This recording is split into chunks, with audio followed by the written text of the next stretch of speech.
I'm gonna have to start practicing some voices, right?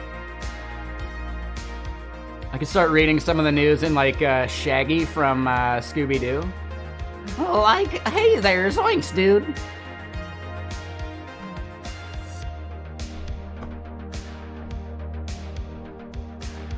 Remember when the internet felt personal? Like a cool space for ourselves to discover really amazing things. Zoinks.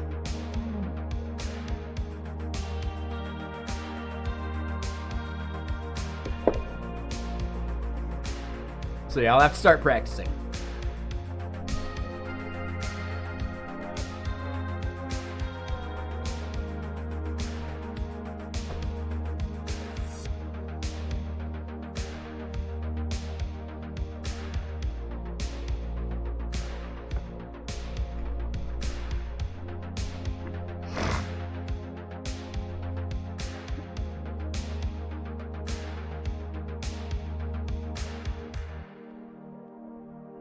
Will show you no mercy.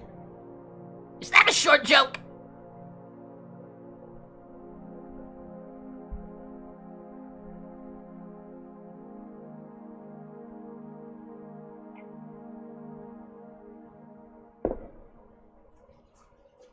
You can tell I've played League before, huh? Yeah, thank you. I like doing voices. They're fun.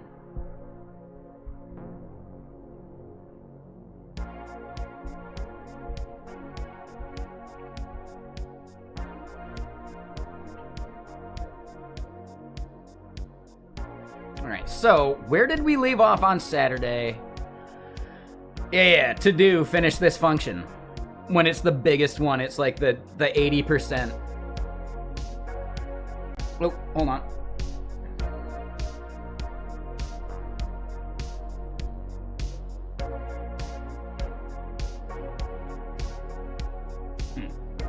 Okay. Sorry, thought I got tagged at work and had to respond to something.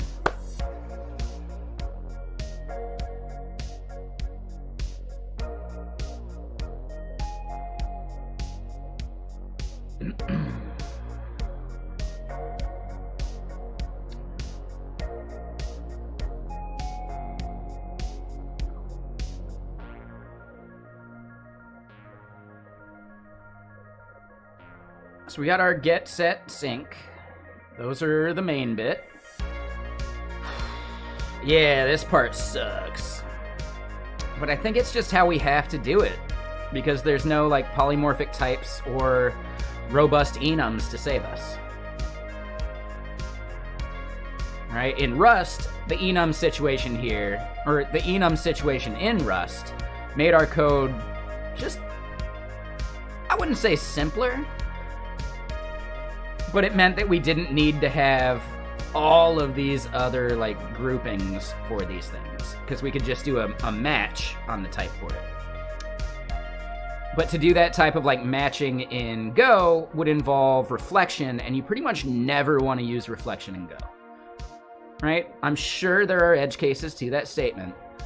For the most part though, don't do it. So yeah, instead, we are just doing these separate types for their types. And we gotta do it that way.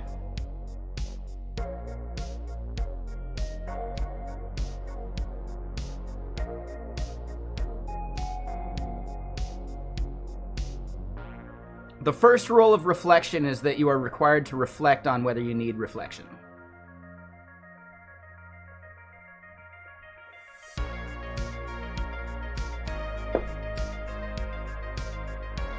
It's incredibly slow. Golang is just not optimized for it because it's a runtime thing, not a build time thing like Rust's enums. So Rust is able to like do the enum thing and actually narrow down the code type-wise at the compilation step, whereas Go can't, and it has to use runtime reflection to actually understand that. And anything extra at runtime is just overhead that you should not be doing, and in Go it's actually especially slow. It'll often like 10x a function that you're trying to write as far as like runtime. And that's like a terrible fuzzy number, but yeah, you typically want to avoid it.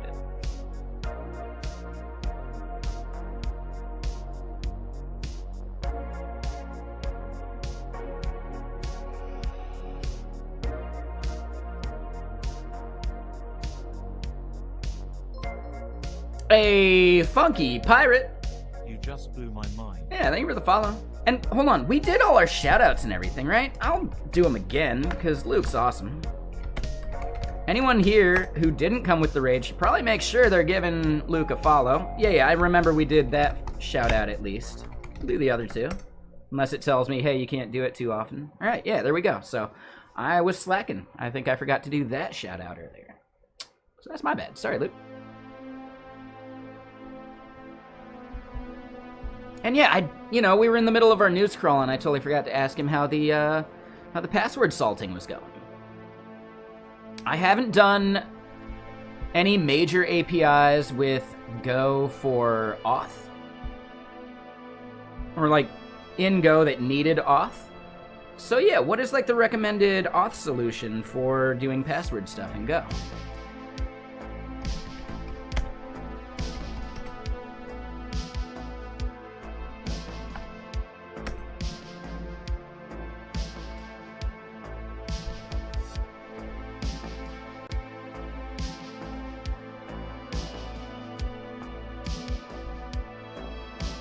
Oh, NaCl. Yep.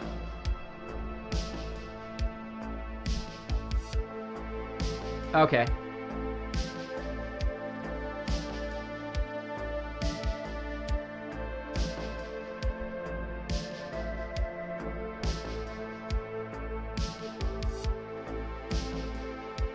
Yeah, and this aims to be like a more full-featured provider like UberAuth in Elixir. Makes sense. Like Passport in JavaScript.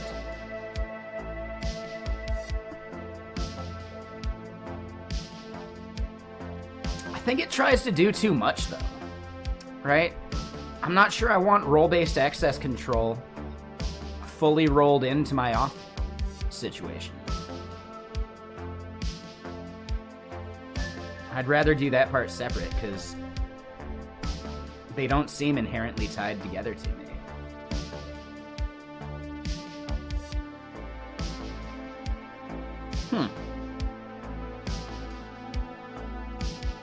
And I'm especially like thinking about these days using Reback for my next project.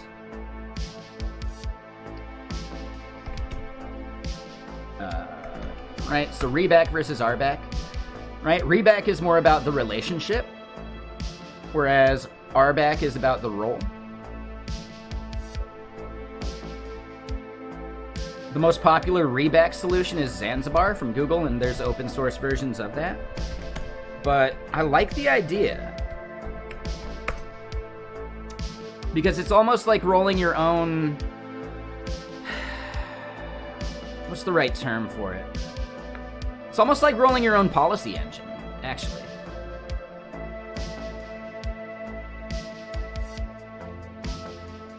Right? At a previous company, there was a huge hullabaloo over the policy system that we had and all that. Optimizing it and making it faster and blah, blah, blah. And yeah, I don't think we were using Zanzibar. It's not like it was brand new at the time, but it was still fairly new, and I don't think there was any, like, things built with it. You're working on a policy engine solution? Is it like you're going, like, full on from the ground up? Or, right, like, I assume you're using Zanzibar within that policy engine solution? Let me put it this way. Are you doing it internally for what you're using, or are you doing it for, like, a service?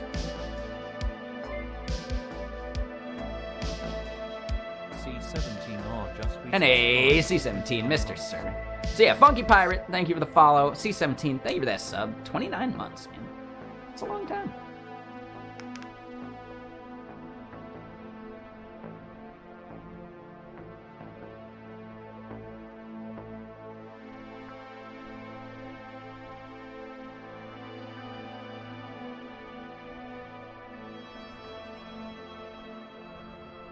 Here we go. So yeah, it looks like Ori. Ori is definitely a company that's doing that. Yes. Yeah, so Ori is one of the Zanzibar as a service providers I've seen.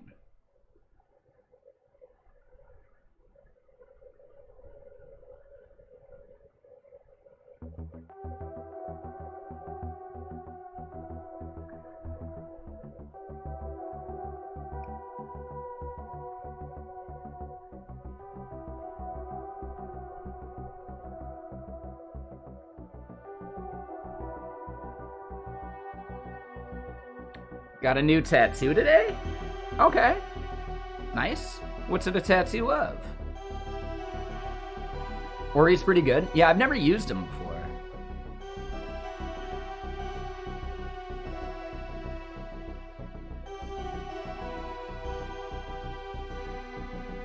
Oh, interesting, Box Dirty. Okay.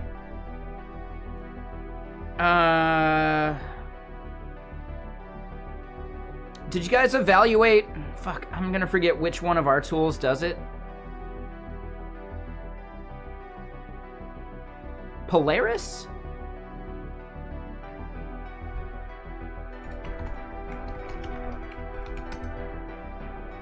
Yeah. Yeah, so we make Polaris at work.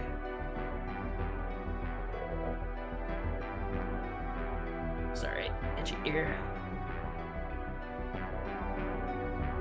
An owl on your right shoulder blade? Ooh. Yeah, I've heard shoulder blade can kind of suck because it's like right at the bone. There's not much between it. It'd be like getting your knee done. Oh, I know there's people that do it, but holy shit, that sounds like my nightmare. Oh, could you imagine getting your knee tattooed?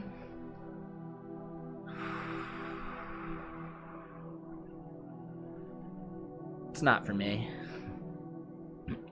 No, thank you.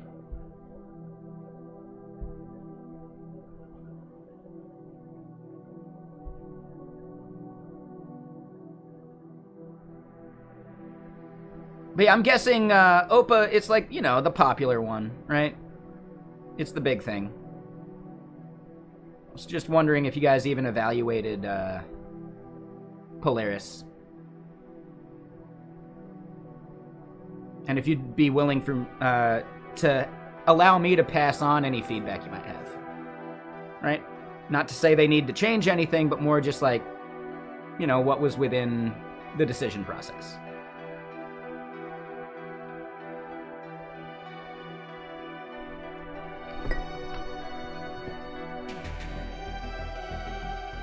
And again, no worries if not either. But yeah, real quick, if anyone wants to leave a lurk over on YouTube, I'd appreciate you. Be a whole lot cooler if you did.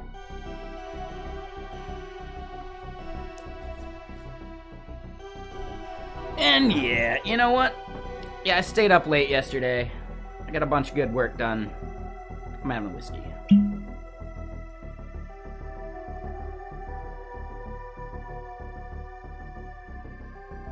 Oppa was always first choice and they made it before he started. Okay. Yeah. And yeah, any like decision document, it's probably proprietary and not something that you should share anyway. So yeah, just curious.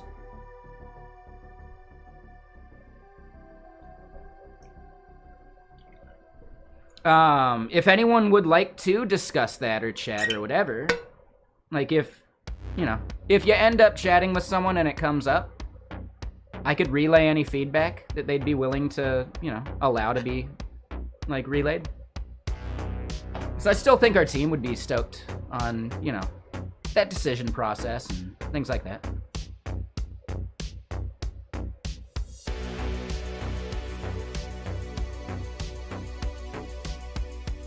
But not a big deal. Don't worry about it. Yeah, I work at Fairwinds. I'm on the front end, so I don't know anything about some of those tools, like, you know, Polaris and some of those other things.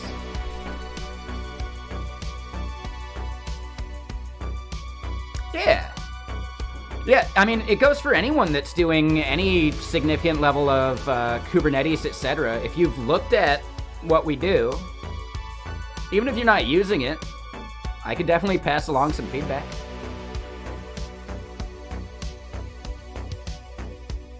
Yeah, exactly. If it's that proprietary, I don't want to get you in any hot water, any of that stuff. Only if it's something where, like, oh, maybe they'd like to help publicize it or something, right? Because even then, right, even if you're not using what we got, they do all sorts of, like fireside chats or, like, you know, podcast style, like, just chatting sessions with people in the industry. If y'all are trying to hype up the thing you're doing at some point and about how you built it or whatever, could be a good, like, you know, dev marketing effort. If you guys aren't concerned about that, then it's not going to matter anyway, but yeah. I do know that we do some of that, like, marketing type whatever, to where you don't necessarily need to be using what we're using, just by, like, chatting together. It's marketing content, you know?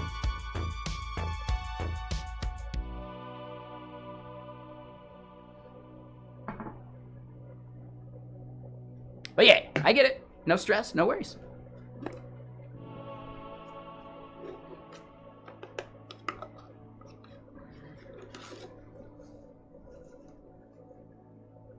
And yeah, I mean, it goes for anyone. If you've even looked at Fairwinds stuff before, I would happily relay some information to the team.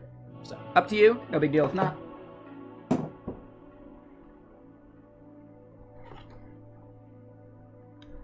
It is a chill Monday. Stacking, dude. Yesterday when I looked at it, you had 2 players that outscored my entire team at the time.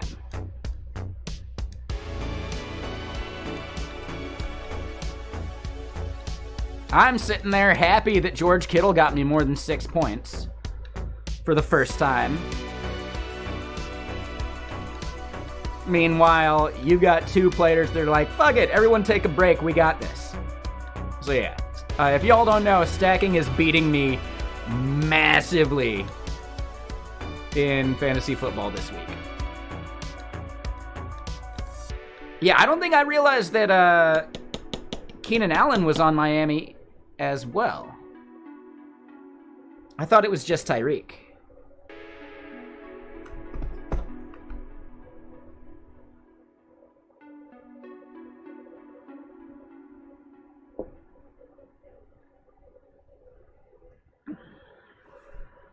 But yeah. Oh, he is on Chargers. Oh, okay, that's what I thought. Oh, he is on the Chargers. Never mind. So, yeah. Miami just killed it with Tyreek Hill. Like, that's expected, right? We pretty much expect Tyreek to get 40 points every fucking week at this point. Sure. Yeah. I'm just surprised that the Chargers are doing well. Like, I always forget they even exist. Sorry. My bad.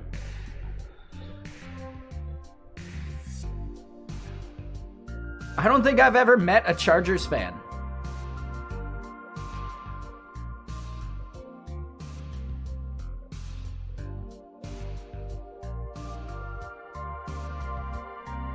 Yeah, if you're from LA, you either like the Rams or you're still a holdover of the Raiders.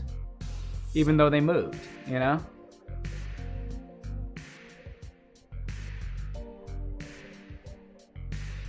And the Chargers used to be San Diego, right?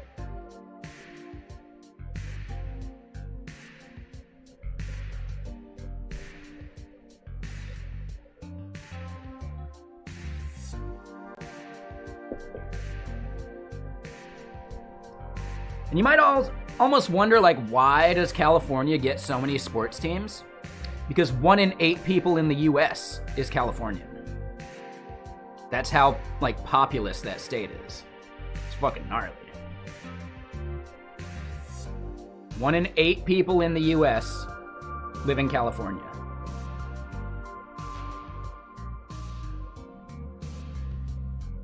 Yeah, it's a biggin'. Alright, so yeah, we're easing into our code for today because we took a day off. The real task is we need to work on the function that's going to marshal, right? Like our unmarshal function that's going to actually populate these arrays. We could do that part first, or...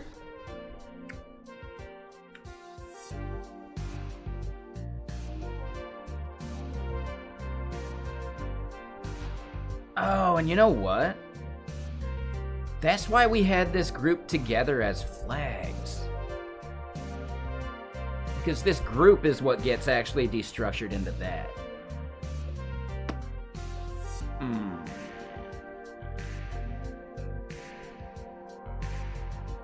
Oh, that's a good reference. I like that.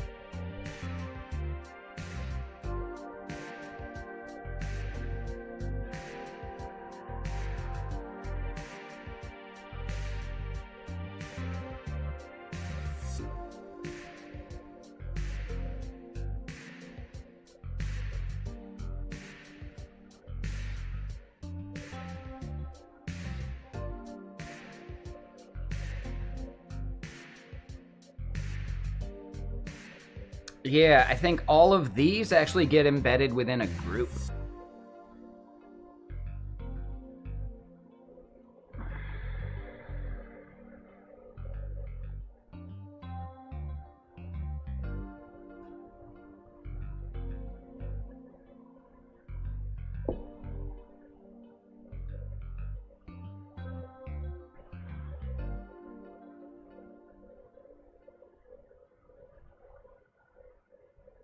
And if we're doing that, then we don't need the top level group ID. So yeah, I think getting the marshaling working is probably the move.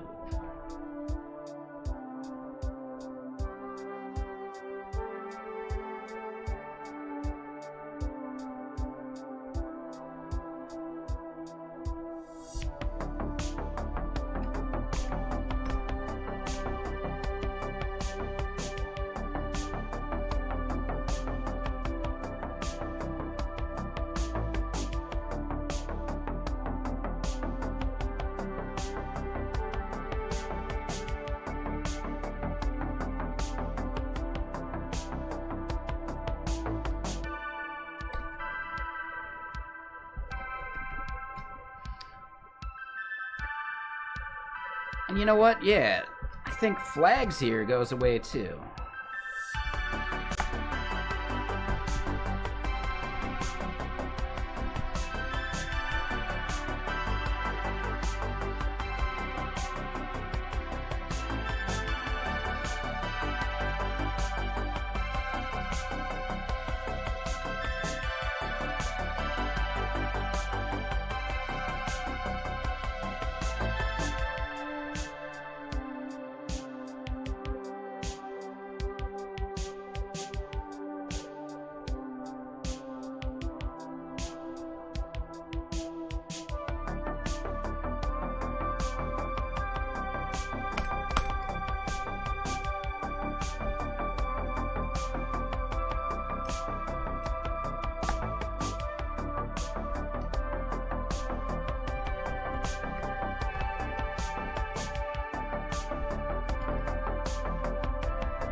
So it's a dash. In the quotes still.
Yeah, alright, so it's just these two places.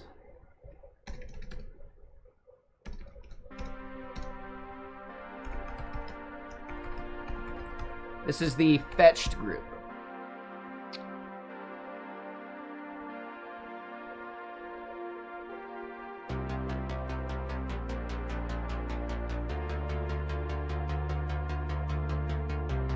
What was that supposed to be?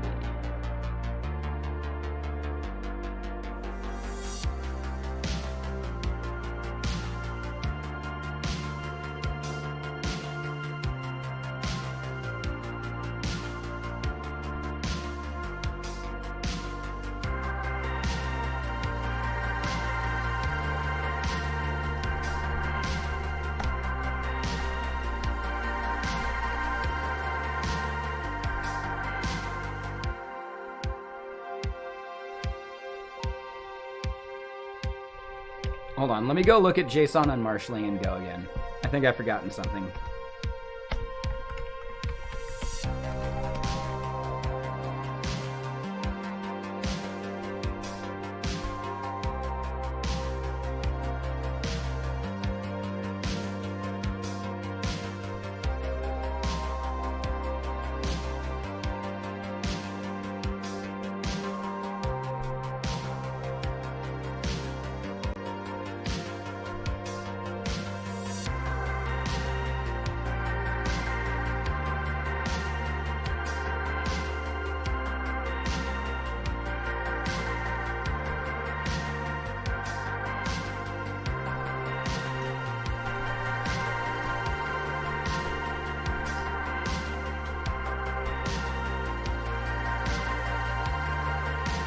Oh, duh.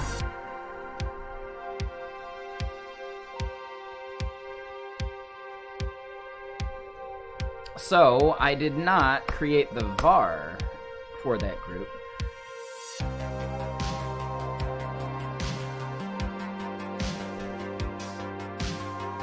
I don't even remember what that used to look like.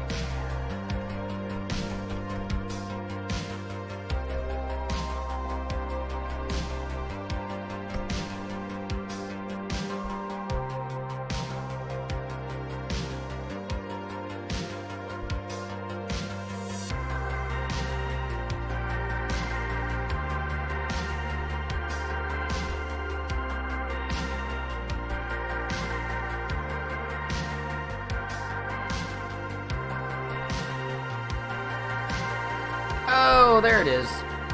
Yeah, so it's just group right there. I was missing where flags was coming from. There we go.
All right, so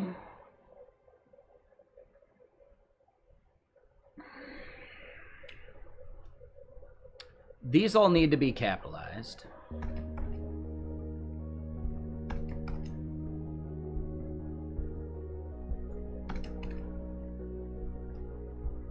Because we're defining this type in a different file.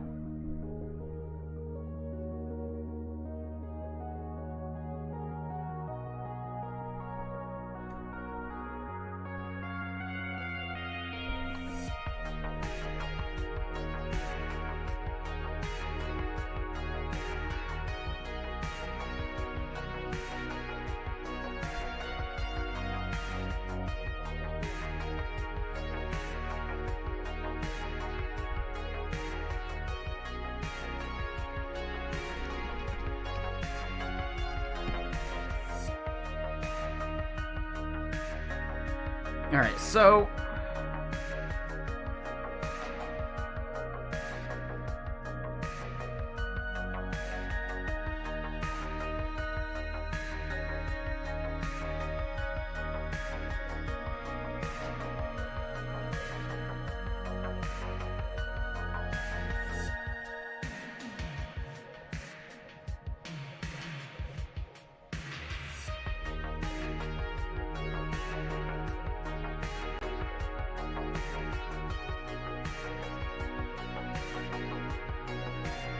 yeah, we're doing feature set right there. I think a lot of this is gonna change. But we're doing it, oh yeah. All right, so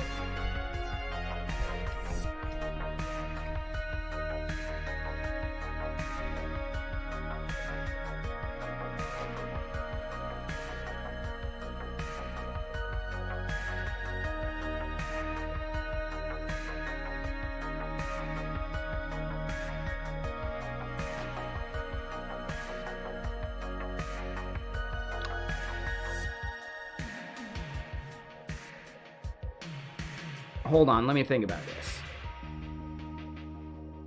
Each group has environments.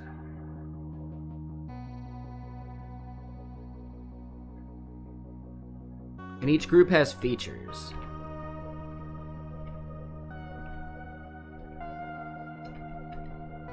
I'm not sure I wanted to do that yet.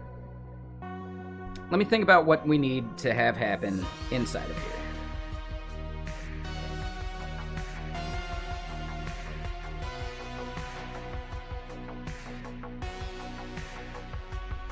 We should look at what the JSON looks like a bit too. And in fact, hold on. Nah, so we can't necessarily do a direct port of what we're doing here in Rust. You are the only one here right now, Fishman. Yeah, no worries. We got some people over on Twitch, but yeah, I appreciate the lurk over on the YouTube. That helps me out quite a bit. We're at 991 watch hours on YouTube, thanks to people lurking. So, thank you. Appreciate it.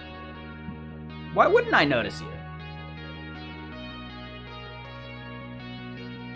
Wait, really, Fishman? Is that how bad streamers are on YouTube? Yikes.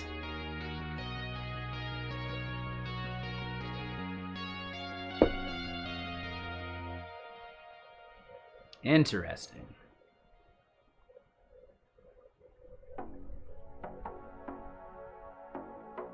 Yeah, I got 43 people currently over on Twitch with me right now.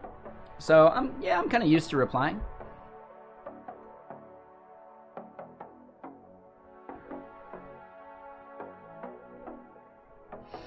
Yeah, I'm mainly a Twitch streamer and I'm trying to branch over to YouTube, so. Yep. It's a slog.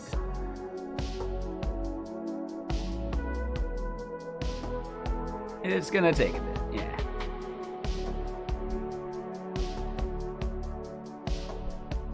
Now let me look at what my JSON structure looks like here real quick.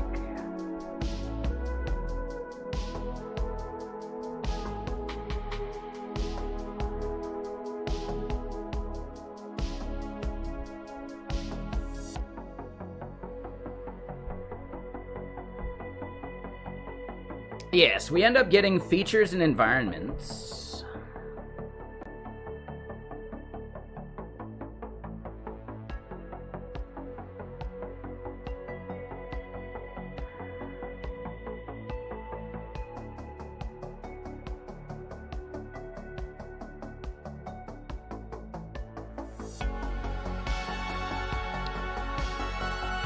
The problem is, features here is used for like most of the metadata about like the type and the ID, but values aren't actually used inside of here. When over here in environments, that's where features are defined within an environment, and that's where the values are actually set.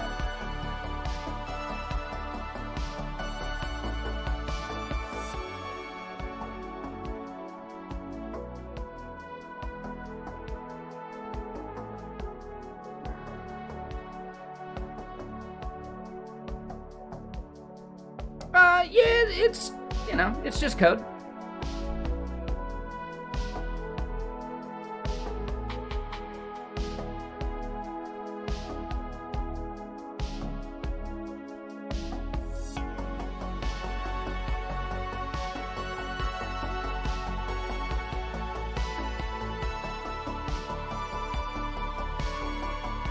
No, it's chill. It's just code.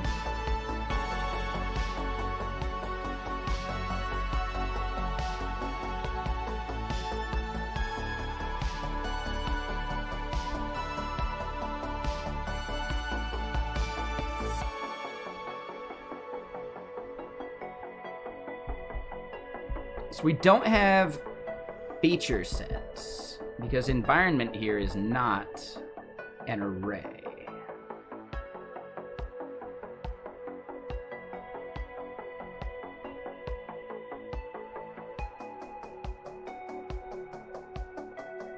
Oh, I see. This is a key value mapping.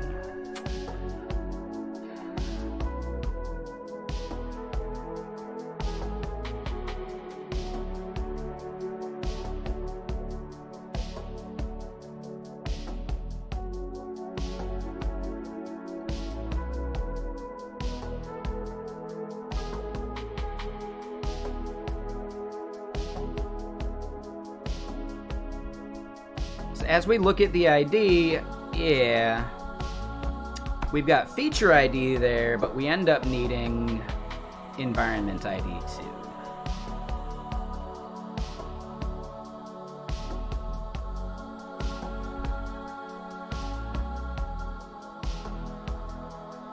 So features we'll leave that way. Environments we've got this way. But right.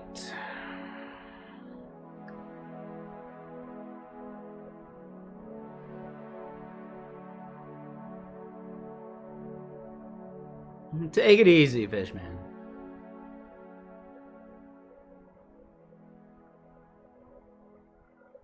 I'd say take it easy with the spamming.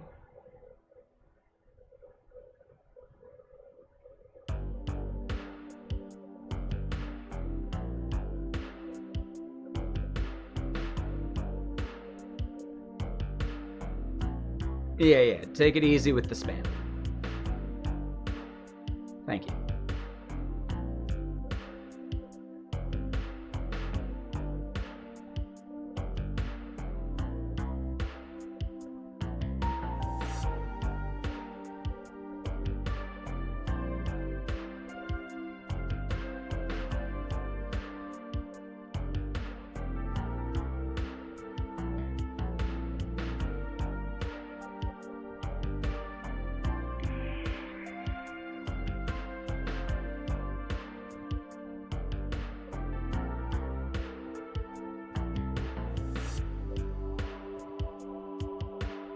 I don't think I want to embed these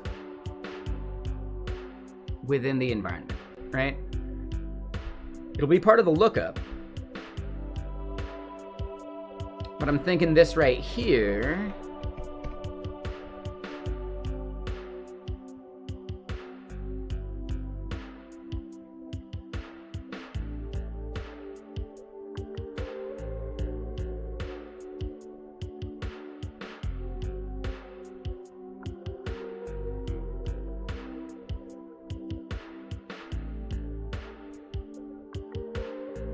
Yeah, all right. So I think we have a good plan for this. I think this ends up being that because we want to just individually marshal this anyway.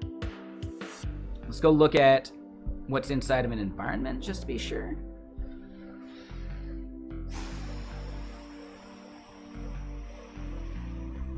Shit.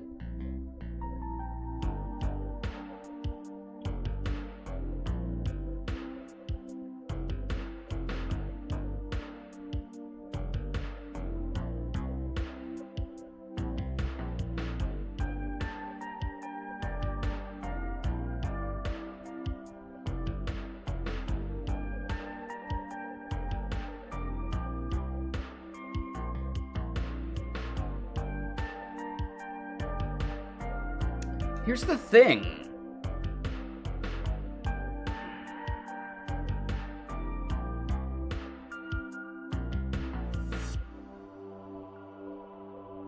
I'm not sure I gain anything.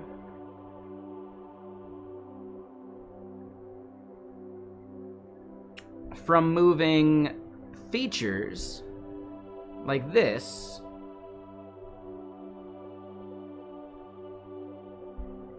Oh, hold on, gotta do that. I don't think I gain anything by moving the features to the group.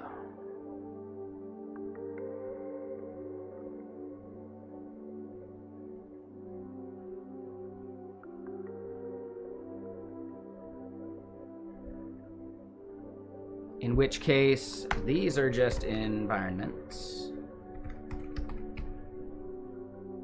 These are just features.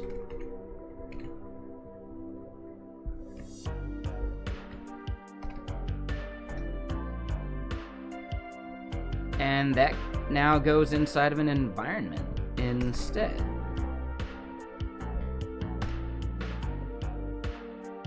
Welcome back.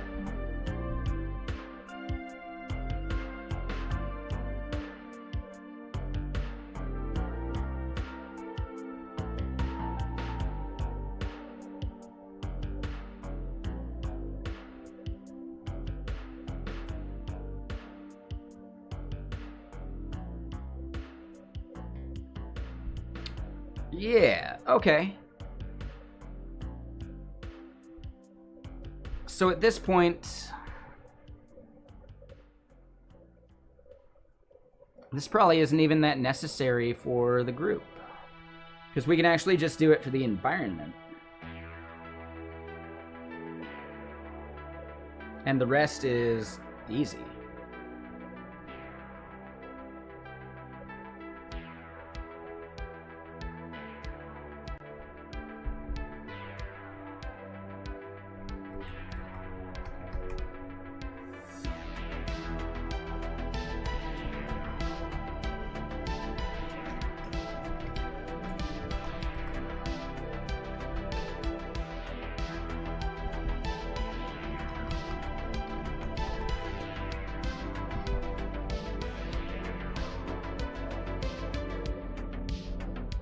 Oop, wrong place.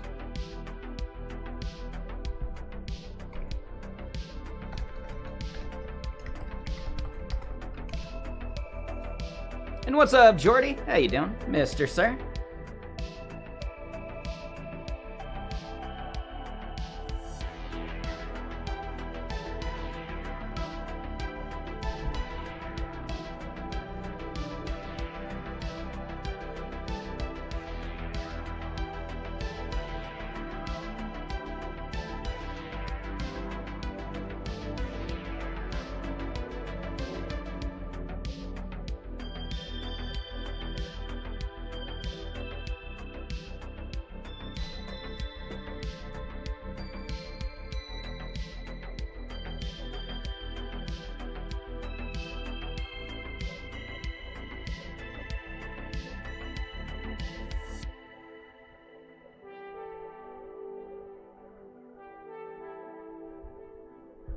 Okay, so yeah, we're probably gonna end up gutting this whole thing.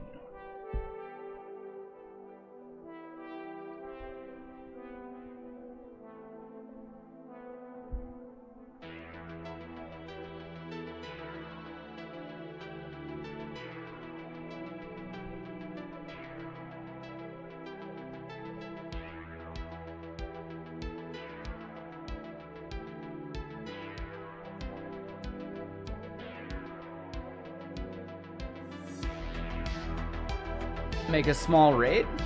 Okay.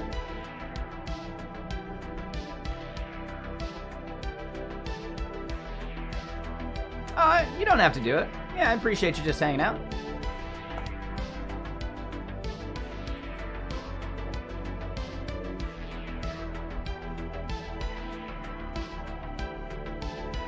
It's not a big deal. Yeah, don't feel obligated. And hey, what's up, Justin?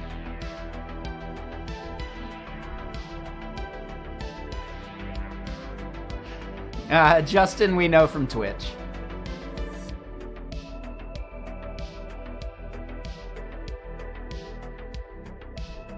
Yeah, let me get rid of these like this whole thing. We'll just code it from scratch because I think trying to like make it work is getting a little far off base. And hold on, Captain Chica, are you saying this right here? That's a chipmunk, or technically maybe a gopher.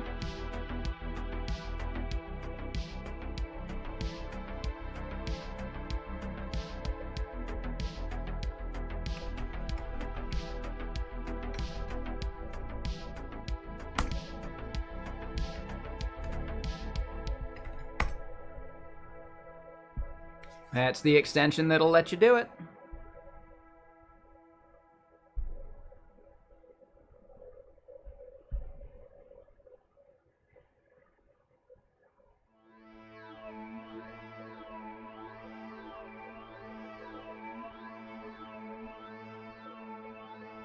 So we get environment back out of it, fetched environment to be specific.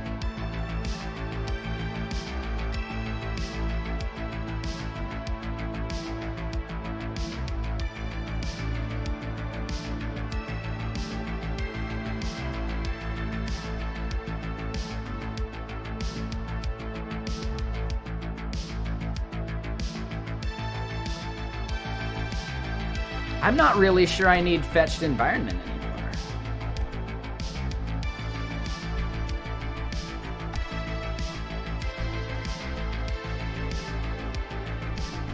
Yeah, I don't think we needed that.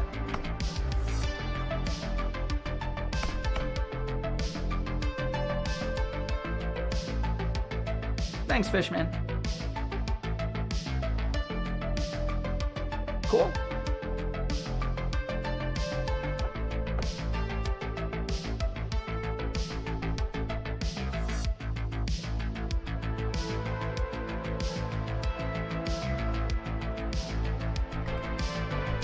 So environment dot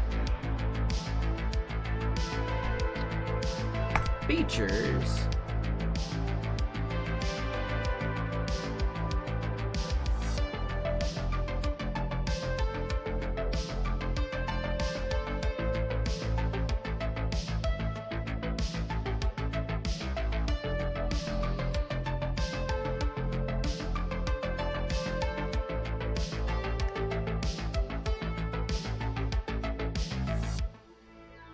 hold on, I think I'm missing something here.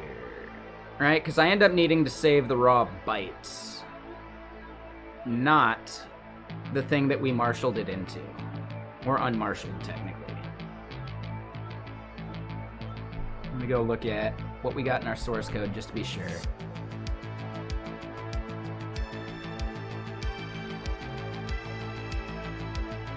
Yeah, see, we're doing it as JSON raw message instead.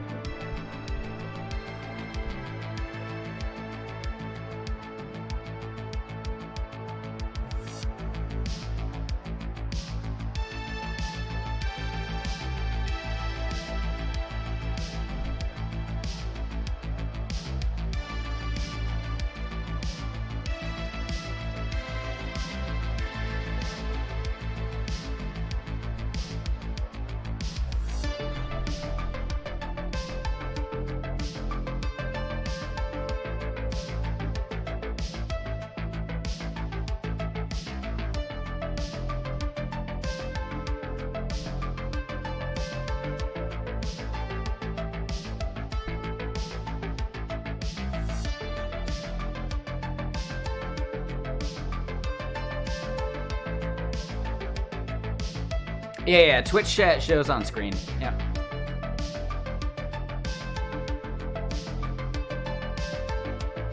But yeah, welcome everyone. How you doing? How's everyone's Monday? All right, you guys having a good Monday, or you got a case of the Mondays?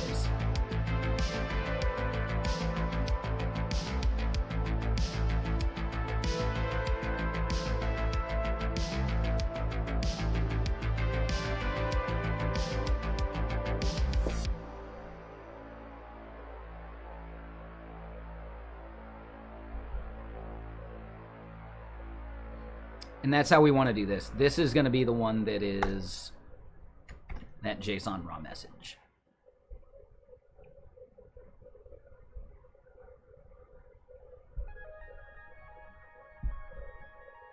At which point I want to call this raw features. It's coming from features, and then that's how we actually do some of this.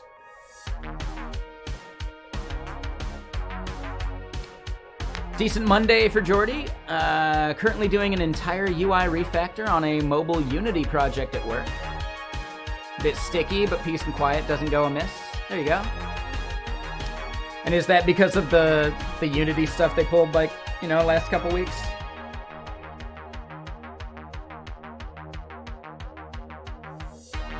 Yeah. So, it's just a smiley face, and my Twitch chat is a thing that I made that replaces that text. So it's literally just that emote or whatever. And I'm saying this to the YouTube audience right now. So basically, in my Twitch chat, if you type that emote, my chat overlay replaces images and text, right? Like, I can do a tongue sticking out face.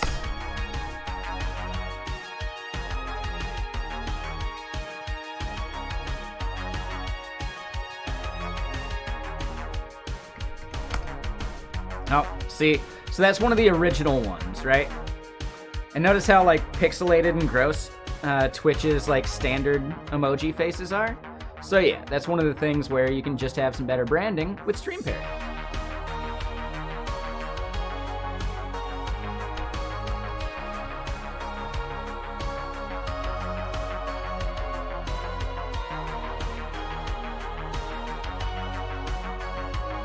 Sadly, it's Twitch only.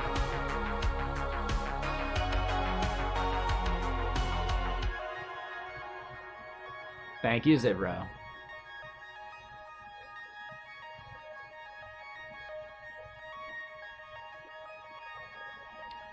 Oh, I mean, maybe, DevBosh, but would you trust a company that does something like that and only changes it due to backlash?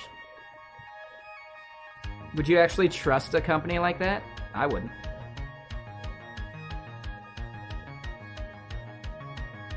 Company that tries to retroactively take revenue from games that you've already released? Yeah, if they're gonna fuck up and overreach once, they're gonna fuck up and overreach again. Yeah, so, right? I don't trust them as far as I can throw them, and with my bad shoulder, I shouldn't be throwing any company.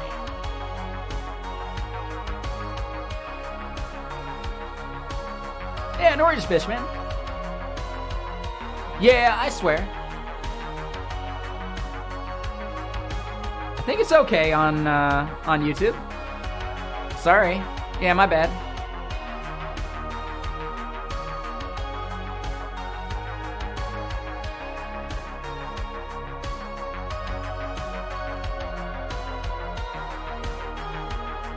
And hey, what's up, Mr. Mickey the Mouse? How you doing? Yeah, I'm curious. I thought the rule on YouTube was as long as you're not labeling yourself as for kids, you're allowed to swear, as long as it's not too much. But maybe I need to look that up.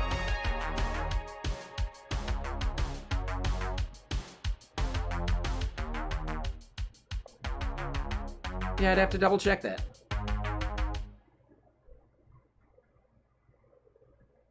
I also drink whiskey. It's delicious.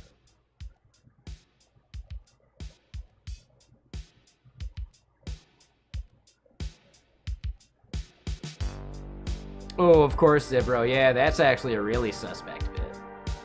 I didn't realize that they had sold a bunch of shares.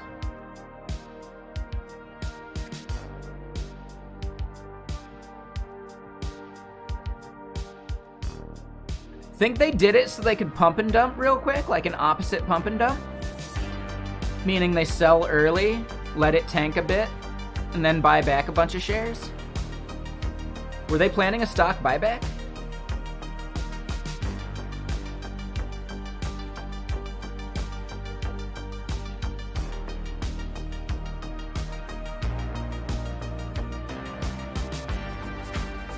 Oh, really, Zerk? Yeah, I just look it up on whatever the synonym websites are, so that's on them.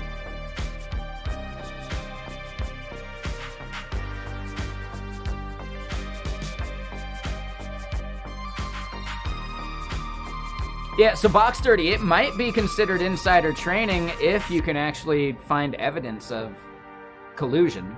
in some way.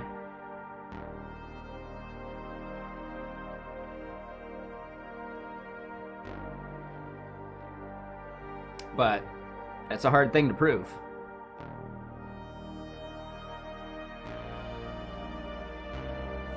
If people from Congress can buy and sell stocks based on inside information, why would a business not think they can do it?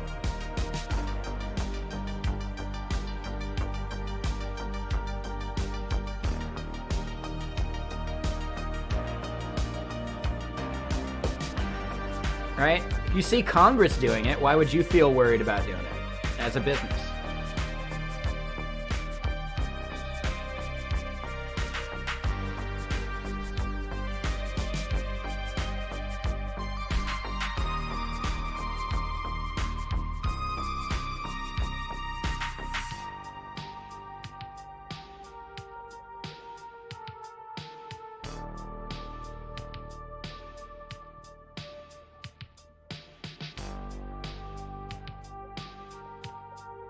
Yeah, exactly, Jordy. I remember seeing that too. If you're 3 hours deep into a session, you might be worn down enough to actually pay us money to reload your gun quicker. Right? Instant reload for 5 minutes. Boom, nailed it.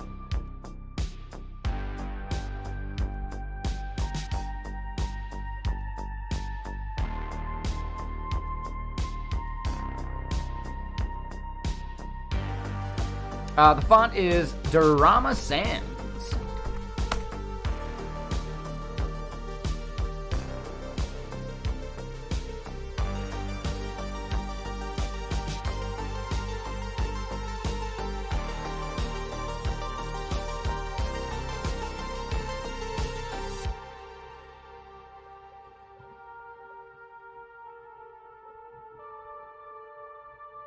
All right, so this should be able to marshal into what we're talking about. And then, after we've marshaled this part, we can then parse through them.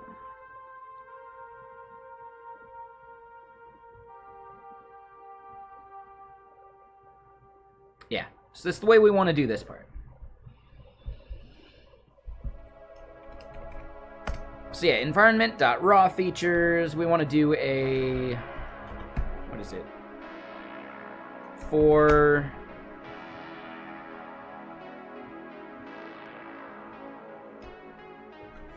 we do want to tuple it up.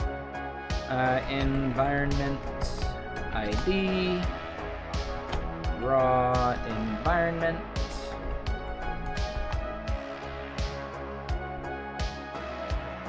Oh wait, and this is feature ID.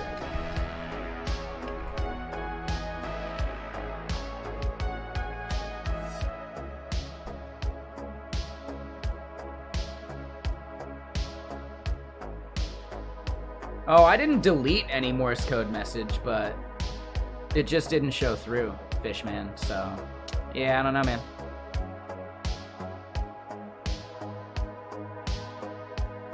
Yeah, I think that was YouTube treating it as just spam. Yeah, the reason it showed for you is a thing called an optimistic update. It happens a lot in a lot of applications because when you type it and see it on screen, it seems like it got there immediately, when instead it still needs to travel the entire world to go across the internet to whatever server needs to, like, post it to other people. So it's a better user experience to think it happened instantly, even if it ends up failing. Twitch chat does it. Pretty much every app you've ever used does it. It's a better experience for the user. Rather than clicking something and seeing the spinner for a while, you can click something and see it resolve immediately, and then just have a notification pop up if it didn't work. And for stuff like chat, yeah, they don't even need the notification.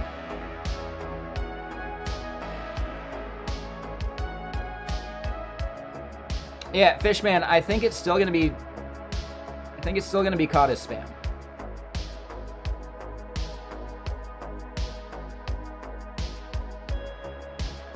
Yeah, exactly, box dirty. Yep. Yeah, League of Legends does the same thing. Your message is sent optimistically, so on your screen, you might be first, but it really comes down to what other people see, because they're seeing it after the fact. So yeah, that part's really annoying.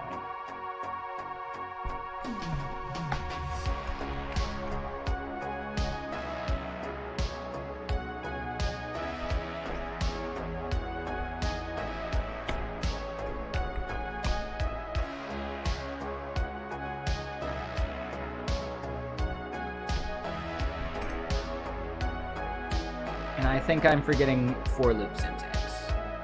Ah, it's colon equals, that's it.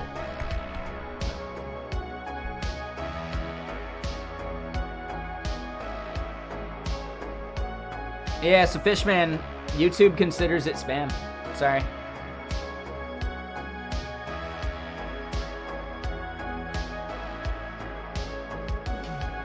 Yeah, some old memories of when we used to fight for a specific lane.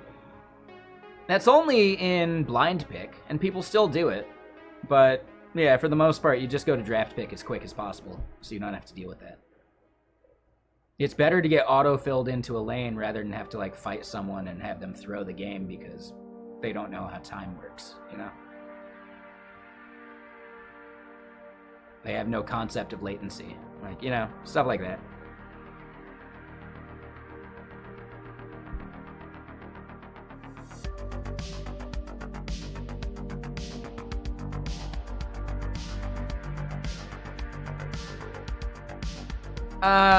So I mean, Abdil, for a long time, they didn't have non-ranked draft. The only way you could get to draft was to play ranked. And if you didn't want to play ranked, you'd just be playing blind. I remember when they introduced draft as a mode, like in the non-ranked. But it's somewhat recent, like, I want to say 6 or 7 years.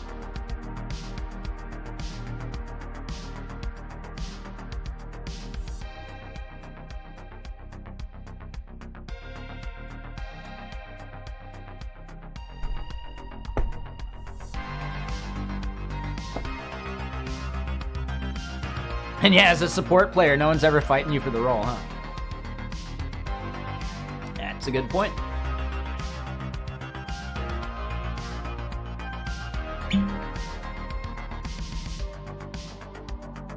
Yeah, Ty Sweezy, where you been? We've been doing Go for the past 2 or 3 days of, like, stream time.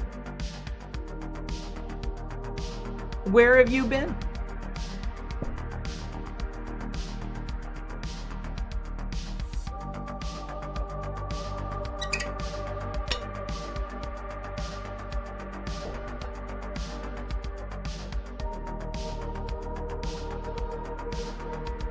But yeah, Fishman, appreciate you hanging out. Thank you for lurking. Thank you for just chilling. Hope your Roblox games go well. Now, I know, Ty Sweezy. I'm just having fun. I'm just messing with you.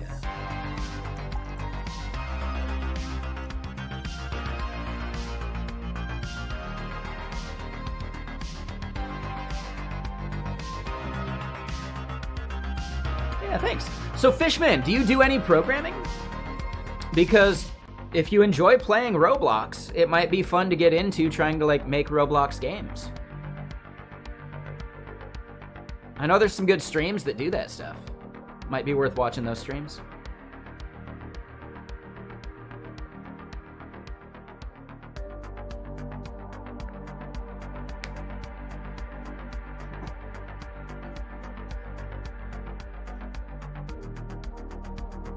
There you go. Yeah, perfect.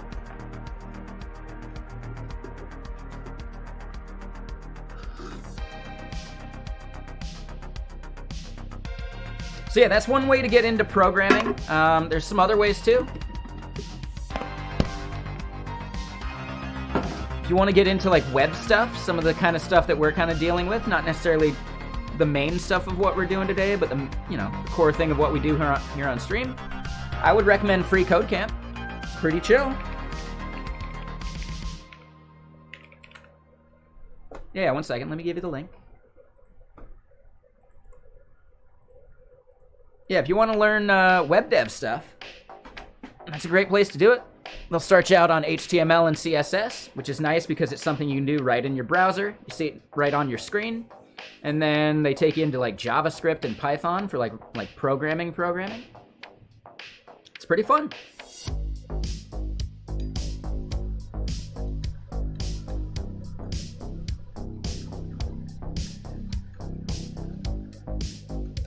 I don't know what YouTube does their chat with, Hyper. I'm not sure. Yeah, if I hadn't lost all the source code for Stream Parrot, I'd probably give it YouTube support. Because I think it's still doable. They have like a way of listening to chat with a nice clean JavaScript WebSocket library, but I don't know if it's IRC under that.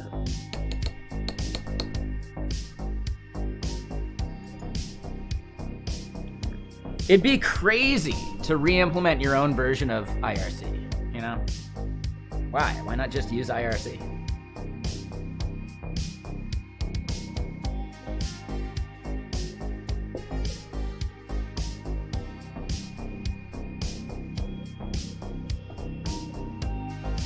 Do they actually teach Blazor over on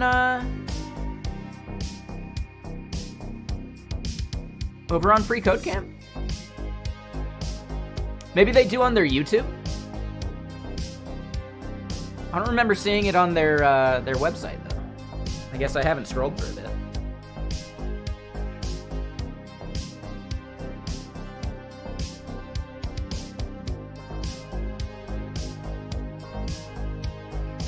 Yeah, I don't see any C# or any of that. Odin project instead of Free Code Camp? I think anyone's fine, Mickey the Mouse. Like, just... The key is, don't worry about picking the right one. Just stick with one and finish it. So if you want to do Odin Project, go for it. If you want to do Free Code Camp, go for it. Don't worry about, like, better, right? Trying to worry about better is going to get you into, like, tutorial hell, basically. When instead, just pick one, finish it, and then start making stuff. Did I sell the source code? No. No, I had a hard drive crash. It's annoying. Yeah, and it's not like I lost all of the source code. I lost like a year's worth of source code, and it's enough that, like, I might as well just rebuild it from scratch.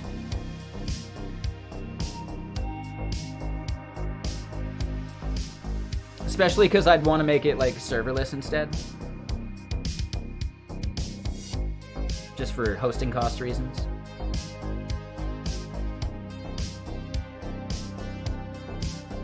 Really, Hyper? Yeah, I didn't even see that in the list on their main site, though. I just see, like, quality assurance, data analysis, infosec. Oh, never mind. It was in a whole separate section below that. Good catch. Good call. Yeah, there's the earn free professional certifications. Yeah, that's awesome. Yeah, good call. I hadn't seen that.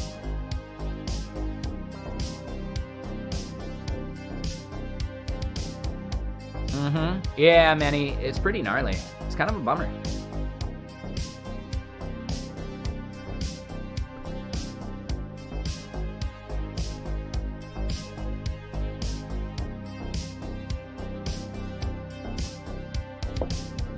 Technically, I had been uploading a bunch of my code to Bitbucket,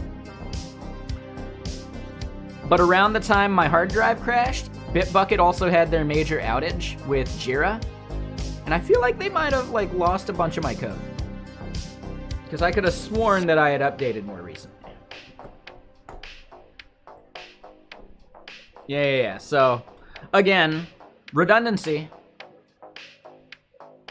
I am redundantly going to call out redundancy as something necessary. Boom, nailed it, right?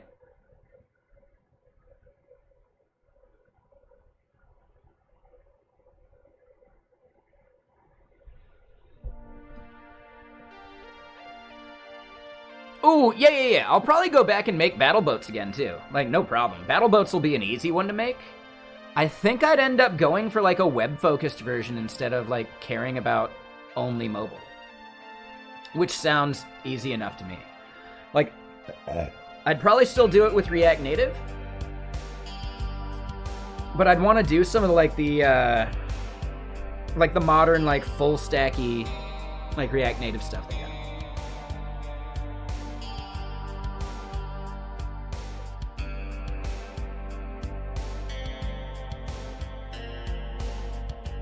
I upload to GitHub more often.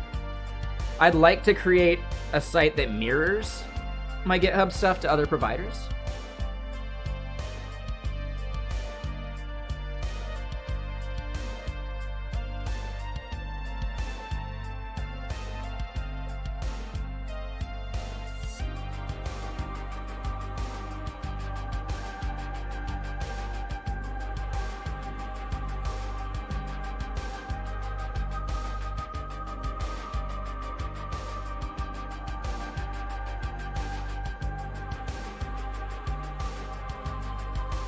Oh, interesting, Fishman.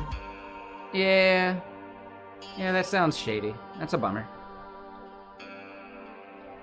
But yeah, that's another thing I want to make. Basically just a, like a Git fan-out system, right? So you sign up for GitHub, Bitbucket, GitLab, maybe other providers too, and you just push to some like intermediate server that just pushes out to all of them. I think that would actually be a pretty worthwhile project.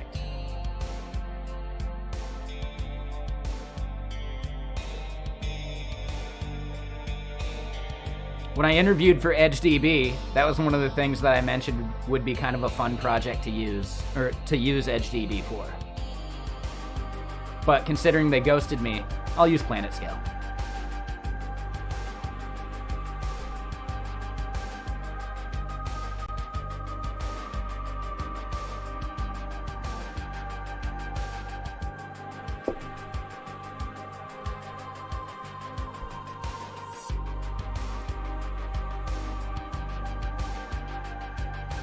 If they'd just been a dude about it and sent a follow-up email like, hey, you're just not what we're looking for, that would have been better than ghosting me, in my opinion. So yeah. It's going to take a really, really good reason for me to use EdgeDB now.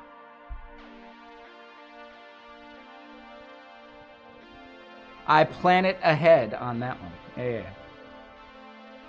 Fishman, take it easy. Right, that's a bummer for whatever reason, but kind of irrelevant and has nothing to do with what we're trying to do here. And it's somewhat negative, right? Don't focus on the negative too much. I do that enough myself anyway.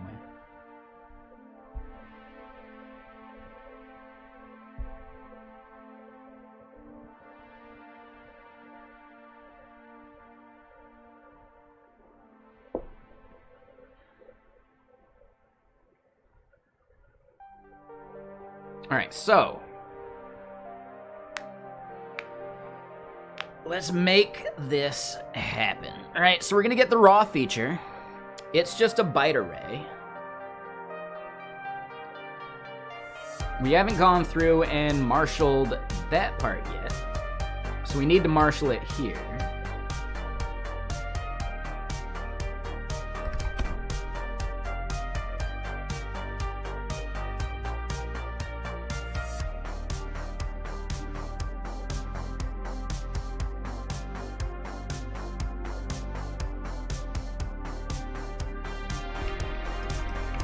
Right, so base feature, which is just a feature.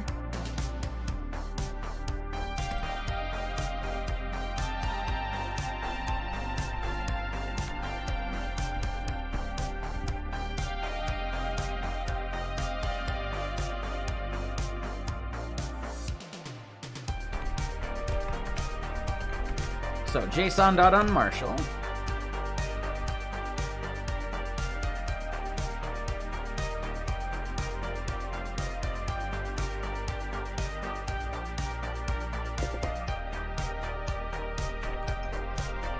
There's the byte array, or the thing that we're trying to marshal here, the raw message. We then go and turn raw feature into base feature.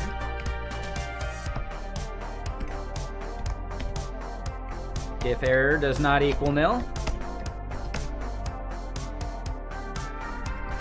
we return the error. Boom. So then from here,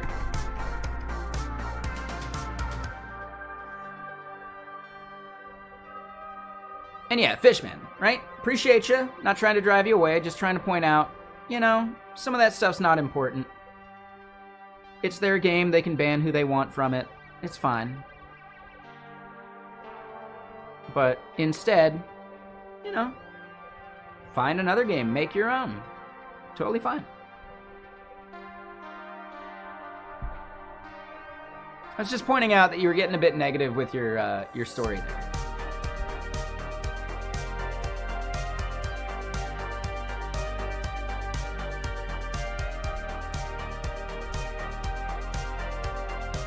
No, I'm just letting you know, right? The more you focus on negativity, the more negative things feel.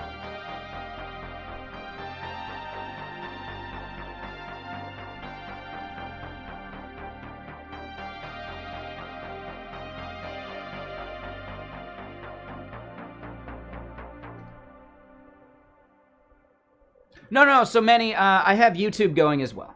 So over on YouTube, there's a couple people chatting, or technically one person mainly right now. But yeah, I'm responding to them too. Yeah, sorry about that. I know it's confusing. That's why I really want to get like YouTube showing up in the chat too. Yeah, sorry about that, everyone. I know, I'm lazy.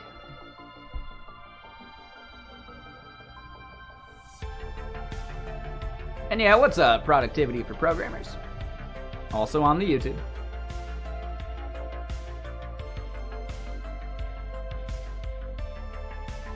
Alright, so we get our base feature back.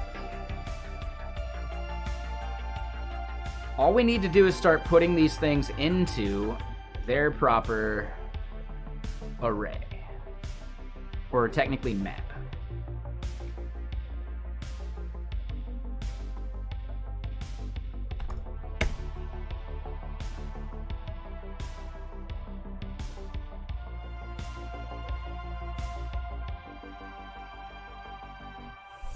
Double check how I'm doing that here.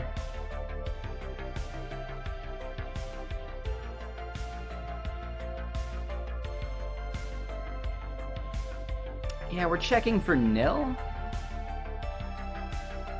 I'm not even sure it would actually ever be nil, which is kind of an issue.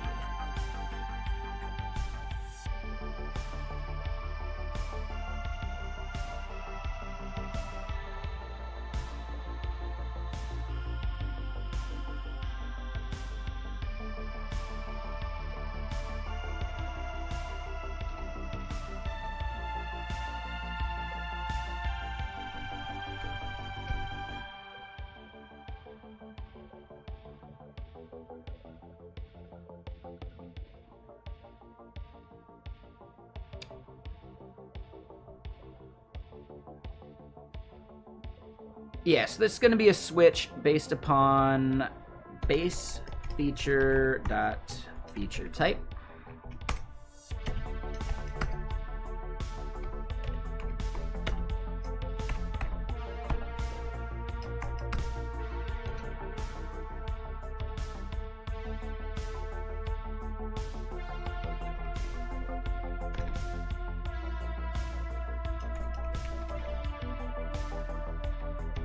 Right, we'll say toggle feature type. That's where we need to do this part, var toggle feature.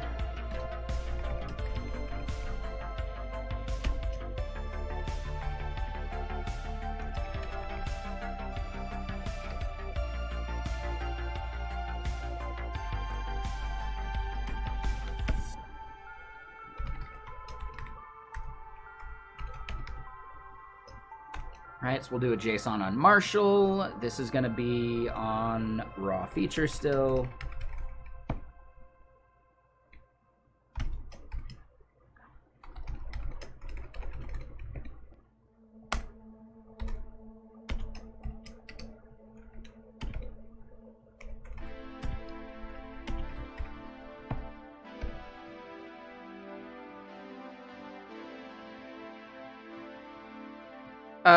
So Jad? Is that how I pronounce that? What do you mean by the purpose of this feature flag system? Do you mean the purpose of a feature flag system in general? Or what separates this from other feature flag tools? I can answer both, but I gotta know where to start from.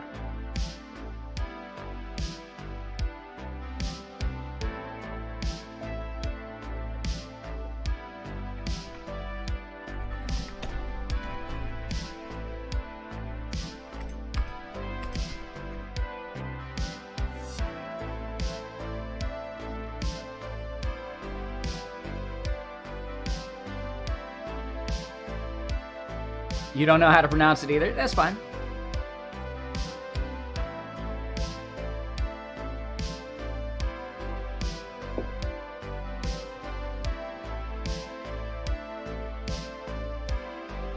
Alright, so if error does not equal nil, we return it. After that, we have definitely marshaled into that toggle feature. So what makes this different from other feature flag systems? The main gist is it's fully open source. That's one thing that separates it from companies like LaunchDarkly or DevCycle, etc., or Split.io or Optimizely or whatever, right? So it's open source. Number two, it's static file based, which means I don't have a server that you're hitting. You go through my application that uploads the file to wherever you need it to be, and that file is then just something that our client SDKs fetch and then rationalize against. Which means, you know, we'll fetch it on an interval or whatever, you set that up, that's up to you. But we then have the JSON, you know, in memory that we can check and do like flags against, so it's nice and fast. The third thing that separates us a bit, right? So what I just mentioned is stuff that lines up with basically Growthbook and maybe Flagsmith, right? Being open source and static file based if you want it. But then from there, I'm also doing a Git native approach or GitOps style approach, meaning that you're not actually publishing directly from my app to some, you know, static file server. What you're instead doing is publishing directly to your GitHub repo or eventually GitLab, Bitbucket, whatever. And it'll create a PR for you that you can approve so you get traceability of who modified what and when. And then your CI/CD process would then be responsible for shipping it to wherever you want the static file to be. So I think I checked like 3 boxes there that no other major tool is checking all 3 boxes for. We just saw a new one recently. I'm forgetting the name. Hyper something, right? Hyper something, right? Hyper something is doing the Git native thing. They're not open source and they're not static file based as far as I know, but I can't dig into like where they're doing their hosting. Hyper, whatever their name is doing a partnership with Hypertune. There you go. Thank you. Hypertune is doing a partnership with Vercel, meaning that they're like the official feature flag edge config tool of Vercel. When I went and looked at it, they say they support many languages. I only found one SDK that they support, and that's JavaScript, TypeScript. So I've already got a leg up on them as far as language support goes, which is pretty cool. So for the most part, I think I'm solving a few niches in a way that make this maybe one of the best options for people trying to bootstrap their own side projects or small businesses that can't afford some of the larger things yet, but also want to own all of their own data. You know, things like that. Growthbook is a fantastic option. There's certain things that we offer out of the box that Growthbook, you have to do like their paid plan for. And that's things like scheduling and some other stuff, right? Because we're all client SDK based and static file based, it means that, yeah, like I don't need to gate features based upon whether you're paying me or not, because there's not even a way to pay me.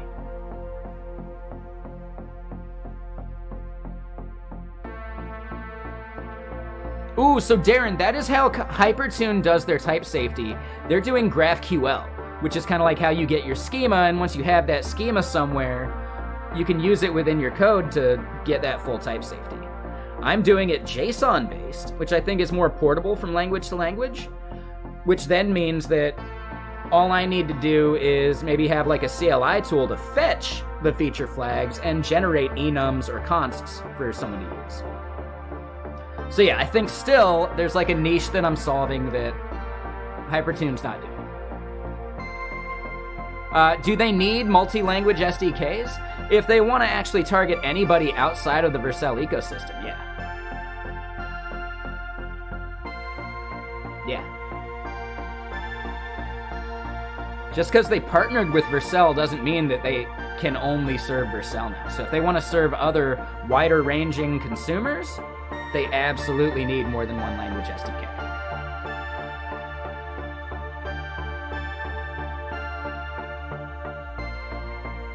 right? Think about it this way, Darren.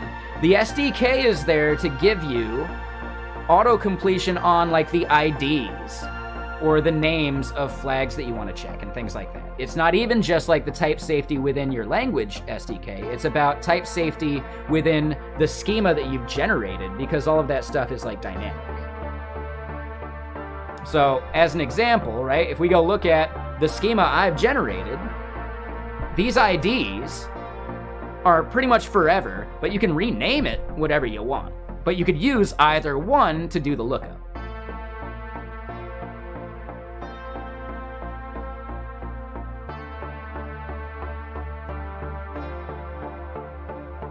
It basically requires doing code gen. Yeah, Darren. Yeah. I think they have to do code gen. They have to do code gen of some kind. The way that they're doing that is basically they have a snapshot they do, which fetches your stuff, and then when they do that fetch, that's when they do the code gen of, you know, naming and some of those things. And they say, well, we do the snapshot so that you have that data with you first and foremost on initial render without needing to do like a network request, which I like. That's a pretty good deal. But we can recognize they're also doing it to give you type safety within your editor. For sure. So I already have that. I have a CLI that does that code gen, that type safety. I got it working for the Rust and the TypeScript so far. Doing it for the Go will be a bit of a thing just to see how we feel about it. So, you're not completely into web dev, etc., and in your work, feature flagging is much less complex, so you're curious how I'm using it. We use it at work right now, because it's cheap and easy, because it's a static file. So, Jed, I would say, just because it's not complex where you're at, that's fine. Are you even doing them runtime? Because if you're doing build time feature flags, surprise, that's not a feature flag, that's an environment variable. The key to feature flags in a 12-factor app is making feature flags be runtime fetched. You need to decouple a feature flag change from a deploy. That's the entire point of feature flags. Otherwise, you just have glorified environment variables.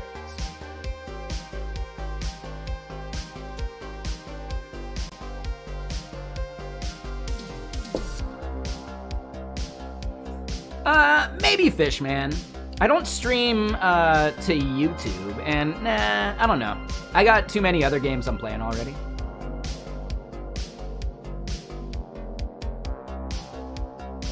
I appreciate it, but yeah, I don't play Roblox yet.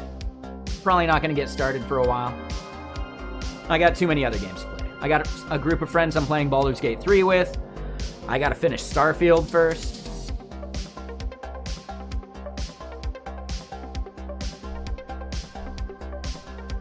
That is a good tweet.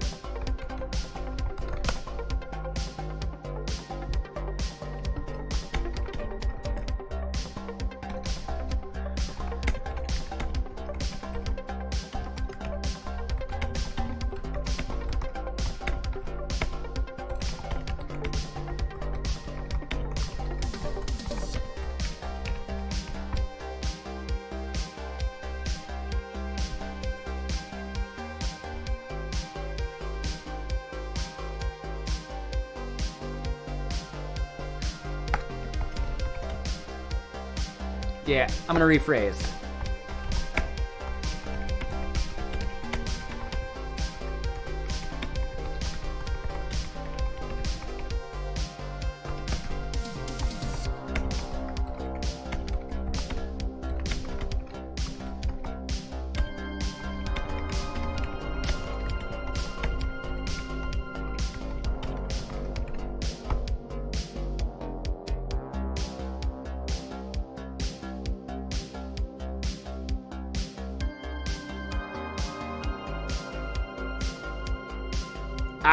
Yeah, that makes sense, Jed. I think there's probably a better name for that then, rather than feature flags.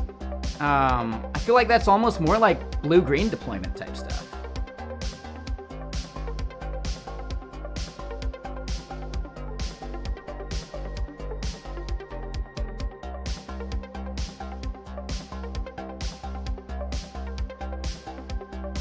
But I'm not positive.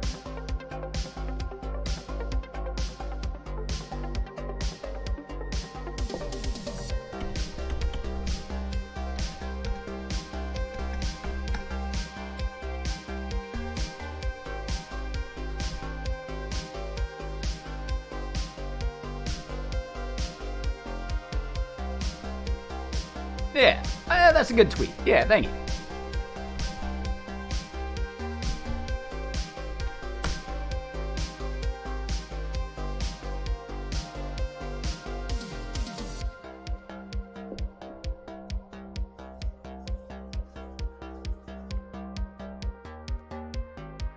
Thank you, Darren. Appreciate you.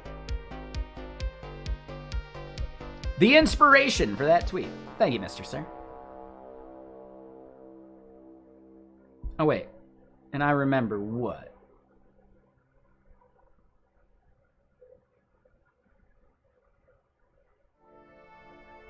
Oh, okay. Yeah. Oh, someone else must have liked it. That's all. Yeah. Okay. I was confused.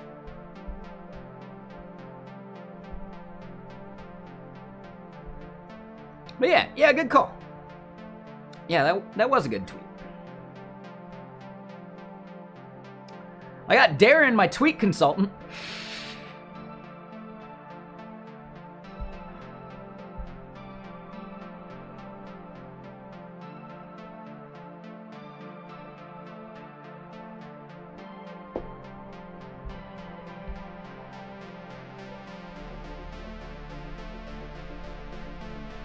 I could imagine that actually being someone's job title somewhere.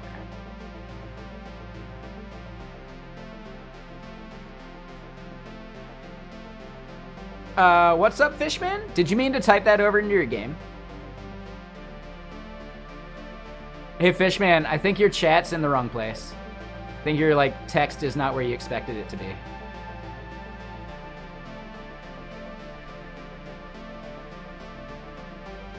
Don't worry, it happens all the time. Oh, okay, you're trying to be funny. Keep in mind that that's actually something that happens. People will be hanging out here, and then all of a sudden we see some random characters, and maybe have to question, hey, did you just type your password into chat by accident? Because that has absolutely happened. That has definitely happened before. It's a little hilarious, but also kind of scary.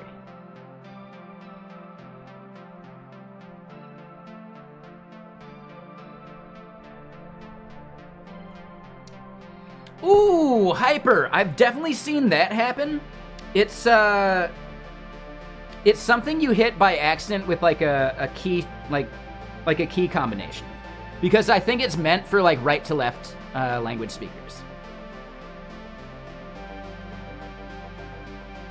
Yeah, Hyper, I think that's actually a feature of operating systems where if you hit the wrong key press by accident, you'll end up typing backwards. Because it's meant for right to left. I'm not positive. That's my guess. I've seen it happen to enough people before, and I feel like I've even had it happen randomly, but I don't remember how.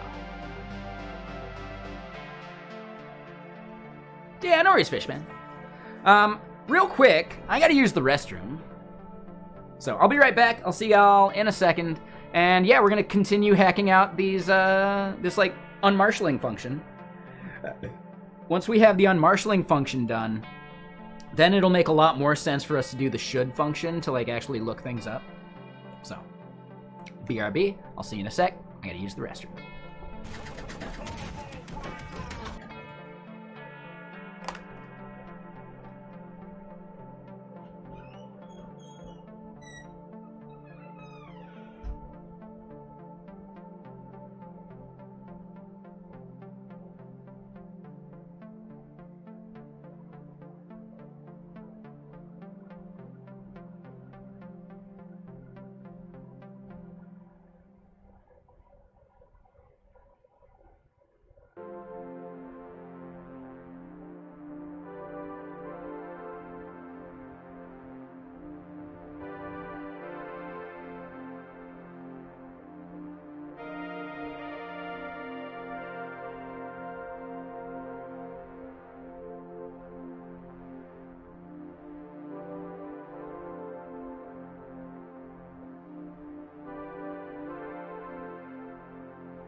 Okay, and I'm back.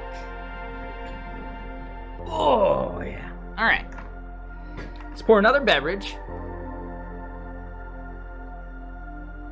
Because I stayed up putting in good work yesterday.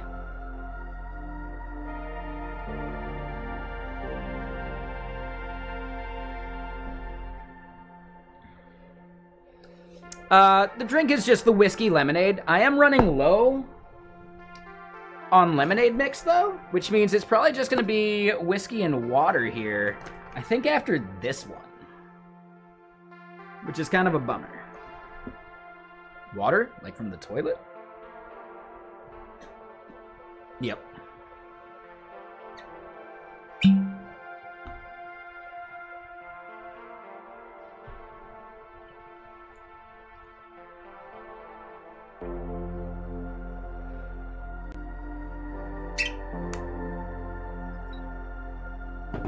And yeah, I know I already asked it, but how's everyone's day going?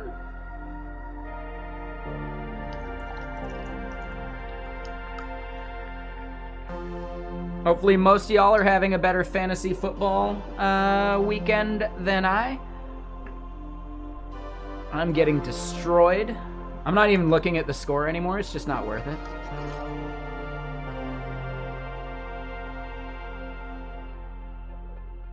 Stacking will probably break like 200 points.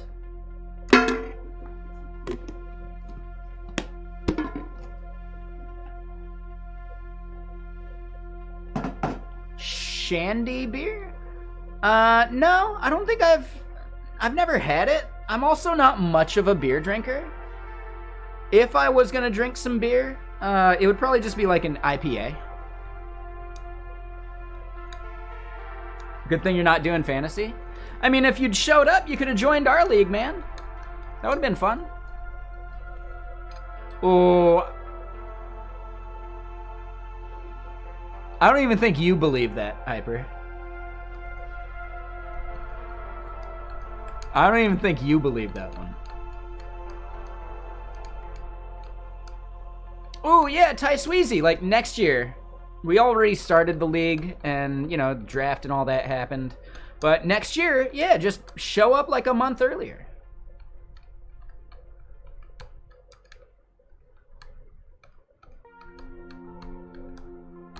Yeah, no worries. Keep an eye out. We have a fantasy football channel over in Discord as well. So in that channel, I also like do the announcements. So pay attention to that. Please no rapping, Fishman.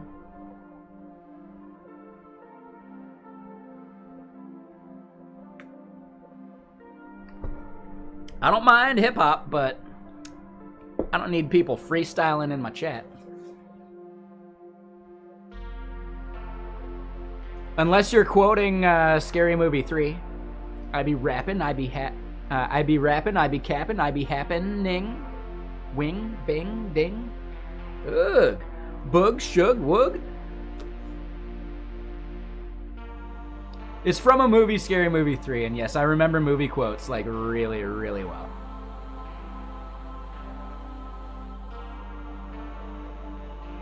It's like the last good scary movie as well.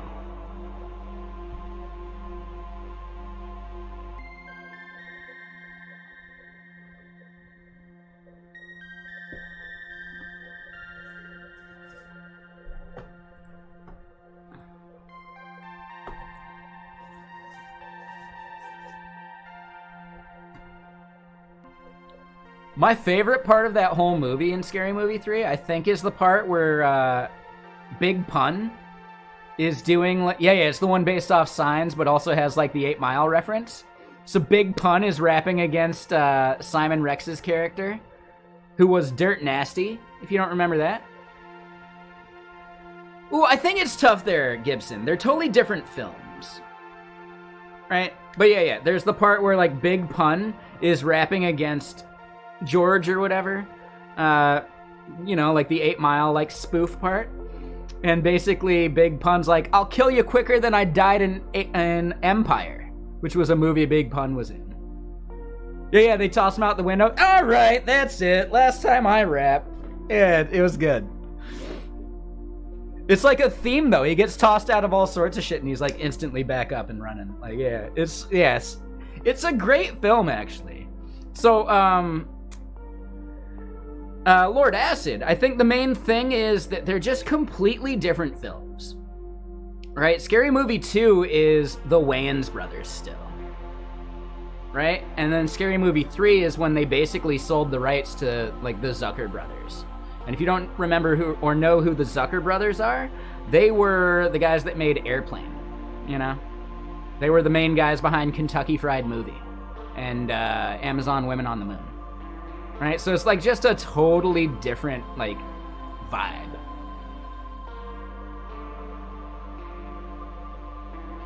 No. So number 3 was Zucker's. Yeah, because, like, you can even tell, like, how the comedy completely changed.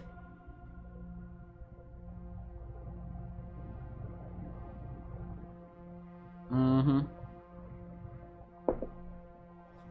I mean, let me double check that. I don't like being wrong.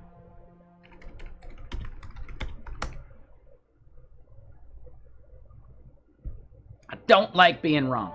It happens from time to time. So yeah, director David Zucker. Whereas if we look at Scary Movie 2, I believe it's still one of the Wayans brothers.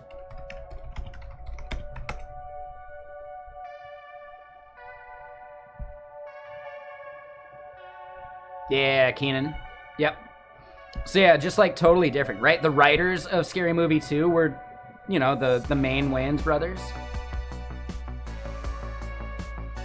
Meanwhile, Scary Movie 3, Shawn Wayans had a little bit in there, probably just because of characters.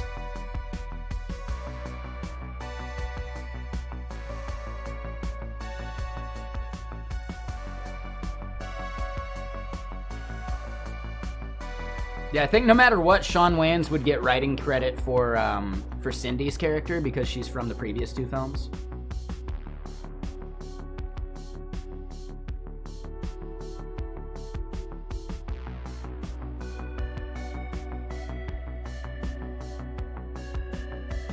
Oh, he a dead man.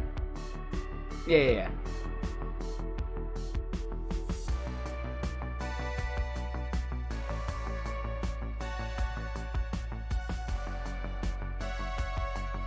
Right, like he really didn't plan that one out. The part before that, when they're talking about like, oh yeah, my aunt Shaniqua, she watched that film and she woke up dead. Man, how you gonna wake up dead? That shit is redundant.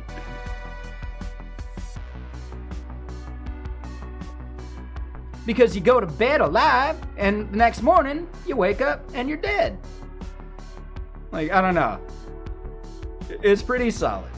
I really like those parts with, God, Anthony something?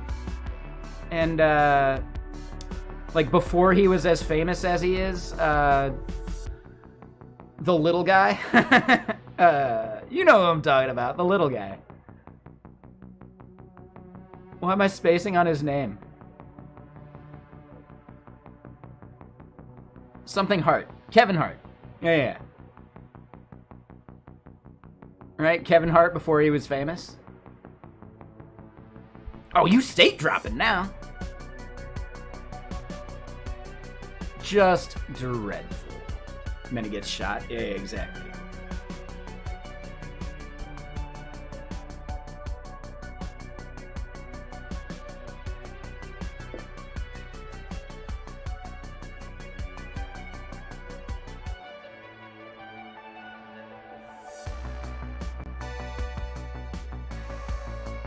Again, take it easy, Fishman.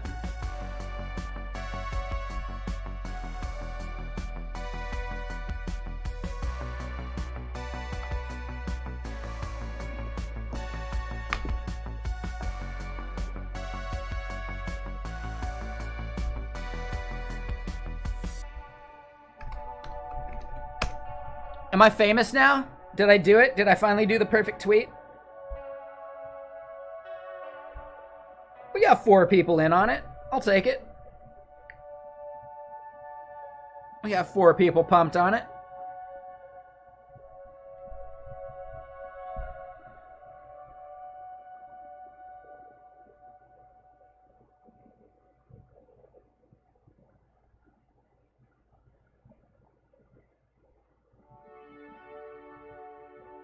Fishman, come on. It's getting pretty spammy.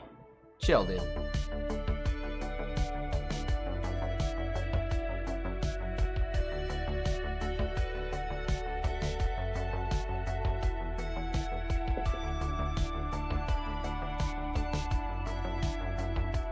I'm sorry. I like to make a chat that I would want to be able to, like, hang out and chat in. It requires that I kind of put the foot down on some of the bullshit.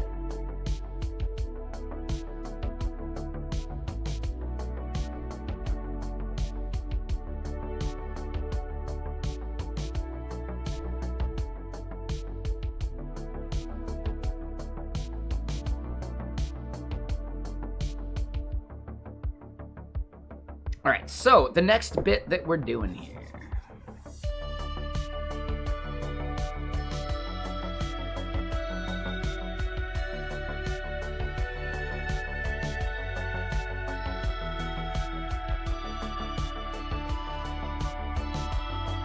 So we know that toggle feature has been marshaled into the feature we want. It means that we then need to set it on the environment. So environment dot, and then as we look at it, we're going to see toggle features, right? Feature ID is equal to toggle feature.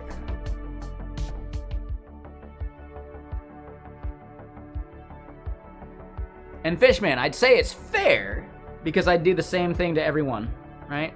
Any person spamming like that. But it's maybe no fun, which is subjective.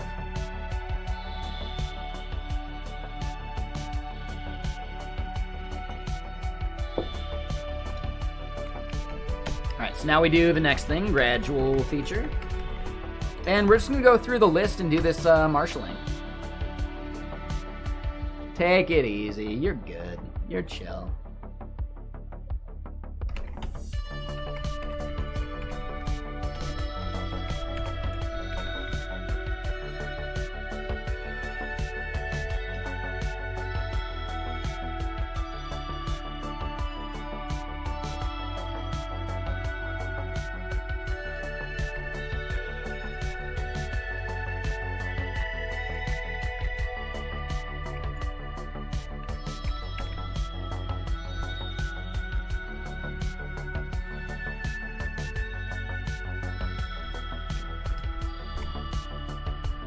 All right, so here's the best part. We now know that, yeah, gradual feature is not a toggle feature, so we at least get that type safety, which means, yeah, we're on the right track. We got this.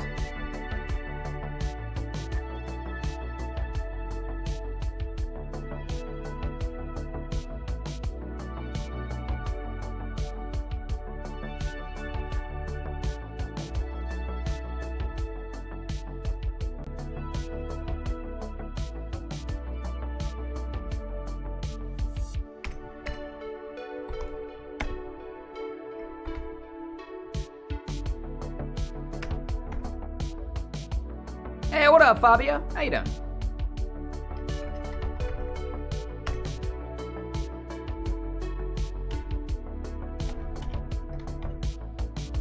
Yeah, no worries, Fishman. See you in a bit.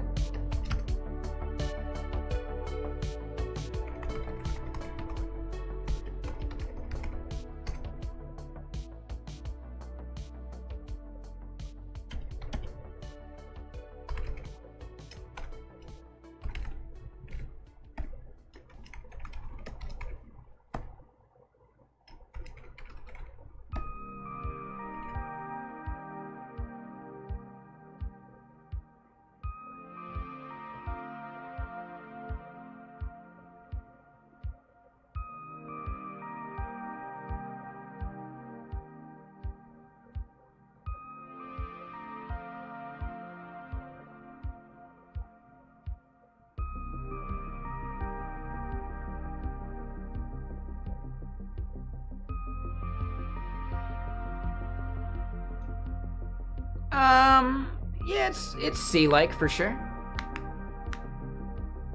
There's definitely differences, but yeah, most of the languages we deal with in modern times are C-like.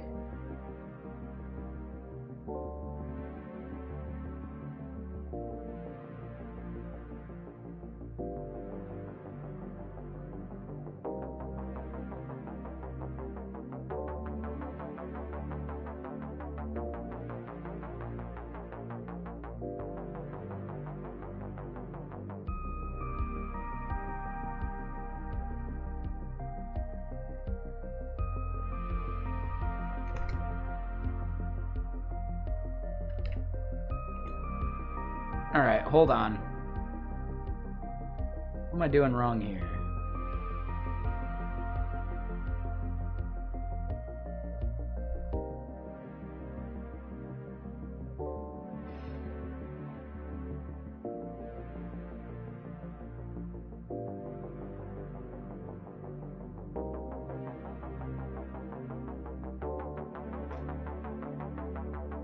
Oh, shit. Yeah, that was actually the easy part there.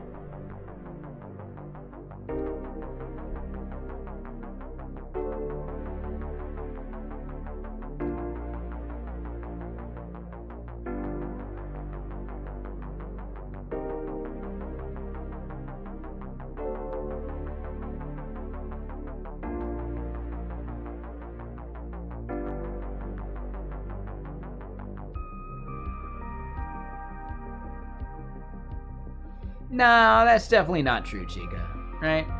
Because they have different semantics, they have different things, right? The syntax is actually less of what makes a language a language.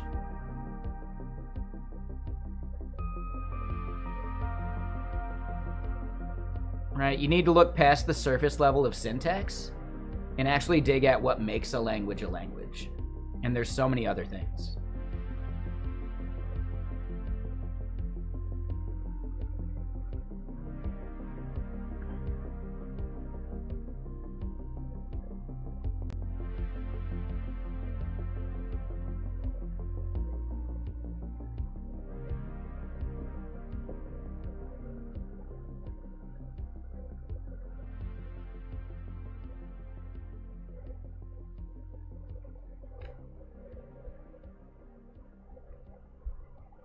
Oh,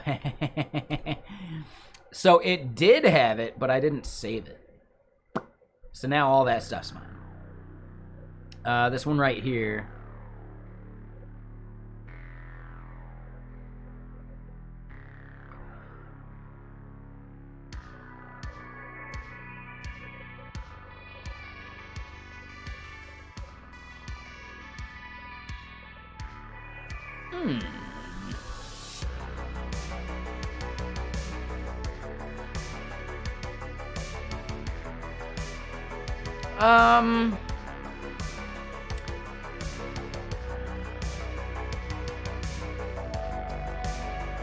That's trickier. When you typically want to talk about object-oriented languages, you tend to mean a language that supports inheritance. Go basically doesn't support inheritance. It does support a level of composition that I think is more composable than other languages. So if you want to look at it, we can look at one of these types.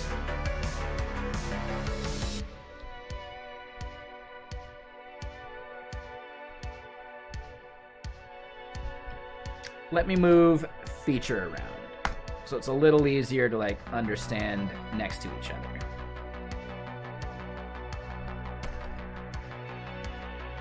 So here you go, right? We see that I have a base feature in which it has these things, sure, right?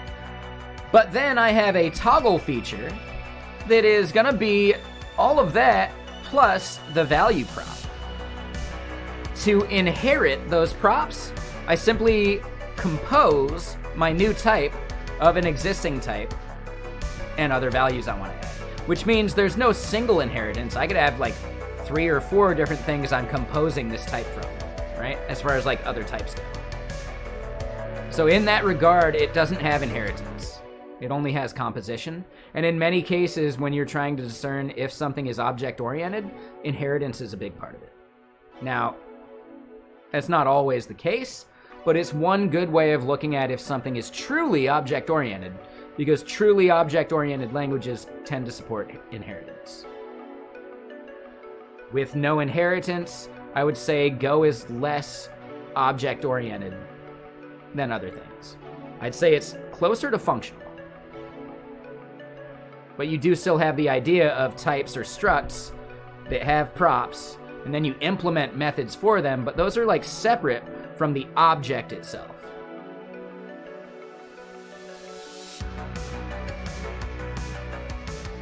Yeah.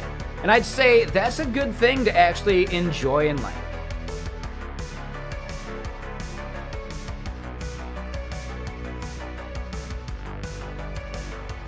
See what you did there? Right? Yeah, so in that way, C is not object-oriented either, right? C++ can be. But C is more procedural, somewhat functional.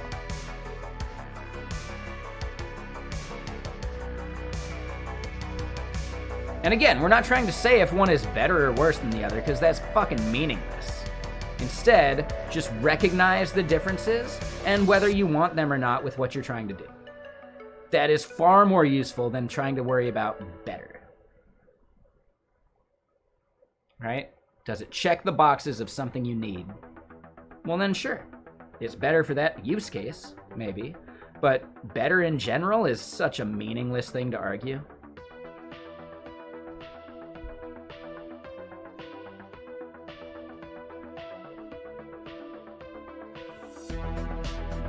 Yeah, there's no such thing as a silver bullet.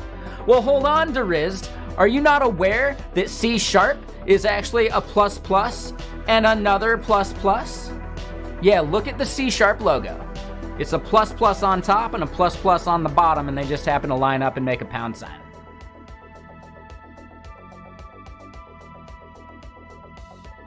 So C# is C+++++.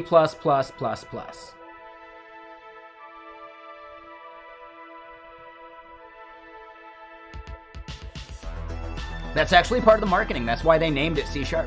Literally. For sure.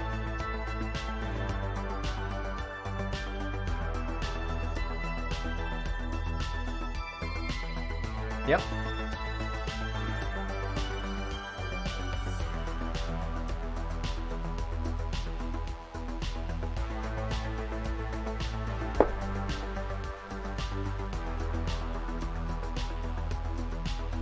Yeah, it's just a double increment, right? No big deal. We're programmers, we can parse that logic.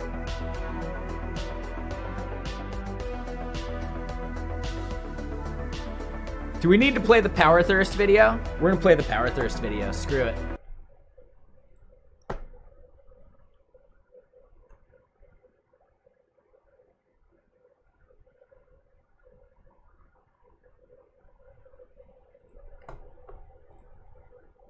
Who here has never seen the Power Thirst video?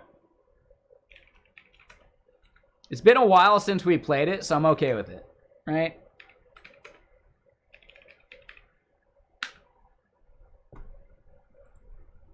Hey, do you want to feel so energetic? Try Power Thirst. Energy drinks for people who need gratuitous amounts of energy. With all new flavors like chocolate. Chocolate energy. It's like adding chocolate to an electrical store. Sound the alarm. You're gonna be uncomfortably energetic. What's that? You want strawberry? Well, how about Strawberry! Made with lightning. Real lightning. Real lightning.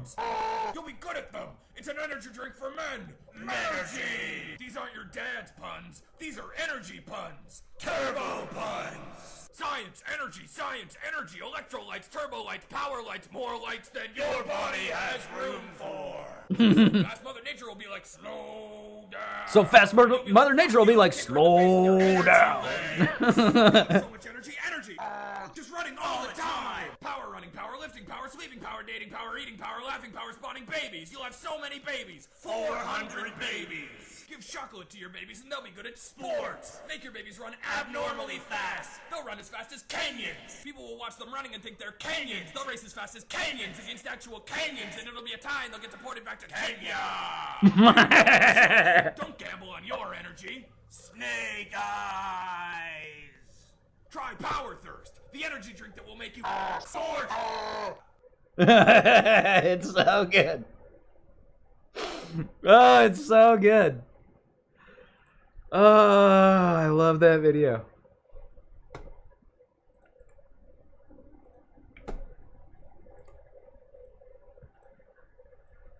$400 babies. Like, dude, it's just so good. Ah, I love it. Yeah.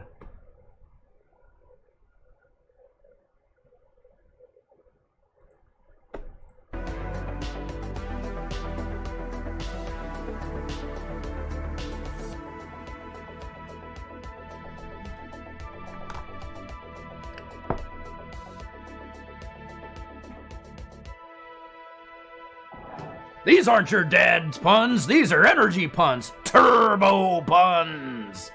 Like, dude, it's so good.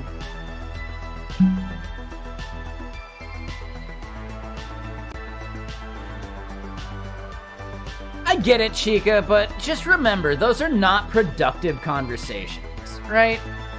It is so subjective that no one can actually argue that, right? No one can tell you you didn't feel that way about it. But you're also not saying anything real about it. So yeah, try and avoid those subjective opinions, right? Most enjoyable is not a metric that actually has any relevance in the real world.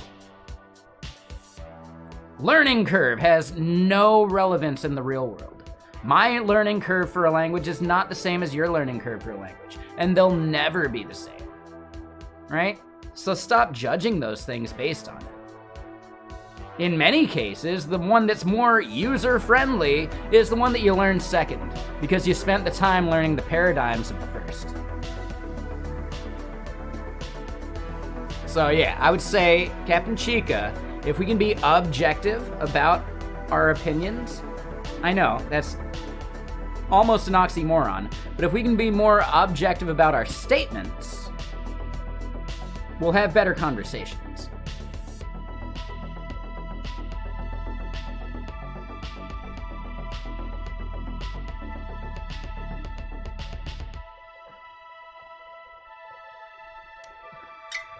Come on, Drizzt. Again, we're not looking to drag any languages through the mud in any way at all. It's not productive. It only serves to make people feel bad about something they used, right? If they're getting work done, they're doing some major shit. I get it, but those jokes are actually harmful. It's like the PHP jokes. It's like the Perl jokes. It's like COBOL jokes even. Is there any actual value? No.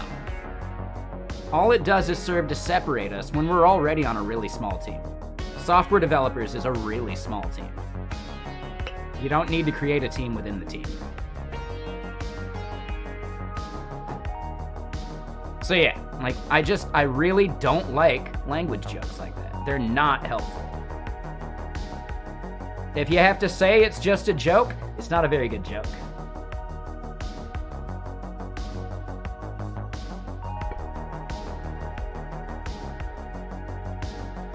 It has very heavy, it's just a prank bro type vibes, doesn't it? You should avoid that mentality at every step of life, and you'll have a better life because of it.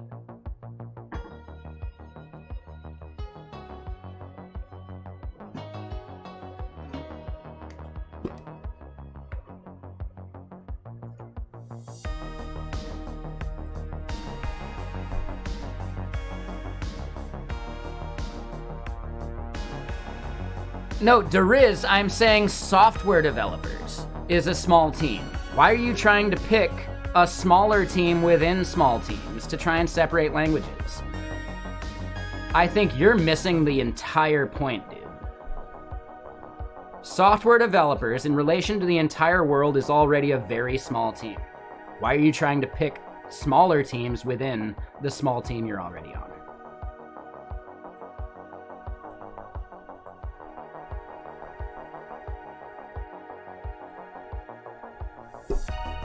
Jesus fucking Christ, dude. Really? Look up the numbers. Compare the amount of software developers in the world to the amount of people in the world. It's already a small team. Do the math. Do the numbers. I'm calling you out on missing the entire fucking point. And Drizzt... Jesus, dude. What am I gaslighting here?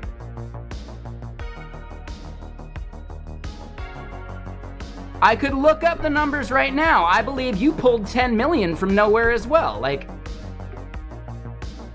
what the fuck are you talking about? Go out into the world and talk to people. How many are software developers?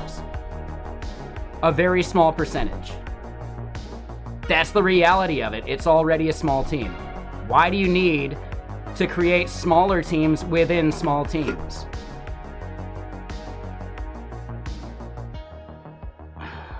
I think you're just trolling, so fuck off, dude. Fuck off. I tried to actually reason with you, and now you're just being flippant for no reason. So fuck off, dude. Get out of here. You're not welcome. I was telling you about software devs in general, not .NET. I don't care about .NET. I'm not saying it shouldn't exist. I'm not saying it's a bad thing. I'm saying we are software developers. That's already a small team within the world. And you're somehow trying to, like, segment that small team already? Fuck off. Get out of here. You're a shitbag. You're the problem. You're the exact problem with the industry. So fuck off, dude.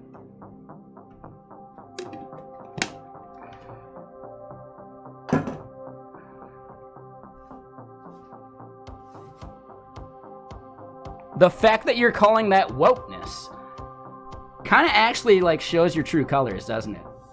So fuck off, dude.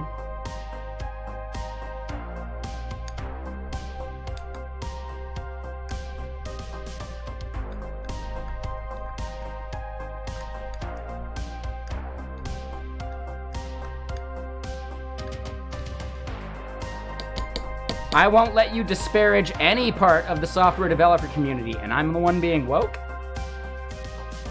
Okay, yeah, fuck off, dude. You suck. You know that, right? You suck.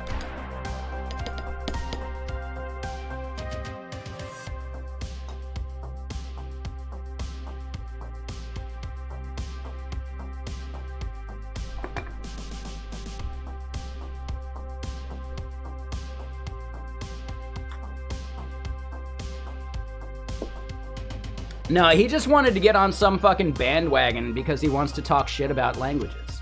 Like, no, you can just fuck off. He sucks.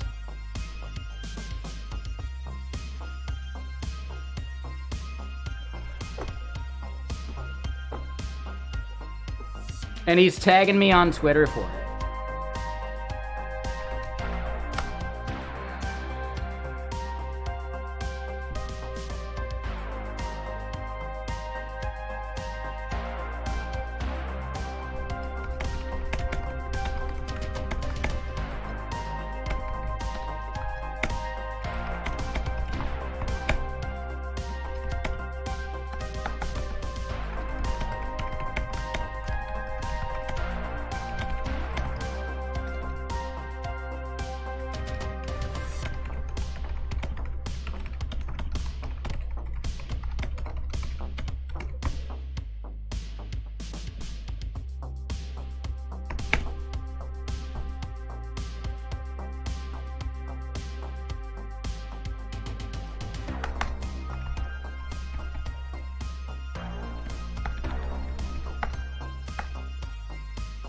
So yeah, fuck off, Drizzt.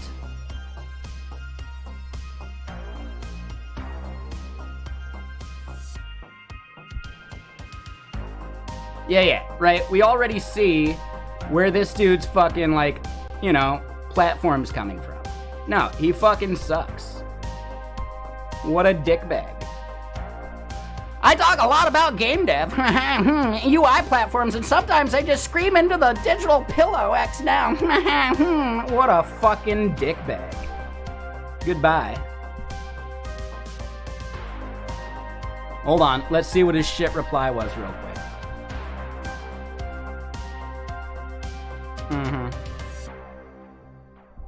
Yeah.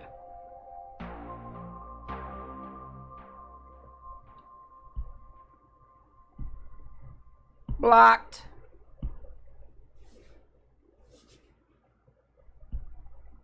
What a shit human being, dude. Seriously, like, what a shit human being. Who cares what he shipped? It doesn't have anything to do with him being a shit human being.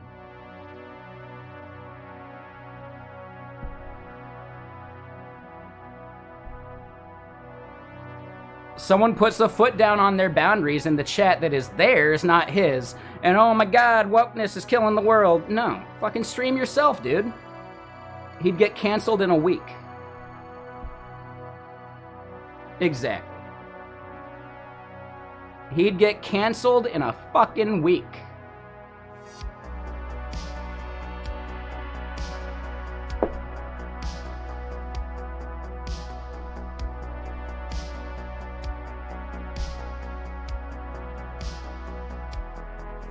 I don't want him making people in my chat feel bad because of some language they choose to use. And that's wokeness? Fuck him. Like, dude, he sucks. He's bringing his politics where they don't belong. I feel sorry for anybody that employs that dude.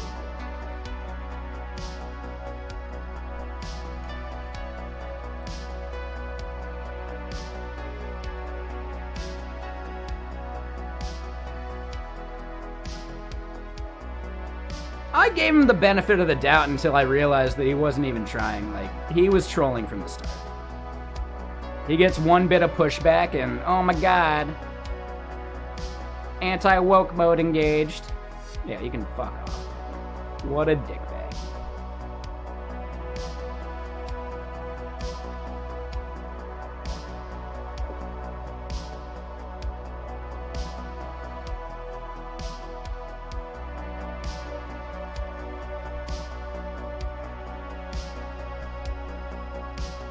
Here's the thing, like, dude, I saw a lot of X something or other in his comments, like in his description. Do we wonder why?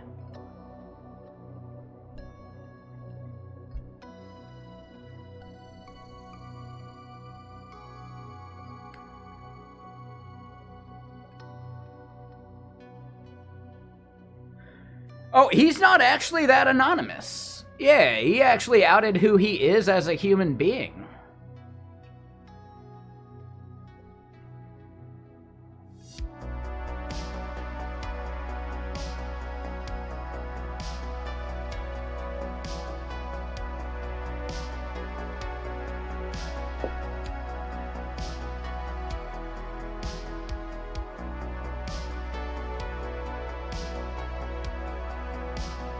Alright, so, this next bit.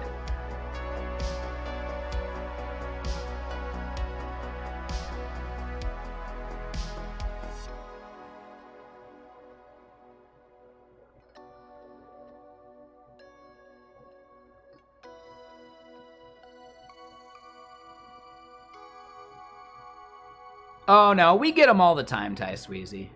I feel like they got some fucking Discord that they like to congregate in.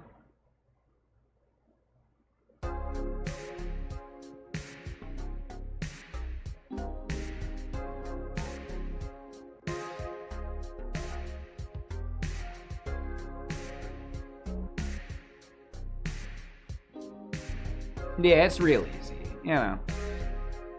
I've banned worse than that. I've banned better than that. He's just a common run-of-the-mill troll that's upset that he got some pushback on his shitty fucking sense of humor. Oh, poor baby.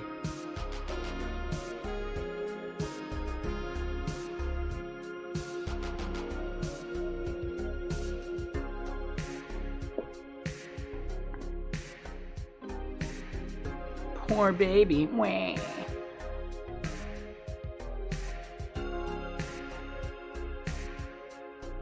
Alright, one thing we need to do here, though, is make sure... Ooh, hold up.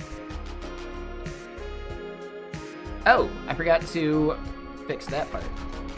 There we go. I was wondering why that was wrong.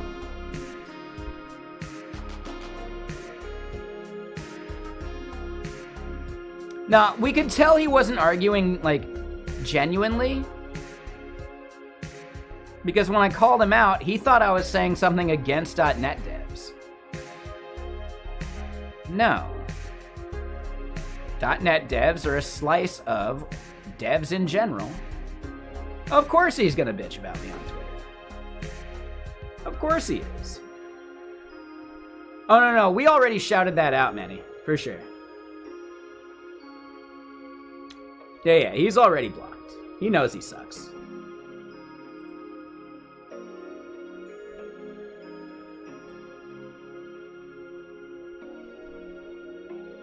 Exactly. I'll forget about him in like 10 minutes.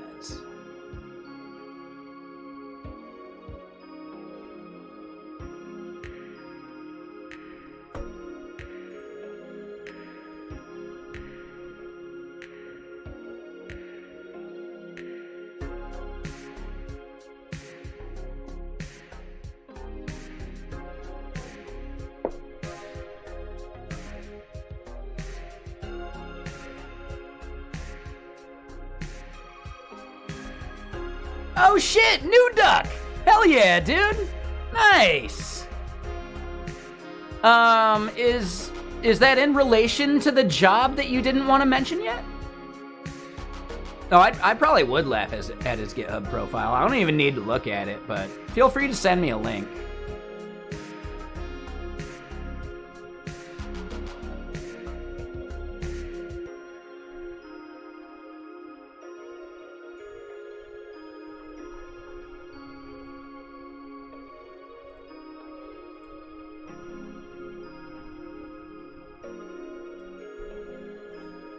Is that really it? Oh, not related to the job. Okay, yeah. So don't mention your job unless you're able to. Yeah, like, so, Chica, nah, I was gonna say, like, PM it to me if you want. We don't need to drag him through the mud here. He doesn't deserve our attention.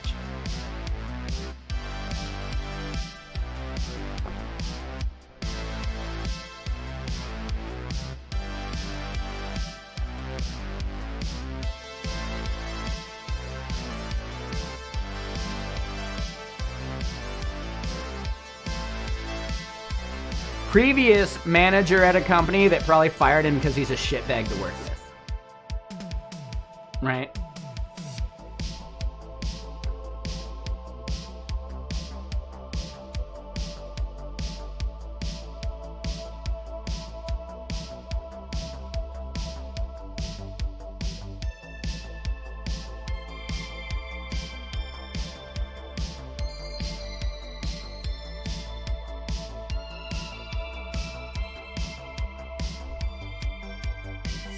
So you start a week from today, so you can share more then? Sounds good. I mean, I already have some guesses, but I'm not positive. But yeah, started doing some PRs to help improve perf stuff. That's awesome, man. Good work. Yeah, that's legit, dude.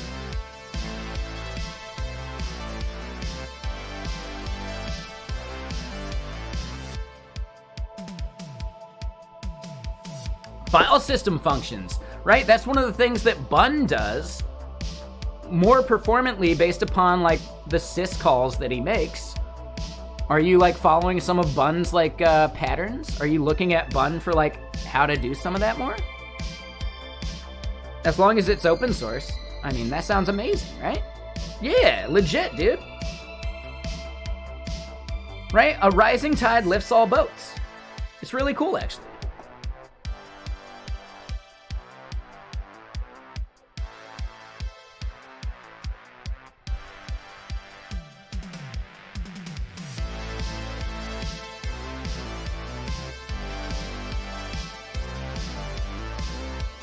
I know, right? That's really cool, man. Yeah, good work. Hey, ZooDev! What are you up to? Yeah, stoked to see you streaming. Yeah, so cool.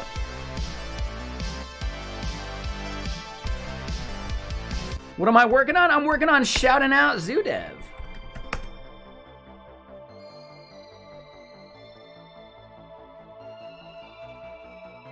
What are we actually working on? We're doing the Go SDK for Vexilla, which is my static file-based feature flag tool. That is some Go code you were seeing for sure.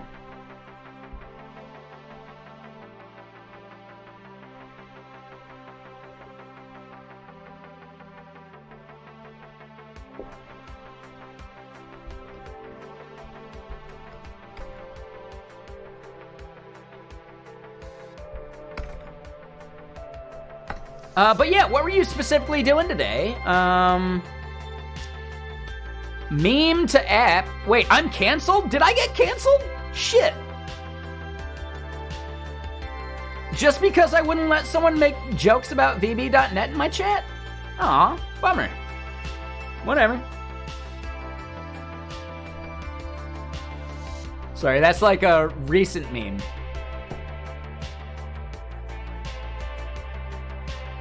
I'm canceled already? Shit.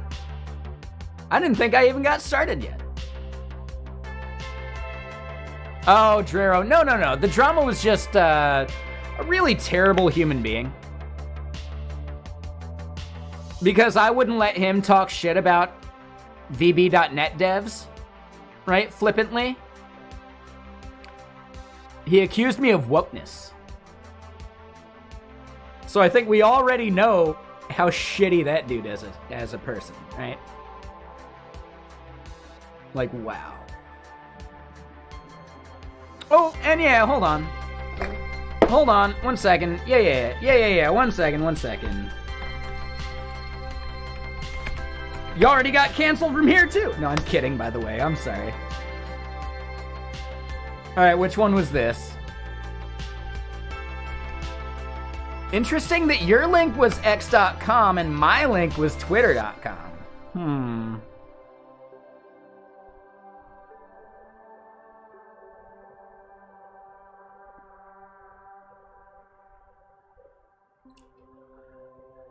That's actually a fun app. I like that. Oh, that's clean. Yeah, good shit. That is a really fun app.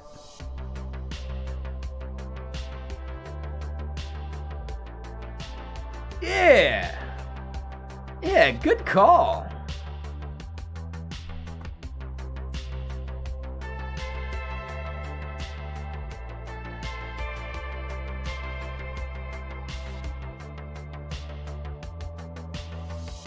Ooh, does it cancel out? Oh, Duck, that's a good one. Hell yeah. So hold on, you're wrestling with Upstash and you've thrown in the towel for today, but tomorrow, okay, so I'm probably not old enough. What does STG mean? Or I'm not young enough, sorry. I'm definitely old enough. What does STG mean? Oh, okay. Gotcha. Q-Stash? What is Q-Stash? Yeah, exactly. Kids these days. I'm just having fun. Zoo, I think I saw a tweet that you're heading to TwitchCon, right? Right? Mainly to, you know, hang out with the Primogen? That's fine. Yeah. I'll be there too. But yeah, I'm going to hang out with the Primogen as well. Yeah, that's awesome. Nice.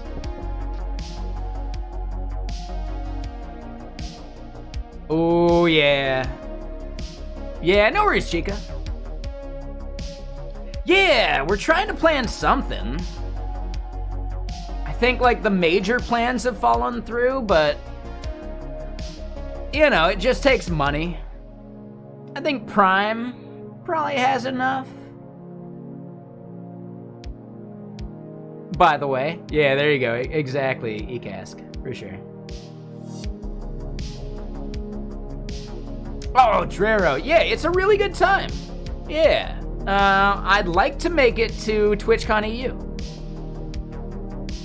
So, like, we've all discussed it. I went and looked at bars as well. We've had Cotter. I'm not sure if you've seen Cotter in your chat. Kodder. He's a fixture in the community. Awesome dude. He's in all of our chats. All our chats belong to Cotter, right? Technically. Okay, yeah, he's great. But he's been looking at stuff, trying to organize. I'm just trying to throw some money at it because I tried looking for stuff to organize and I gave up real quick. It's actually like a nightmare, like organizing an event in Vegas. It's tough. Yeah, it's a hard thing. When realistically, we can just descend on some bar and they just got to deal with us anyway. So yeah, we may just do some impromptu thing.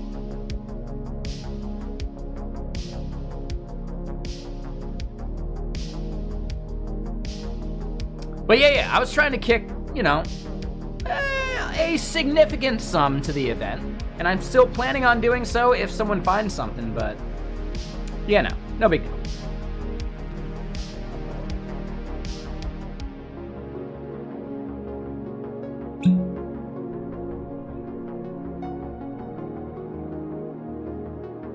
It'll be cool.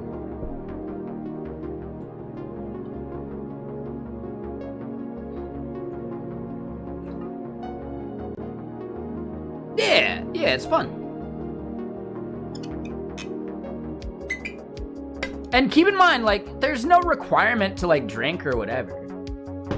Right? There will be streamers there that don't even drink. Like, that's fine.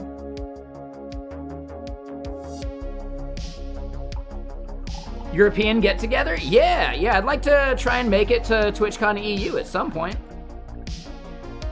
Probably need to get a passport first. Yeah, hold on, real quick. This is actually a foodie stream in disguise. I even stream cooking food on my gaming channel. So, what are you making? And if you're just ordering out, well, it's fine. But yeah, what are you gonna eat? Real quick, before you go. Come on, Ty Sweezy. What are you eating? You know better. Come on, you can't mention food without saying what you're gonna eat. Come on. Pizza? All right. That counts. That works. No big deal. That counts. Yeah, I made pork chow mein last night on gaming stream. It was delicious.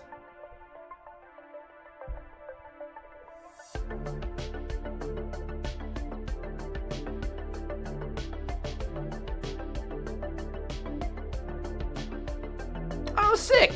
Kent even, like, retweeted your tweet. Nice.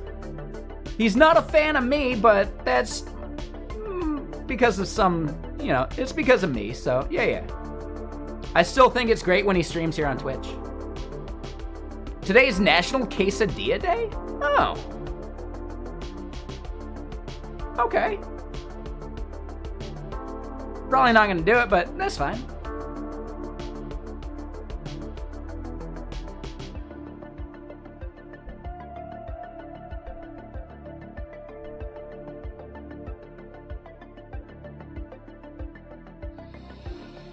I'll probably just do a sandwich.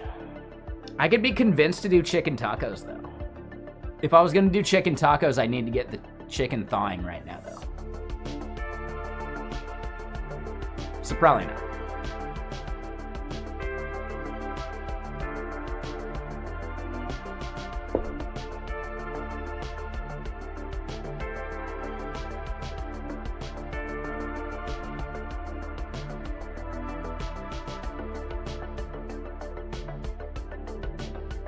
Hey, eCask, thank you for the follow. Yeah, so real quick, for everyone joining stream from Zoodev's awesome raid, thank you so much, appreciate that. The thing we are working on today is the Go SDK for my feature flag tool.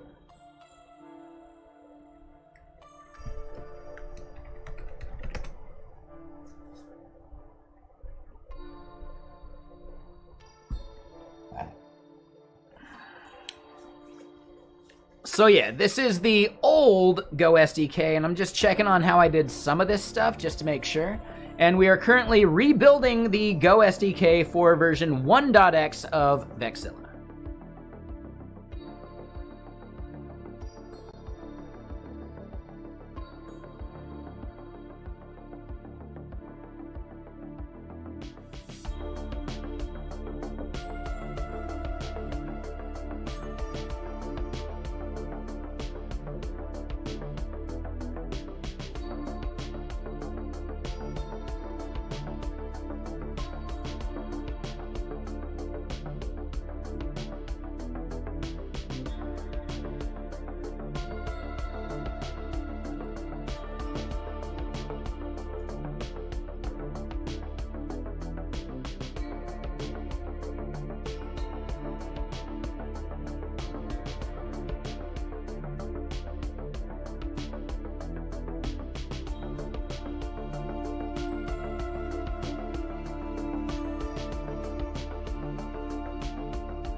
All right, so real quick, looking at this part. Unknown field, toggle features in strut. Oh yeah, oh shit. Did I forget to add that to the strut? Oh, I did because they're capitalized now.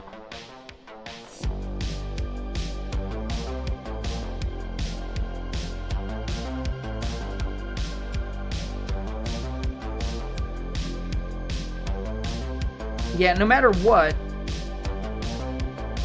we need to capitalize these.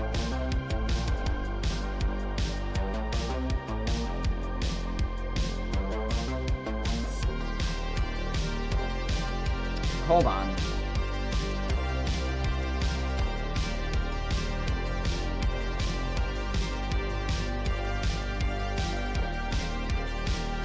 Oh, and yeah. These no longer go on the client. Yeah, no, that was my bad. Yeah, those go away. Yep.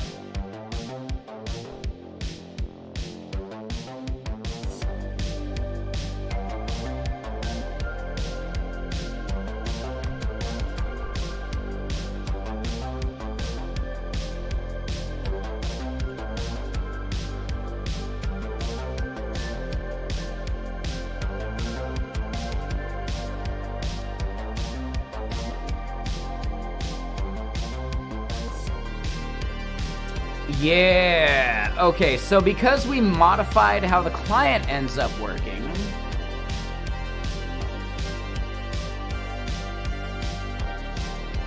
we're gonna have to refactor these parts, but that is a bit separate.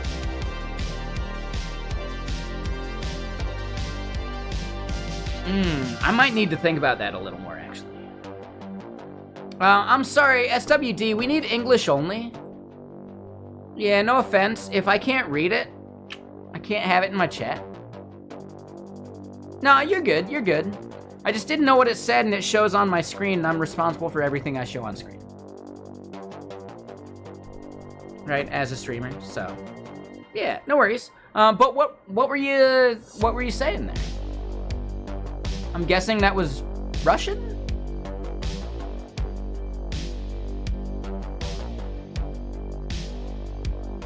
I don't know for sure. It does seem Slavic in some way.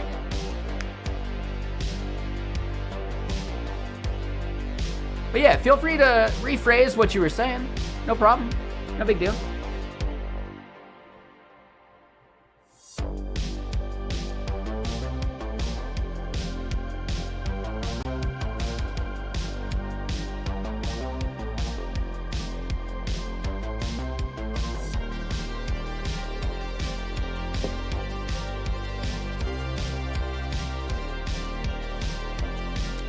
No, so I'm gonna say that's a quick and easy timeout, especially for your first chat. Come on, SWD. That's not acceptable. You shouldn't be telling anybody they look tired. I wouldn't even tell that to, like, my closest fucking partner or friend. You just don't tell people they look tired. It's not an acceptable comment. It's like telling someone you don't know to smile more. That's a really shitty comment. Hey, Kinslayer, that's a solid Bogus Journey reference right there. That is a solid Bogus Journey reference. My favorite part is that when you see, like, the granny, come on, give us a kiss, like, walking down the hallway, that's actually Bill S. Preston in, like, the makeup and everything. It's actually that same exact actor, which is why it's even better. Come on, give us a kiss. Right? That whole shit. That's actually the same actor, I'm forgetting his name right now, who plays Bill S. Preston.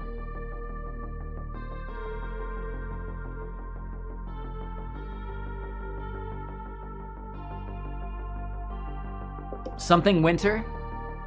Is that his last name?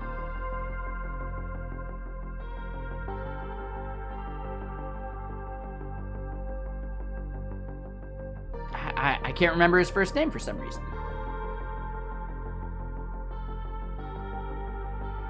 Alex Winter. There you go. Yeah. Good call, Toaster. Thank you.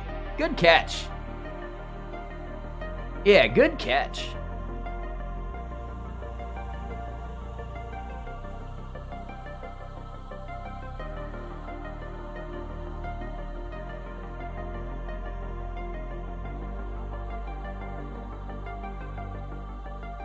Granny S. Preston Esquire. I mean, crazy? No, it's just not an acceptable thing. Do you think I'm that offended? No, but do you want to hear someone say that every fucking day? No. Come on, grow up. Recognize your boundaries and what's worth commenting on for someone else's appearance. Very little, because it's not a great comment pretty much any time. It's like telling someone to smile more. It sucks. It's a shitty thing to do to another human being.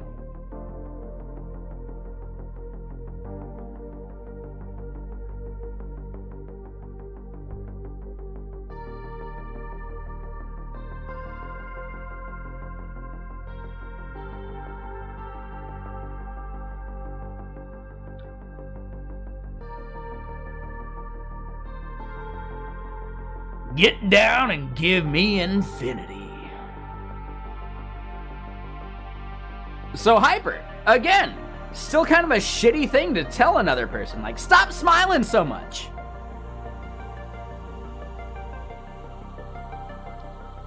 I'd smile just to spite him.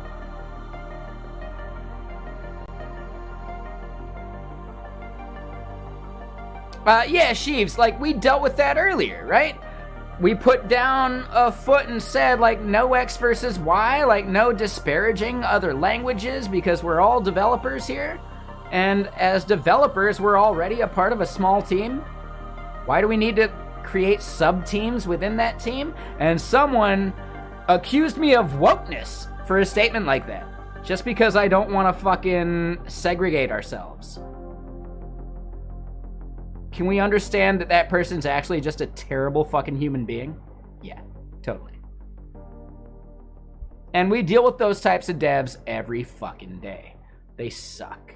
They're the worst member of any team we've ever been on.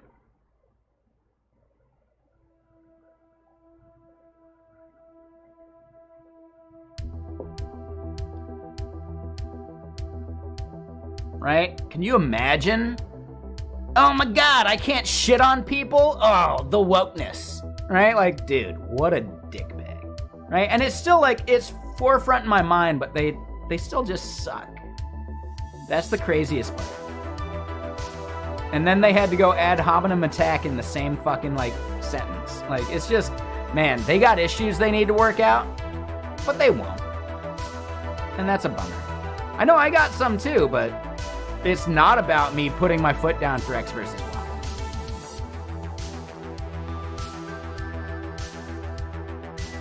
So yeah, real quick though, I do have to use the restroom. I might as well pour some more water. I broke the seal. Yeah. I broke the seal. Here's the thing, like, if people like that are anti-drinking, it makes me want to drink more, just so I'm less like them. And that's actually an issue. So, I'll be right back. I'll see you in a sec. I'm gonna use the restroom. I broke the seal. BRB.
I'm back. Cool, so I got more water.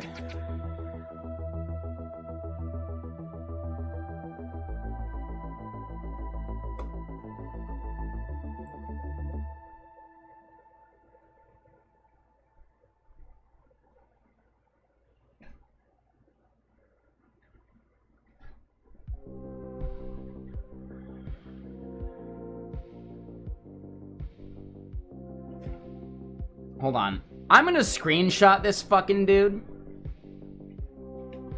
That way he can't claim some bullshit later. I think that's actually a worthwhile thing to do. Real quick.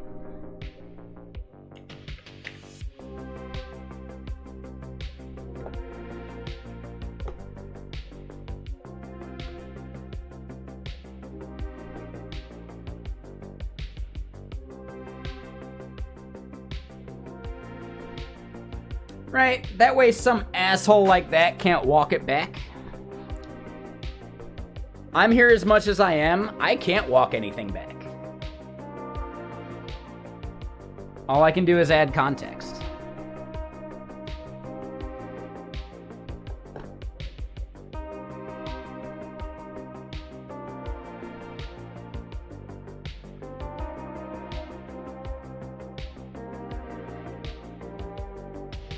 So, Classic Monday for you had an incident for a service that threw 20 million errors in 24 hours and nobody bat an eye. What was the error, dude? Oh shit, yeah, I'll pour another whiskey in solidarity for that one. Like, holy shit, that sounds brutal, man.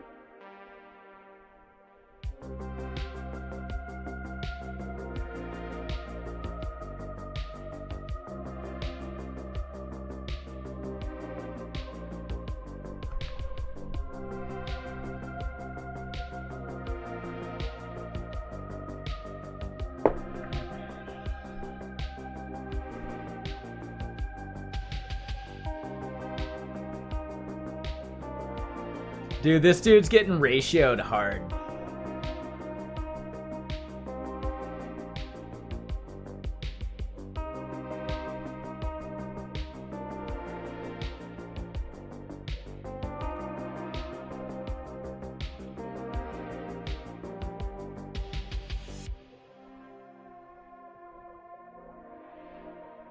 Oh, no worries, Fishman. Yeah, thank you for hanging out. Appreciate you. Yeah, thank you for chilling, right? No worries, you don't have to check in. I appreciate the lurk. I appreciate you just hanging out and being awesome. Yeah, thank you. No expectations of a lurker, right? If you want to chat, we can chat, but you don't have to, like, spam chat like you were trying to do earlier. Like, not a big deal, man. Totally fine. But thank you for chilling.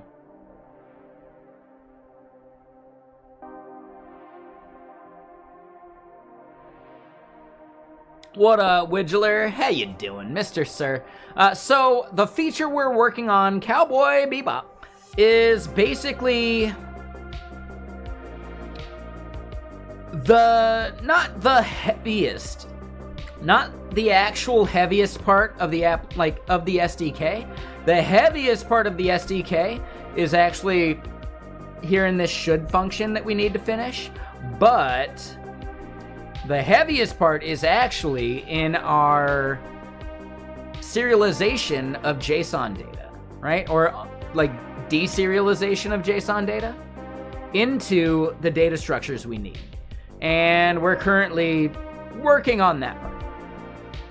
Now we're getting closer and closer. It's seeming better and better. But we still got stuff to do.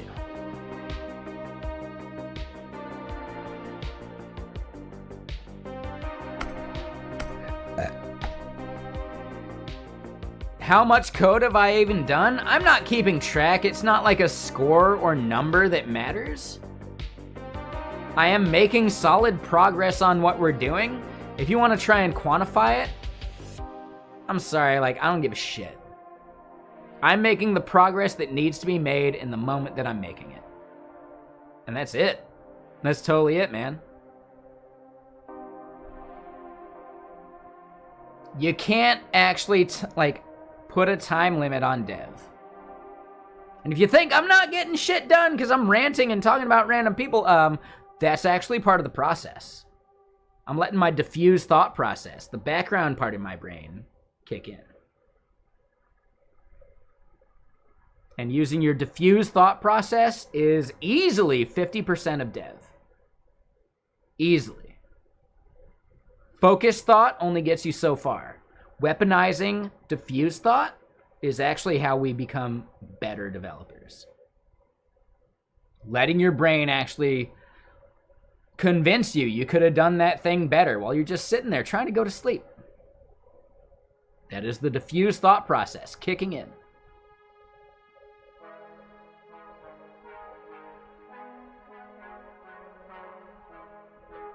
So Fishman, I did not see any swear words. You said, see if you can say a bad word, and then I see risking it for the biscuit, and then I see, oh yes you can. So yeah, you can type whatever you want, and YouTube is probably gonna just remove it.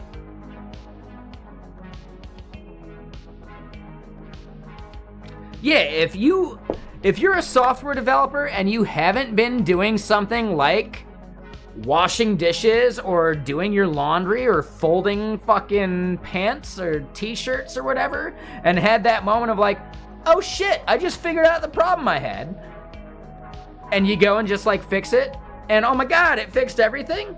If you haven't had that happen, you might not actually even be trying hard enough. I don't know, like I'm not sure. Like diffuse thought process is easily the most productive part of my brain. Because I can be doing anything. I can be just sitting there trying to go to sleep at night and I'll solve some bug for work.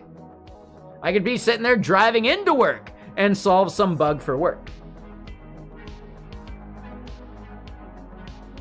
Yeah, no worries, Fishman. See you again soon.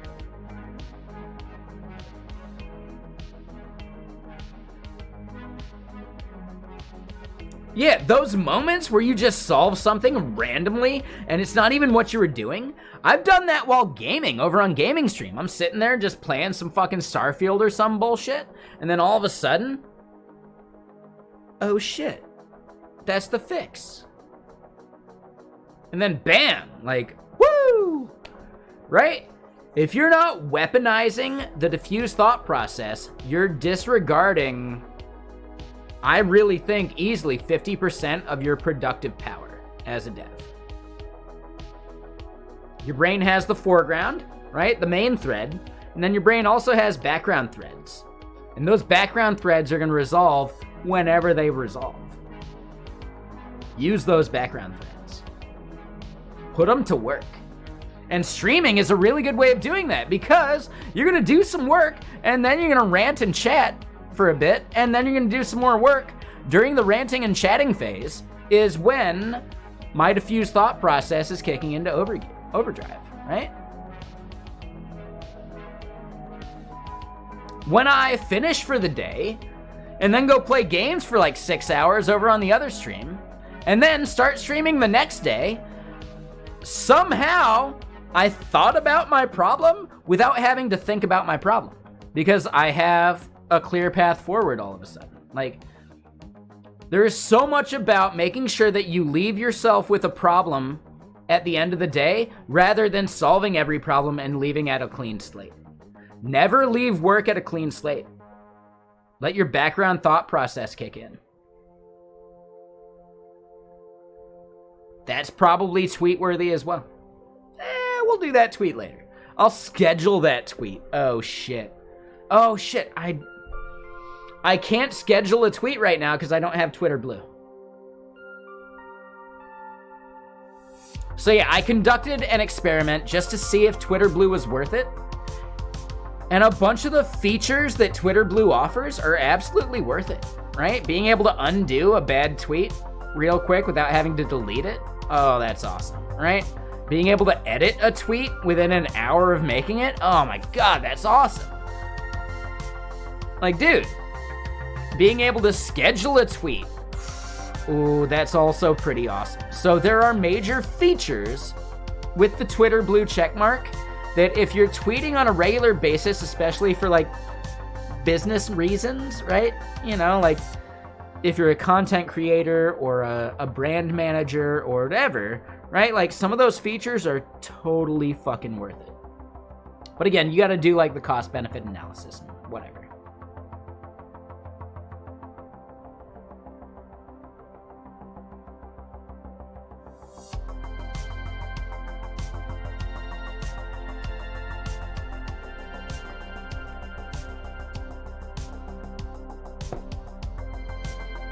I believe stacking is technically not trying hard enough. Boom, nailed it, easy. And yeah, hold on, productivity. Yeah. There is a stretch of road where they once solved a bug while jogging, and they always remember that part of the road for that exact reason. Yeah, man, I remember exactly like a part of my commute when I used to have to drive into the office, in which I would typically land on a thought that solved a problem for me. Like, it's actually kind of crazy. I would absolutely land on thoughts within like a mile of each other on the commute to work. Because there's something about just like time and letting your brain wander and traffic being shitty enough that like, yeah, okay, cool, I can do autopilot now. And then bam. Oh wait, oh yeah, you know that thing you were thinking about? Yeah, you're finally on your like, you know, there's like an open thread to actually resolve that thing now.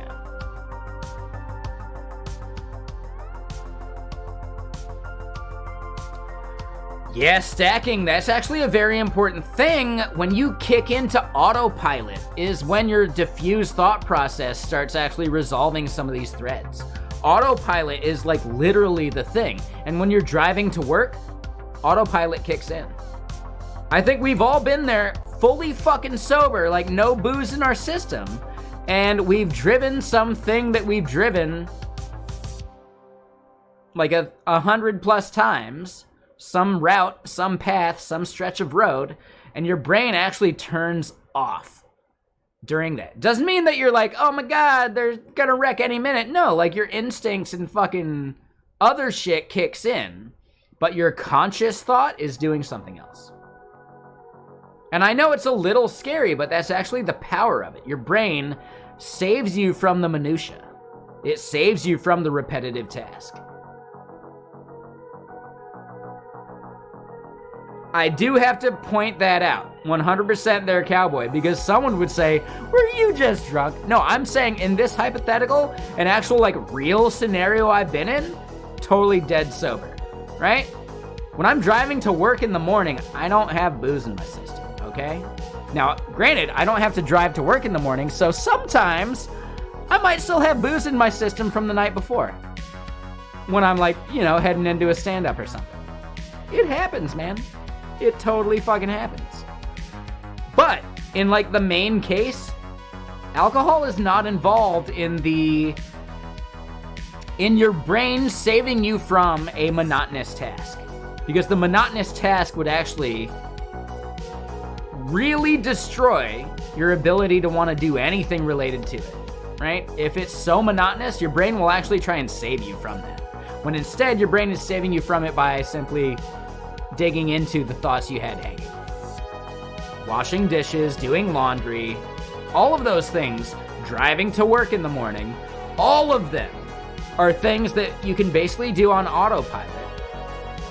And it doesn't mean that you're not actually conscious of the world around you. It's just simply that your memory is selective, and your memory decides what needs to make it into long term. And that's the magic of it. Right? Remembering the solution to that fucking problem is something that your memory goes, hey, that's actually something you might want to remember. This other shit of like how you got to this exact moment, you don't care. It's fine.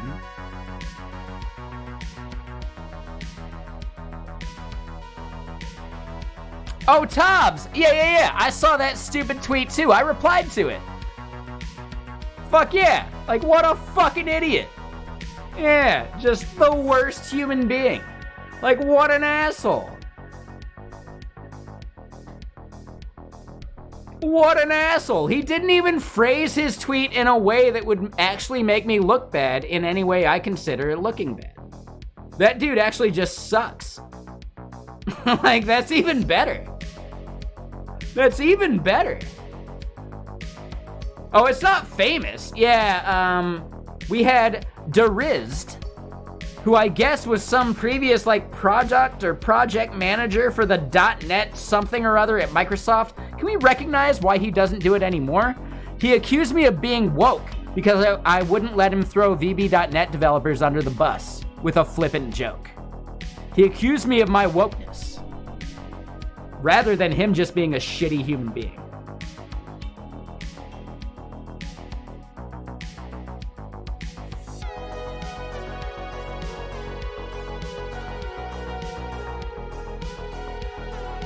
So yeah.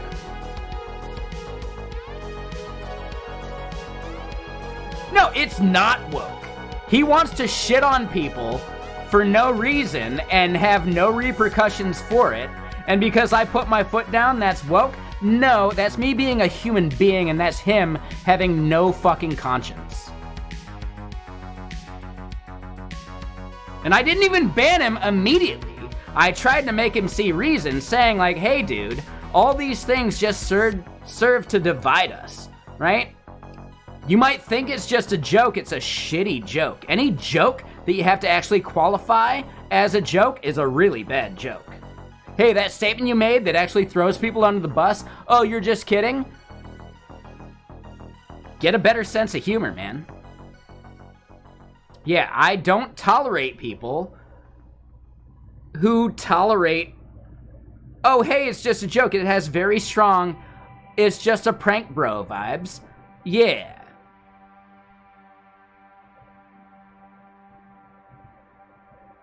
Yeah, consequences of your actions in a chat you don't control.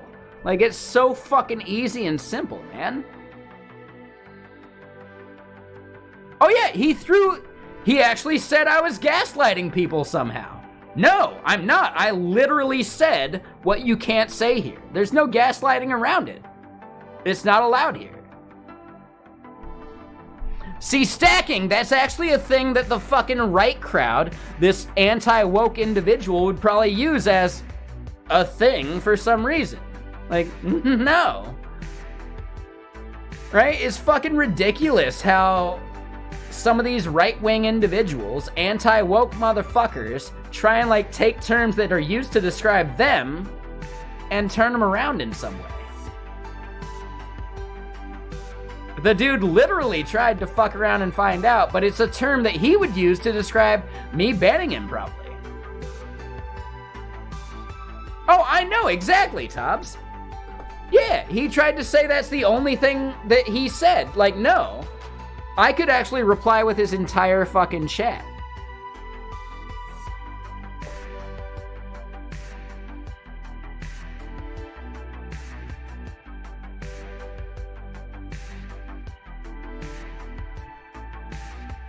I could, but he's not worth our attention. He's just some shitty individual that most likely got fired from Microsoft because of his shitty opinions. I don't know for sure, I'm guessing. This is not liable because I don't know. But this fucking asshole no longer works for Microsoft, most likely because he was not a legitimate contributing member to the culture. Because he sucks as an individual, and he assumes anyone that disagrees with him is too woke. Unreal, if this dude actually works for you, like his post says, Unreal, you got a shit developer on your hands. You got a toxic member of your team.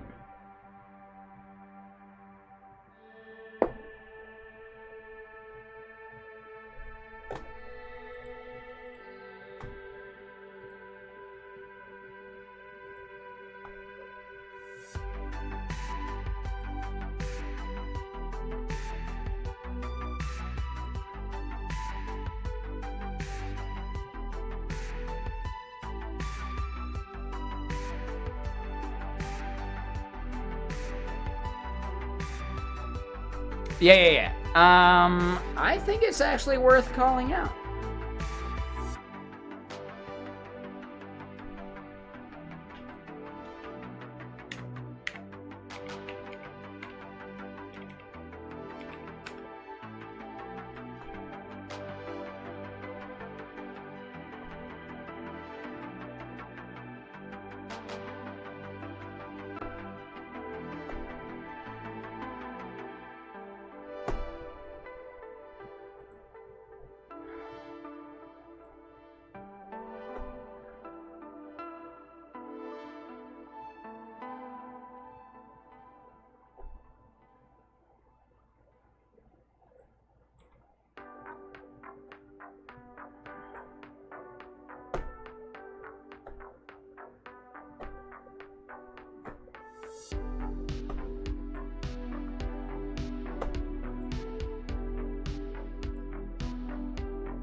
I am, Tobbs, yeah. Did I look at that one repo? I don't know if I looked at some repo. I have this pattern from like over 2 years ago, so I don't know. I'm not sure.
All right, there we go.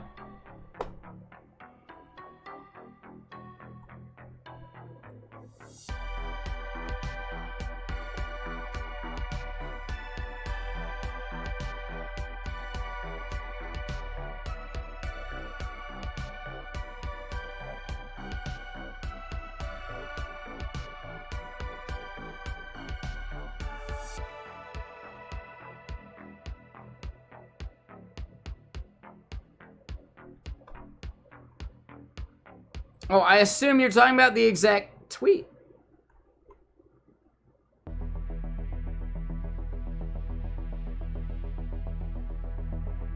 Yeah, most likely. That's fine. I can still call out what I assume is his employer. That's fine. He's still just a shit human being. I think we know that, right?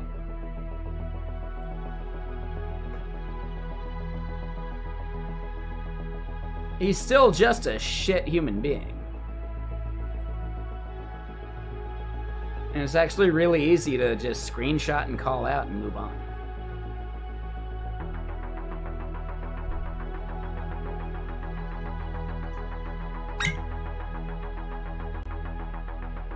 Yeah, we know he was also wrong, but I don't think his employer knows he was wrong.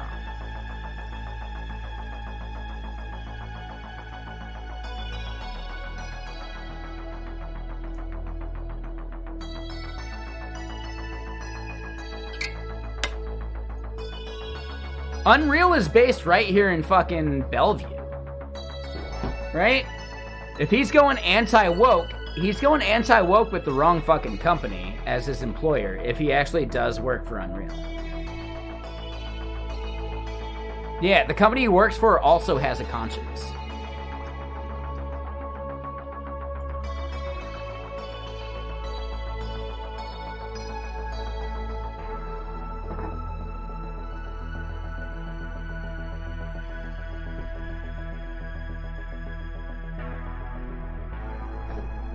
And if he doesn't work for him, I would be kind of bummed if he was trying to represent my company.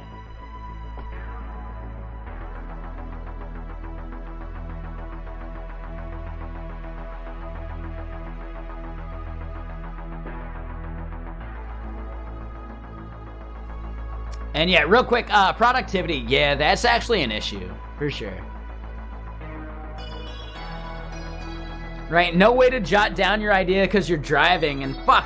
Oh, I hope I remember this. Oh, I hope I remember this. And you roll into the office and like, oh shit, hold on. Yeah, where's my fucking tag to actually like open the door for the garage? Wait, what thought did I have before I got here? Gone forever. Yeah, right? Like, totally. Ah, shit, where'd my key fob go? Fuck, gone forever.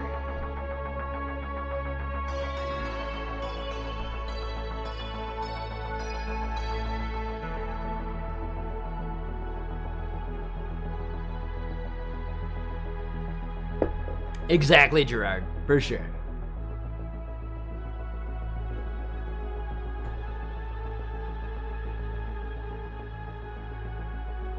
Not a bad idea, Tobbs. That would involve actually setting up any kind of like voice activation for my phone.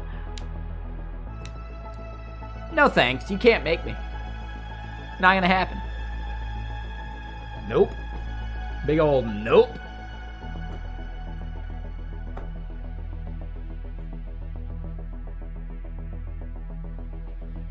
Nah, I'm sorry, I'm good. It's not part of my process, man. Yeah, then you gotta listen to your own voice. Here's the key, Scotty. Whenever you leave a voice note, you gotta do it in some accent. Right? Earlier today, we even did a, a read of some content, right? It was like the post from Mozilla. I read it in like the bullshit marketing voice, like, hey gang, we got this thing that's coming for you.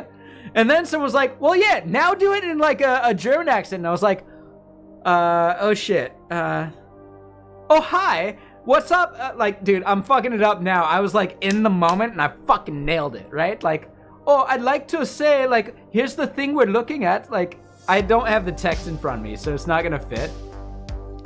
I even threw in like a yeah, like every once in a while. Like, it was really good. It was like solid. Yeah, hold on. Let's go look at it. What's the Mozilla thing? I'll start it off. I didn't go further than like a couple sentences, but it was solid. Hold on. Reclaim the internet. Yeah, this is the bullshit marketing speak.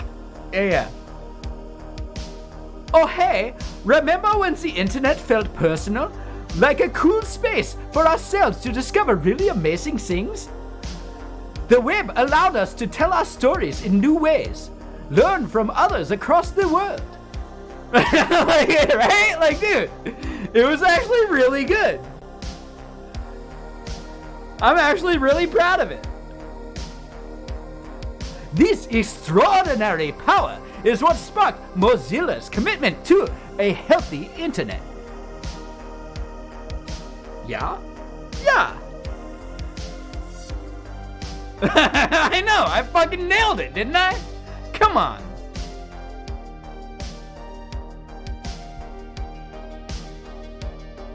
Yeah.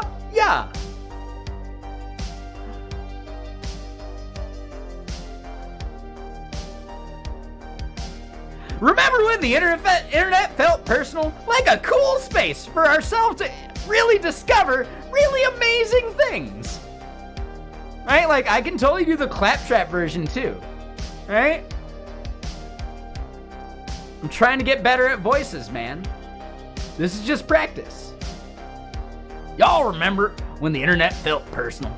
Like a cool space for ourselves to discover really amazing things. Right? The web allowed us to actually tell our stories in new ways, learn from others across the world, and solve problems together. Right? I can do the fucking, like, you know, character from Red Dead Redemption. Yeah, I'm not even kidding. I just need to establish a portfolio, and I think I got some gigs. I think I can get some gigs.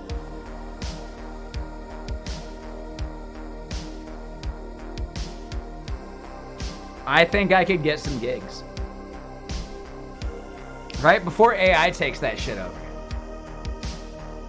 Yeah. Okay. Yeah. The web allowed us to tell our stories in new ways. Yeah?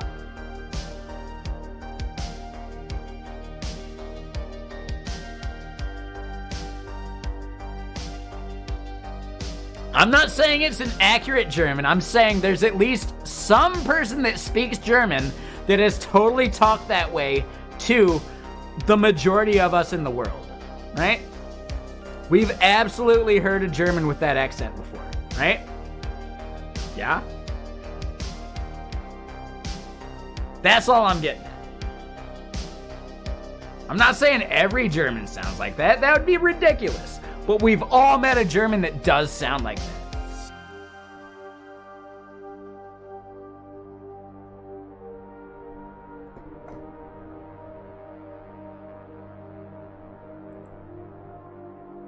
That's the magic of it. That's the beauty of voices.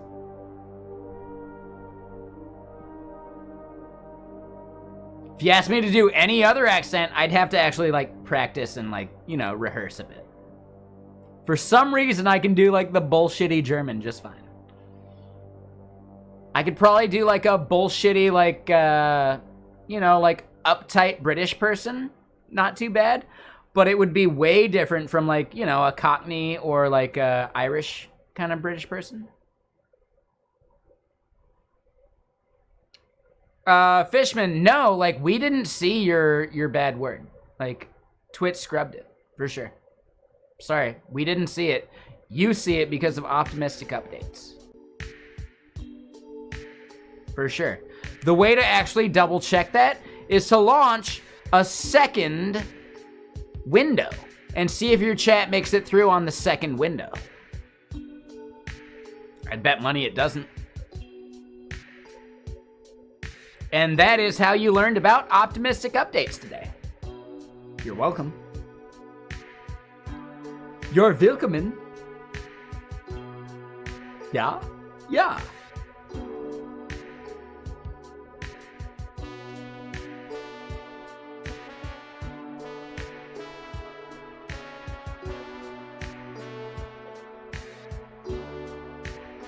How's it going, Ibrahim? Appreciate you, Mr. Sir. I believe that's Brahm. Thank you, Brahm. Yeah? Yeah.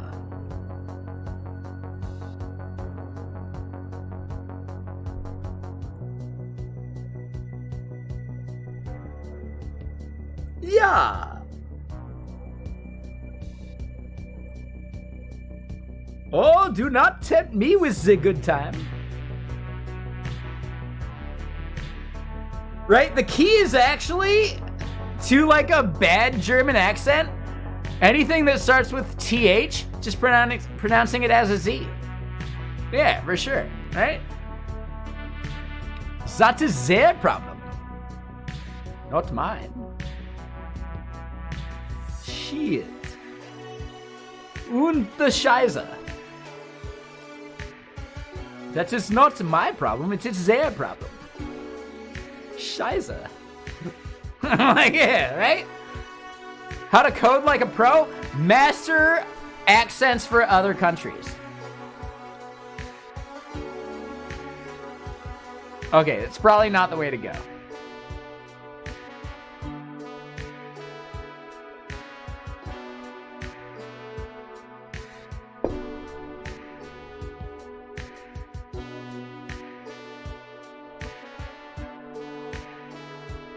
All right, let's get more code done.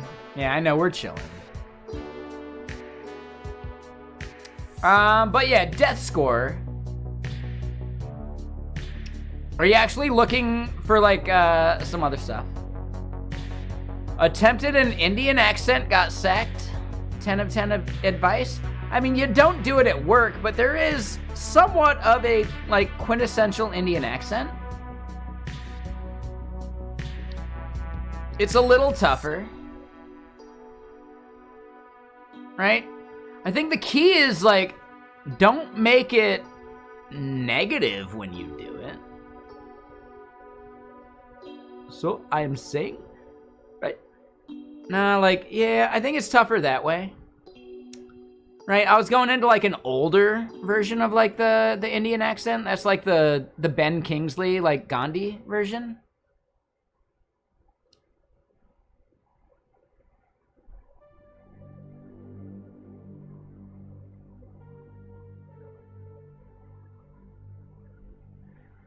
Yeah, like I know enough people with like an Indian accent that I think there's a way to do it right, but it really does depend on like where they're from. Like it's not a generic Indian accent. It's most likely the stereotypical Indian accent, which makes it less than good. But I've totally spoken with people that have an Americanized Indian accent still. Like when they speak English, you can hear it in the way they phrase things.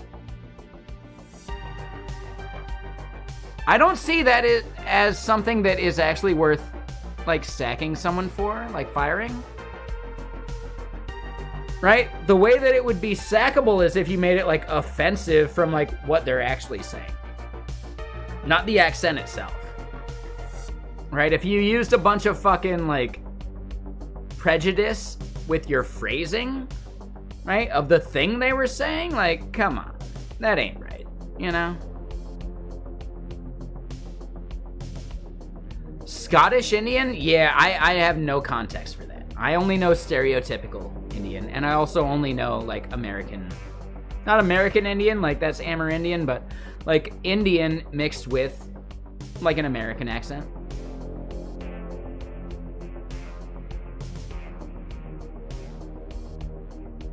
But I do think there are very specific intonations and ways you emphasize certain like consonants and vowels, etc., that actually make a Scottish Indian accent totally different from like a US Indian accent, right? Absolutely. Versus like a native Indian accent. And even then, a native Indian accent really matters based upon like region. In the same way that like a native Chinese accent is totally fucking based upon region. So yeah, like, as long as you're respectful and you're not being a dick about it, I don't think there's anything wrong with doing an accent poorly because we can all learn and be better about it. But don't be a dick about it, you know? In my opinion, if you ever got fired for it, it's not actually your accent, it's the words you said in that accent that are probably the problem.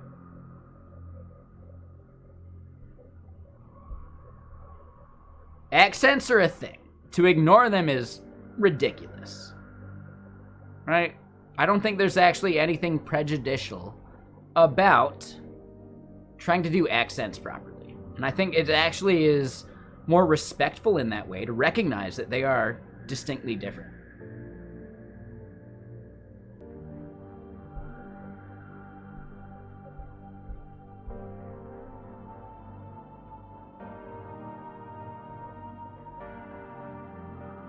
So yes, I've never heard a Scottish Indian accent. I've heard British Indian before, which I think is interesting. It's very different from like the, you know, the US Indian style like accent. But I'm not good enough to actually try and accomplish either one. I'd have to hear some like reference material and try and like reproduce it. My guess is, if you're actually telling the truth, attempted Indian accent and got sacked, my guess is that you did like the most stereotypical version that's not even based on like a real Indian accent, but more like 3 layers of people doing a fake one. Right? To look at, yeah, you were just jesting. In the future, when you're doing a joke like that, use a kappa.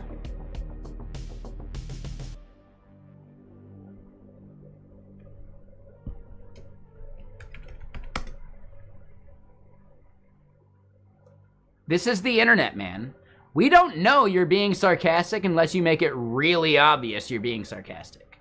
And the only way to do that is with emoji. Or a /s, or something. If you don't give us that, we have to take you at your word for it. So Scani, you already fucked up in your way that you communicate to the internet.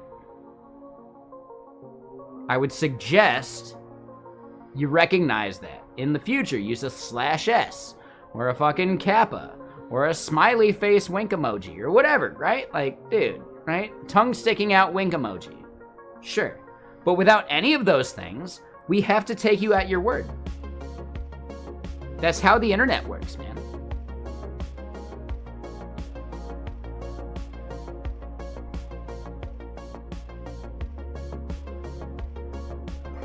And if we recognize that you're never genuine with a comment, well, then I can just ban someone real quick. I don't think you're fitting that bill yet, Scotty, but seriously, if it's a consistent thing to where you leave that off, I'll recognize a problem. Now, you're not there yet, but seriously, you need to guard those statements. This is the fucking internet, man. I didn't write Poe's Law. Poe's Law has existed since before I actually understood the internet. So yeah, no worries, Scotty, but seriously, it's really important to make it explicitly, overly obvious that you're being sarcastic when you're being sarcastic. Tone doesn't exist on the internet. Sarcasm doesn't exist on the internet. Right? Using tone to be sarcastic does not exist on the internet. We need to guard every statement as such to communicate better.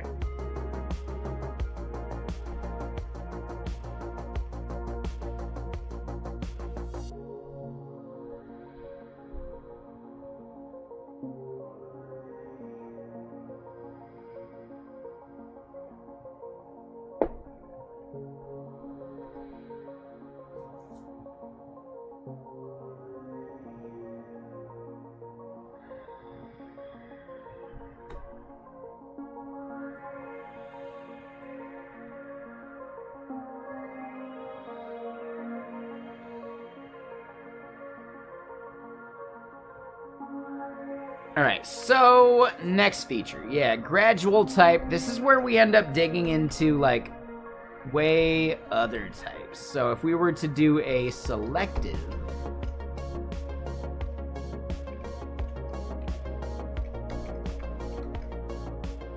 and oh man, hold up.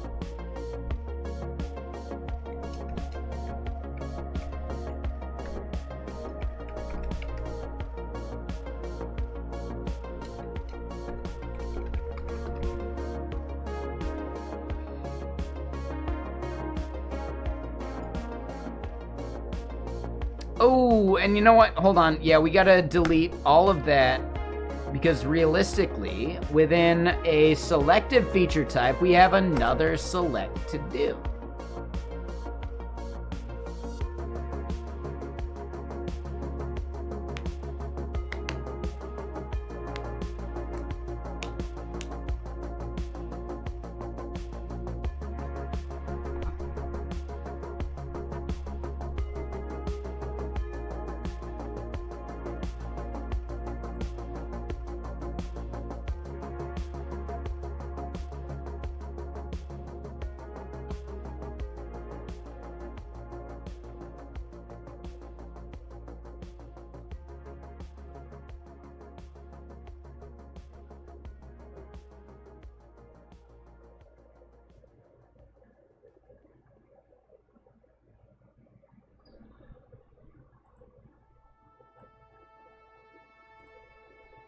Hell yeah, team.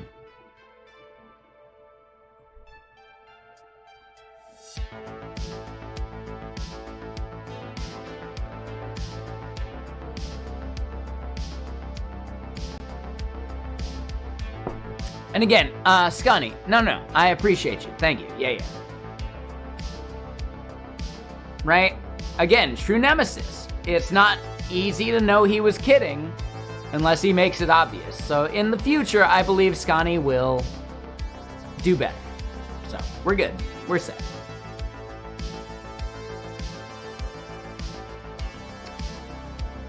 So yeah, for this feature type. And man, yeah, I appreciate y'all really coming to my, my defense, you know?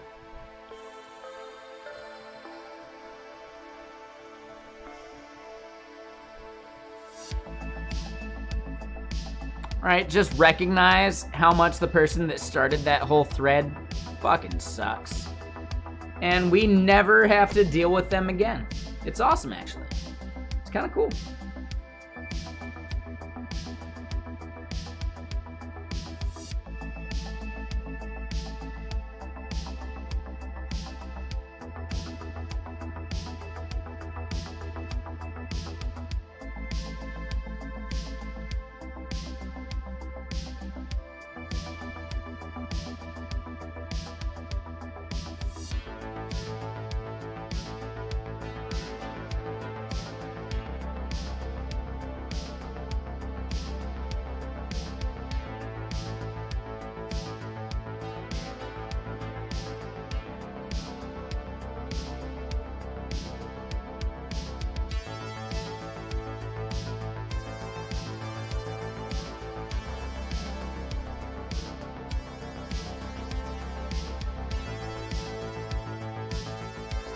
But all right, let's pour another beverage and let's chill.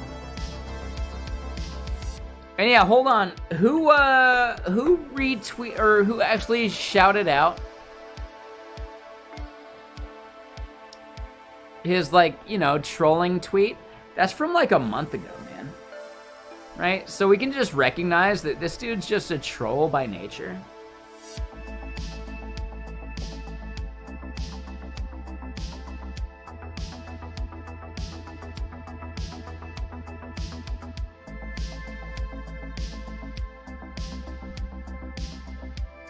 Definitely just a troll. Like, massive troll.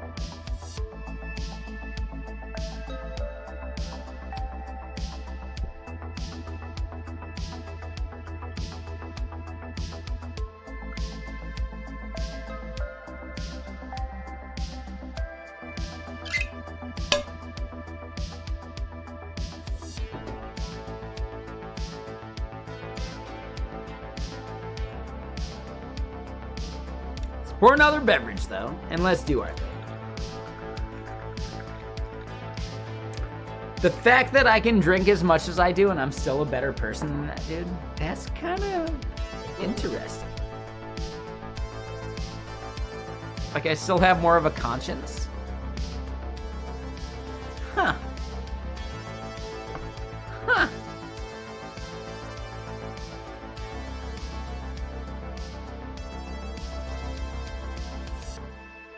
Yeah, I see a Fishman. What's up with the, like, you said bye, then you sent a message, then you said hi again.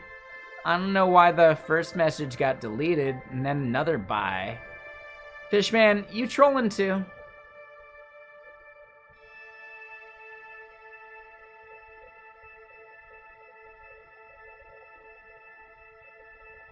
Just saying. Little tired of your shit at this point.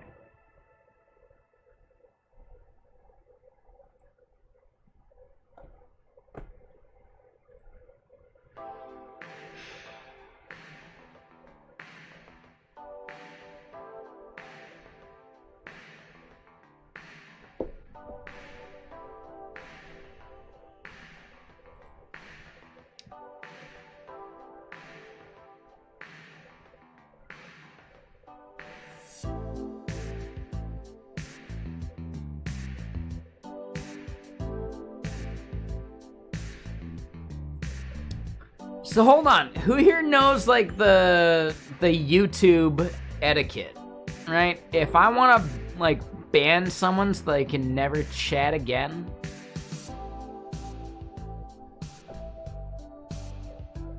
Oh yeah, they're spamming now. Hi bye, hi bye, hi bye. Yeah, they can fuck off. All right, easiest ban I've seen. Hide user on this channel. Bam bam boom. Bye.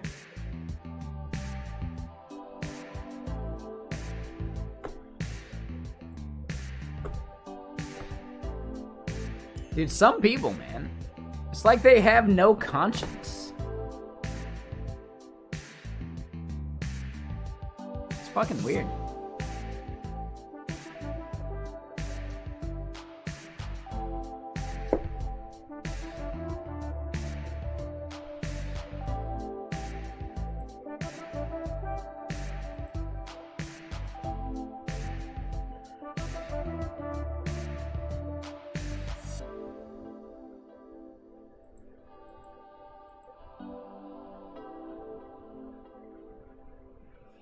All right, so with selective feature here,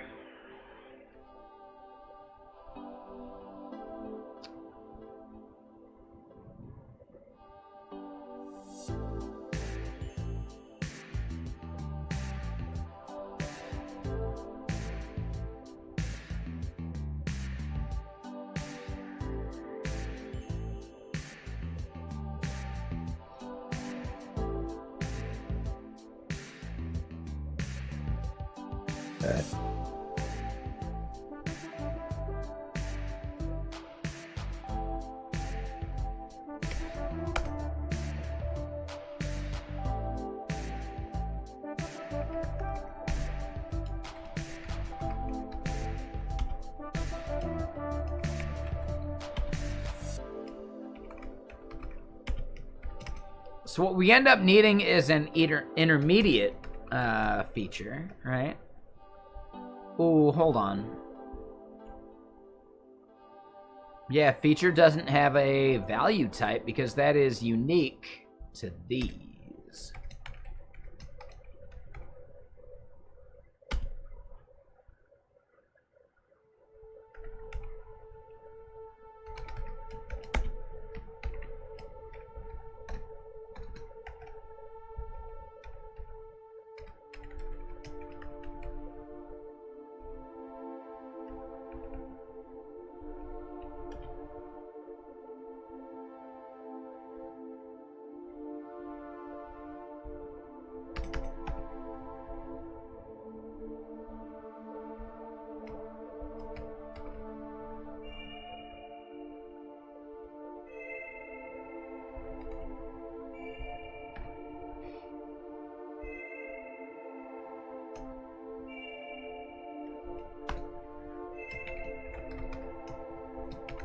So string value type.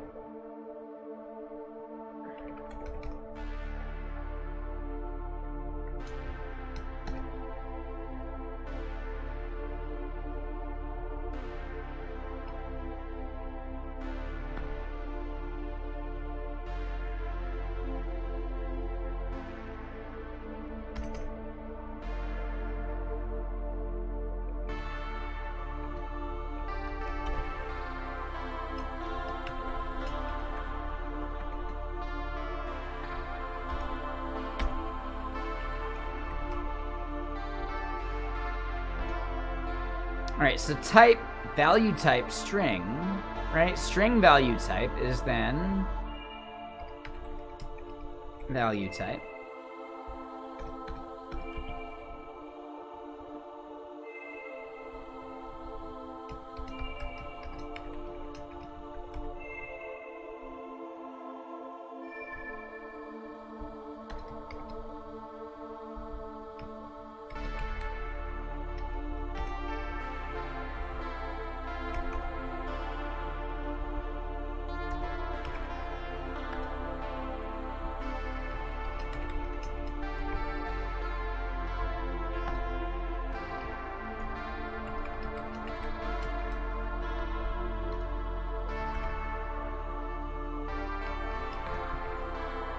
All right, so we end up getting value type here, and we can use that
hold on. So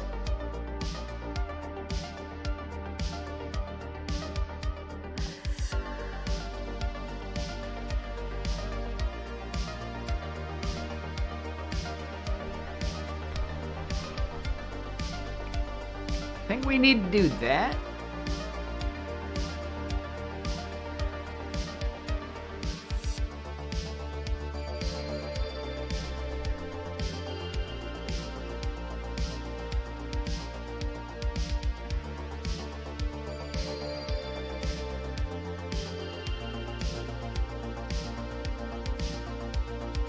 All right, let me double check.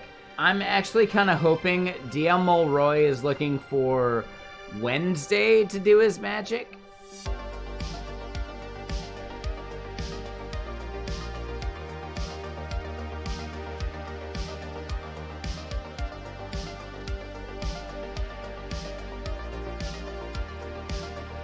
Because, yeah, we got work to do tomorrow for sure. Now that said, yeah, I gotta pee. I broke the seal, you know.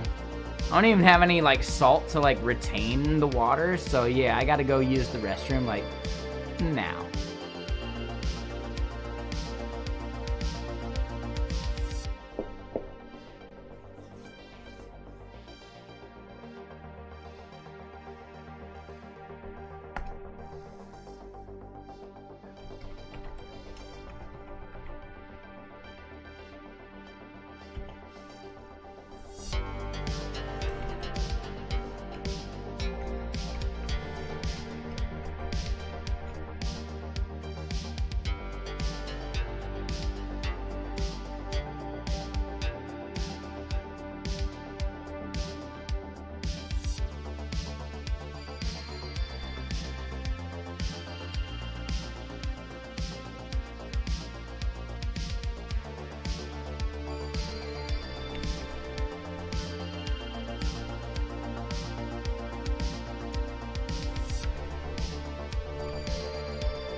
Interesting. They still complain about that typing.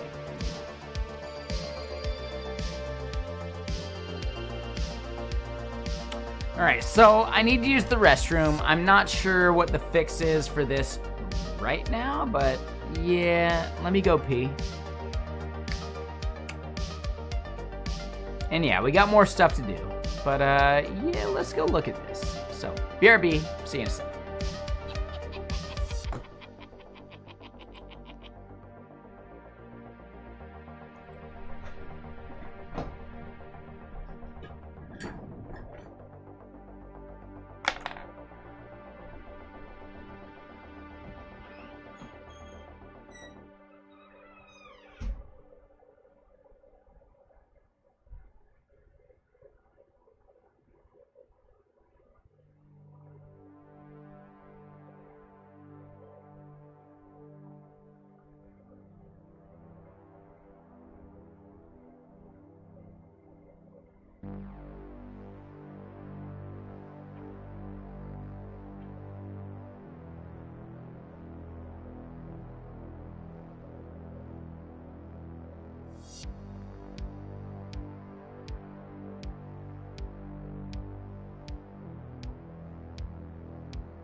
Hooah! Alright, so We're still here, we're still doing our thing, and we're trying to think about the best way to like model this data.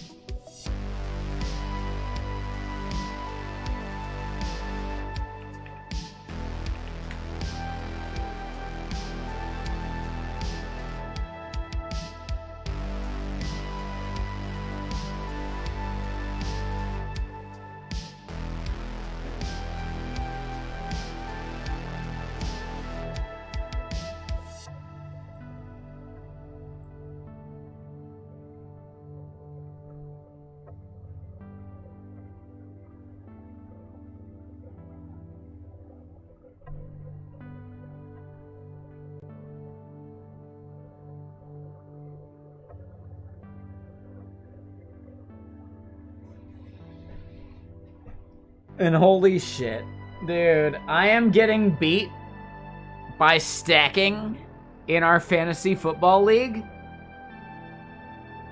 by like 90 points.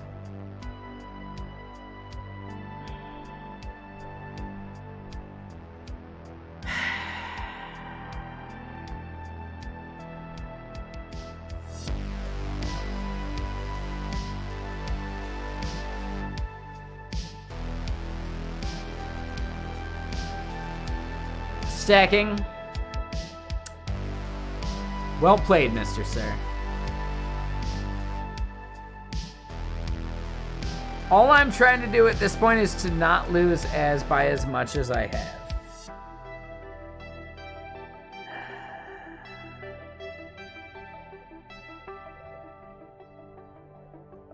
Pua Nakua should be in right now. Yeah, okay.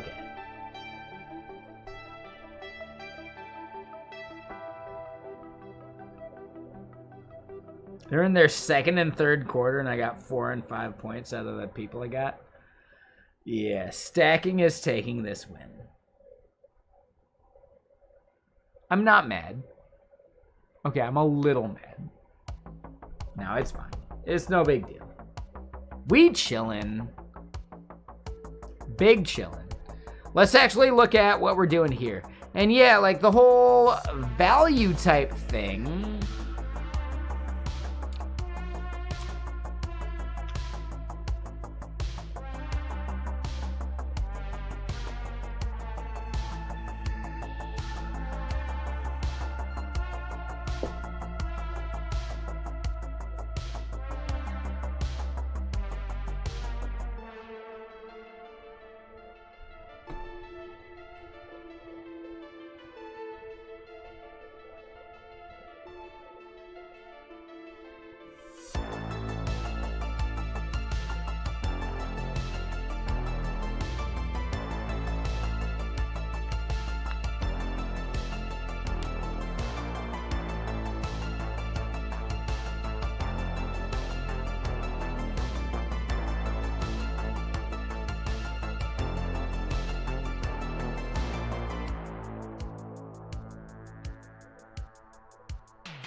Oh man, yeah, thank y'all for liking my actual, like, tweet that doesn't respond to some troll.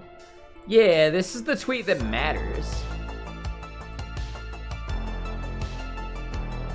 Any likes or retweets or any, like, you know, love you can give it, even a comment would really help. Do what you gotta do. Algorithm time.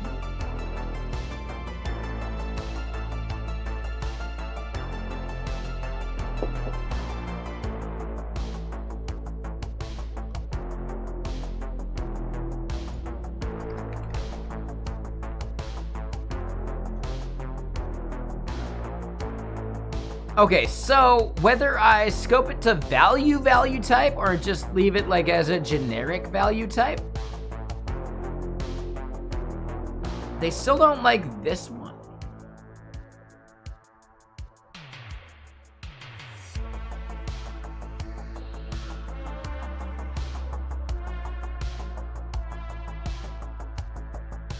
All right, so let's dial it back. Right, same error we get either way.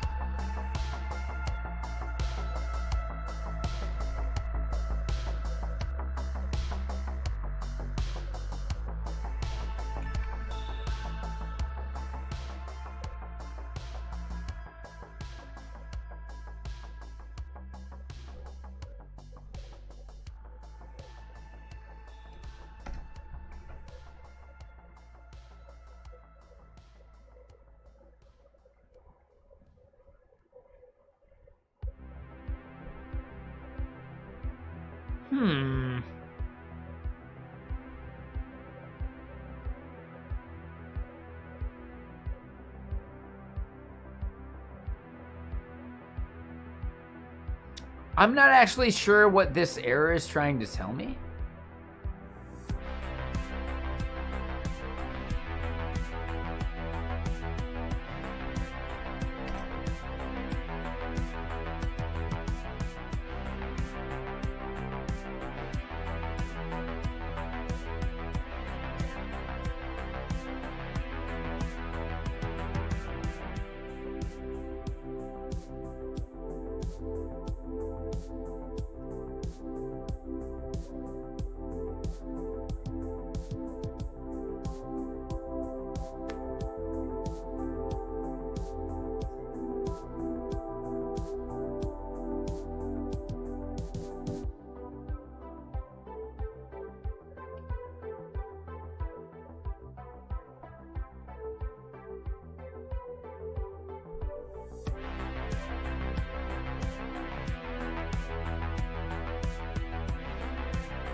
Sky Sam, thank you for the follow, and Dekose, I think I said thank you for that follow as well, but yeah, thank you.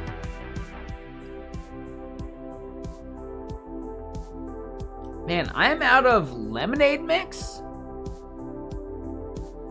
and it's just whiskey and water from here, man. So yeah, kind of a bummer, but whatever, we got this. No big deal. Oh, and that's the whole thing. I just needed this part. That was it. Oh my god. Yeah, I just needed that. No big deal.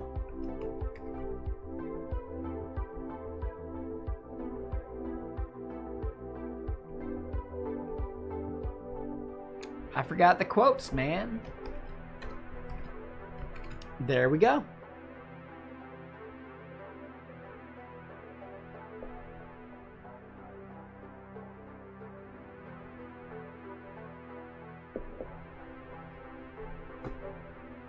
I know, that was so easy. I just made so many warnings disappear. Yeah, I'm that good.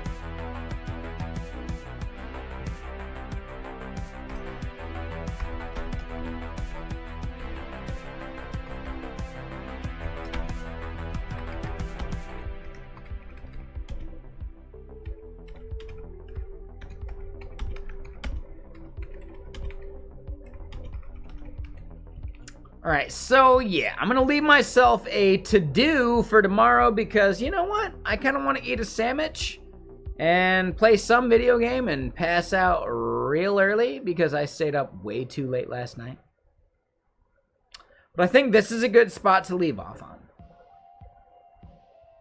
Right? We need to solve the selective feature type and the value feature type and deserialize or unmarshal those things as expected. Whew. Excuse my yawn. So yeah, I'm thinking that's our move, right? We need to finish the unmarshaling, and then, yeah, we gotta make our actual, like, should data type actually work for people, you know?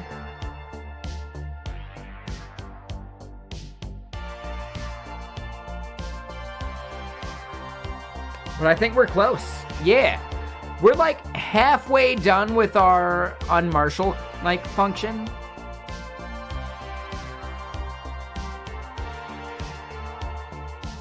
Which means we still gotta do our should function.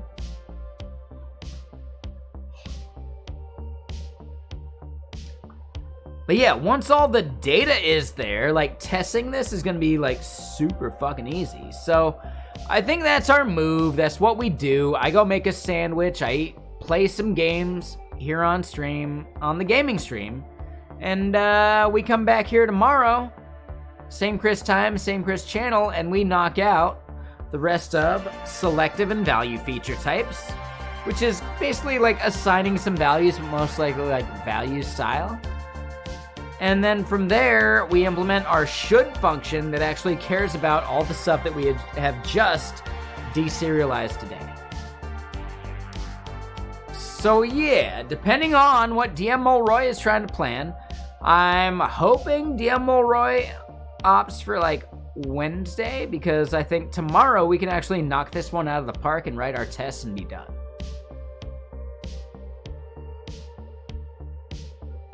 Theoretically. No guarantees. So that's our plan. That's what we're doing.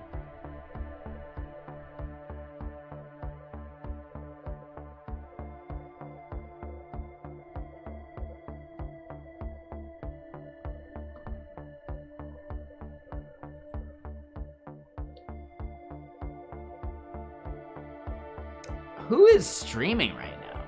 Oh shit, is Algebro still going?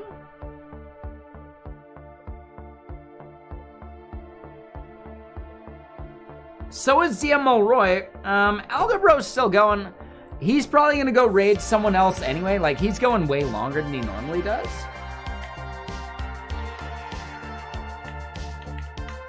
But you know what? We can boost his numbers while it's happening. I would really encourage him to get off of like the follower-only chat thing. That's just not productive. It really isn't.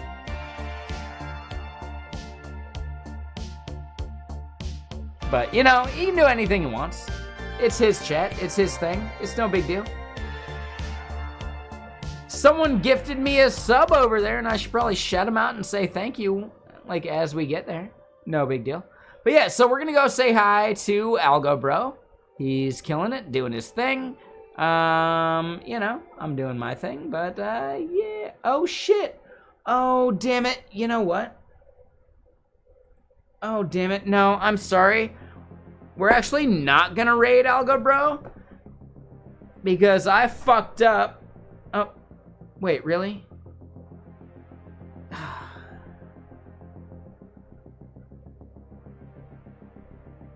Steampunk, I was just about to raid you. I was looking for someone to raid. Hold on, let me cancel real quick. I know, shit. I mean, everyone out there, seriously, Steampunk's the man. I meant to follow you the other, like, not follow, but raid you the other day, and I just forgot, I think. You know, it's like he smokes weed or something. Everybody, Steampunk is such a dude. Such a dude. It's like I'm smoking weed or something. I don't know, man. Yeah, it's crazy.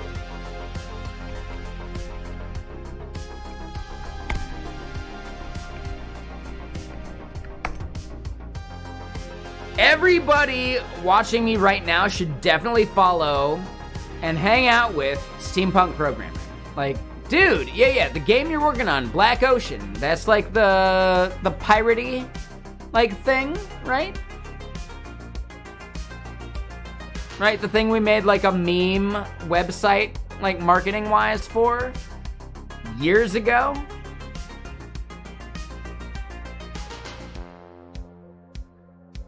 Wait, really? Sci-fi top-down shooter? Okay, so I'm gonna say, like, the name does not give that vibe, but okay, I get it. Helldivers, but you don't get to leave. All right. I feel like you were working on a pirate game at one point that actually seemed really cool, man. Whatever happened to that?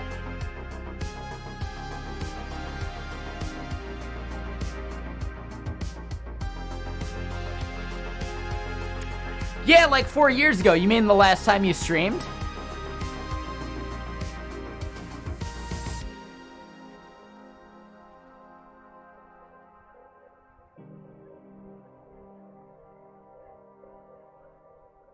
I know, I'm kidding. That was a bad comment. I'm sorry. I'm not trying to make you feel bad. I'm stoked to see you back again. Like, seriously, don't take that shitty comment as meaning anything.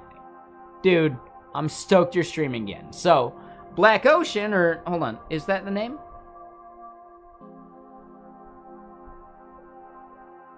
Right? Black Ocean or whatever? Yeah, Black Ocean. All right. To me, it sounded like it's just a rename of the pirate game you were making. So yeah, my bad. Sea of Stars.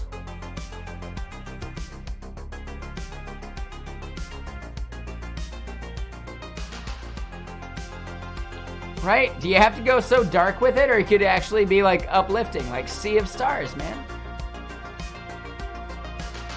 Now, granted, Star Ocean is taken. I get that. I totally get that. That's fine. Ah, okay. Well, the stars have blacked out, like done their supernova thing, and then either just dissipated or became a black hole. I get it. That's kind of legit. It's part of the mechanic of, like, you travel and turn stars into black holes? Are you part of the catalyst for why it's a black ocean out there? I don't know for sure. I'm speculating. Just curious. Is your goal to reignite them?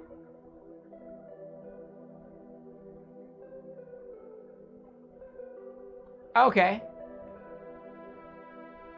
Heat Death Simulator 2023, I get it. Is there no, like, mechanic for restarting stars? Because that would be kind of fun.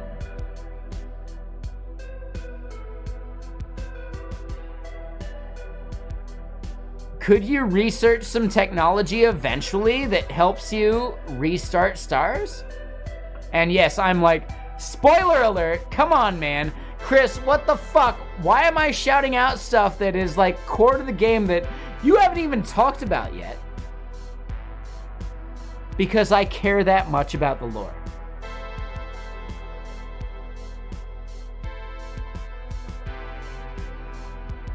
Because I actually care too much.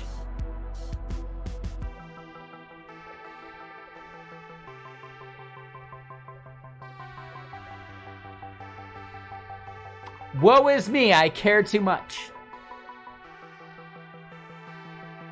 Methinks the streamer doth protest too much. No, it sounds awesome. Hell yeah, steampunk. If you would like to collaboratively make the marketing site for it, would you like to do a guest stream at some point?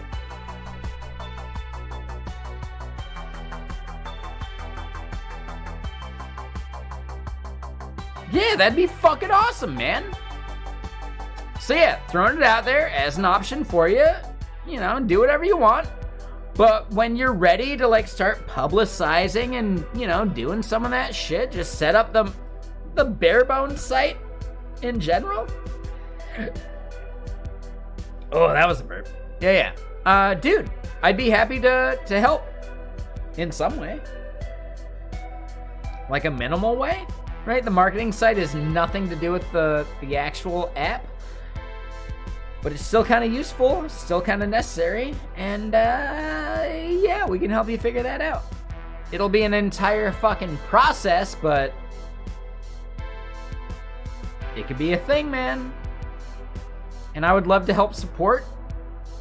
As long as I can do it here on stream, I don't want any money from you for it, because we're just, you know, streaming.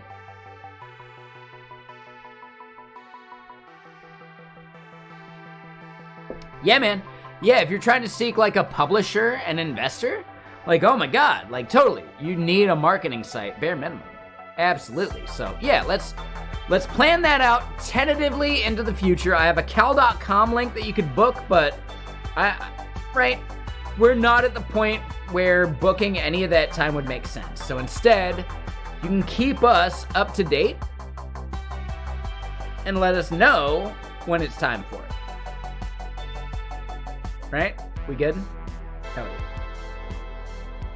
I would say also, try and get involved with and raid the Coppinger. He's an amazing website designer who could probably be convinced to throw like just a couple hours onto like a theme for your site, and then I could happily implement that theme for you. Right? Tell him I sent you. Or don't. That's fine. But yeah, the Coppinger's an awesome dude, and he's a really fucking good designer. Like, amazing designer. I've had to implement one of his designs before.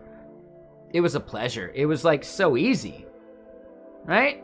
It was so easy. Yeah, he has a really, really good eye for design. Right? Really good perspective of it.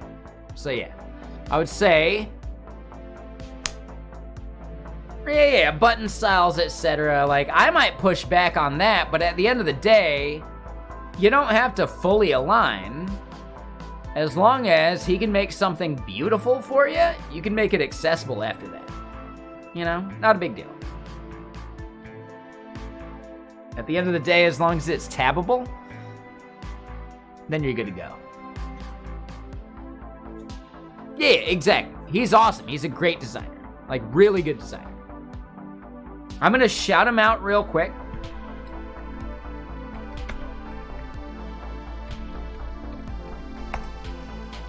Just so you have the link, etc. There you go. He's got a thing he's trying to launch. But yeah, man, I was actually trying to raid you, Mr. Sir. Now I'm about to go raid a stream I was planning on raiding anyway. I'm hoping they're not trying to raid me in the moment I'm trying to raid them, because that would be awkward too, right? 2 in a row? Like, holy shit. So, we're gonna go raid Algo Bro. He's awesome too. He's a very chill dude. Yeah, I'll probably raid you tomorrow. Perfect. Hell yeah, Steampunk. I'm looking forward to it, Mr. Sir. I got the whiskey. I can cheers you with that one. At the bare minimum.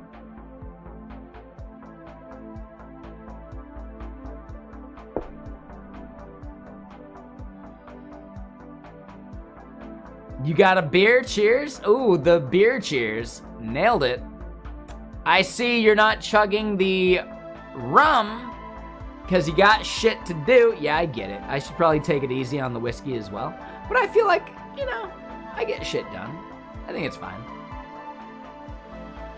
There are people that disagree, but they tend to suck.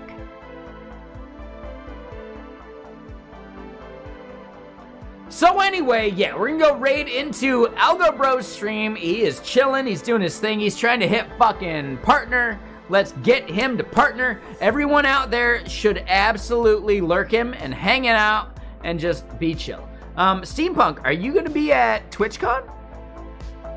And no worries if not, but just saying, if you are gonna be at TwitchCon, dude, we need to hang out. Okay. That's fine. Maybe next year. Yeah, maybe next year.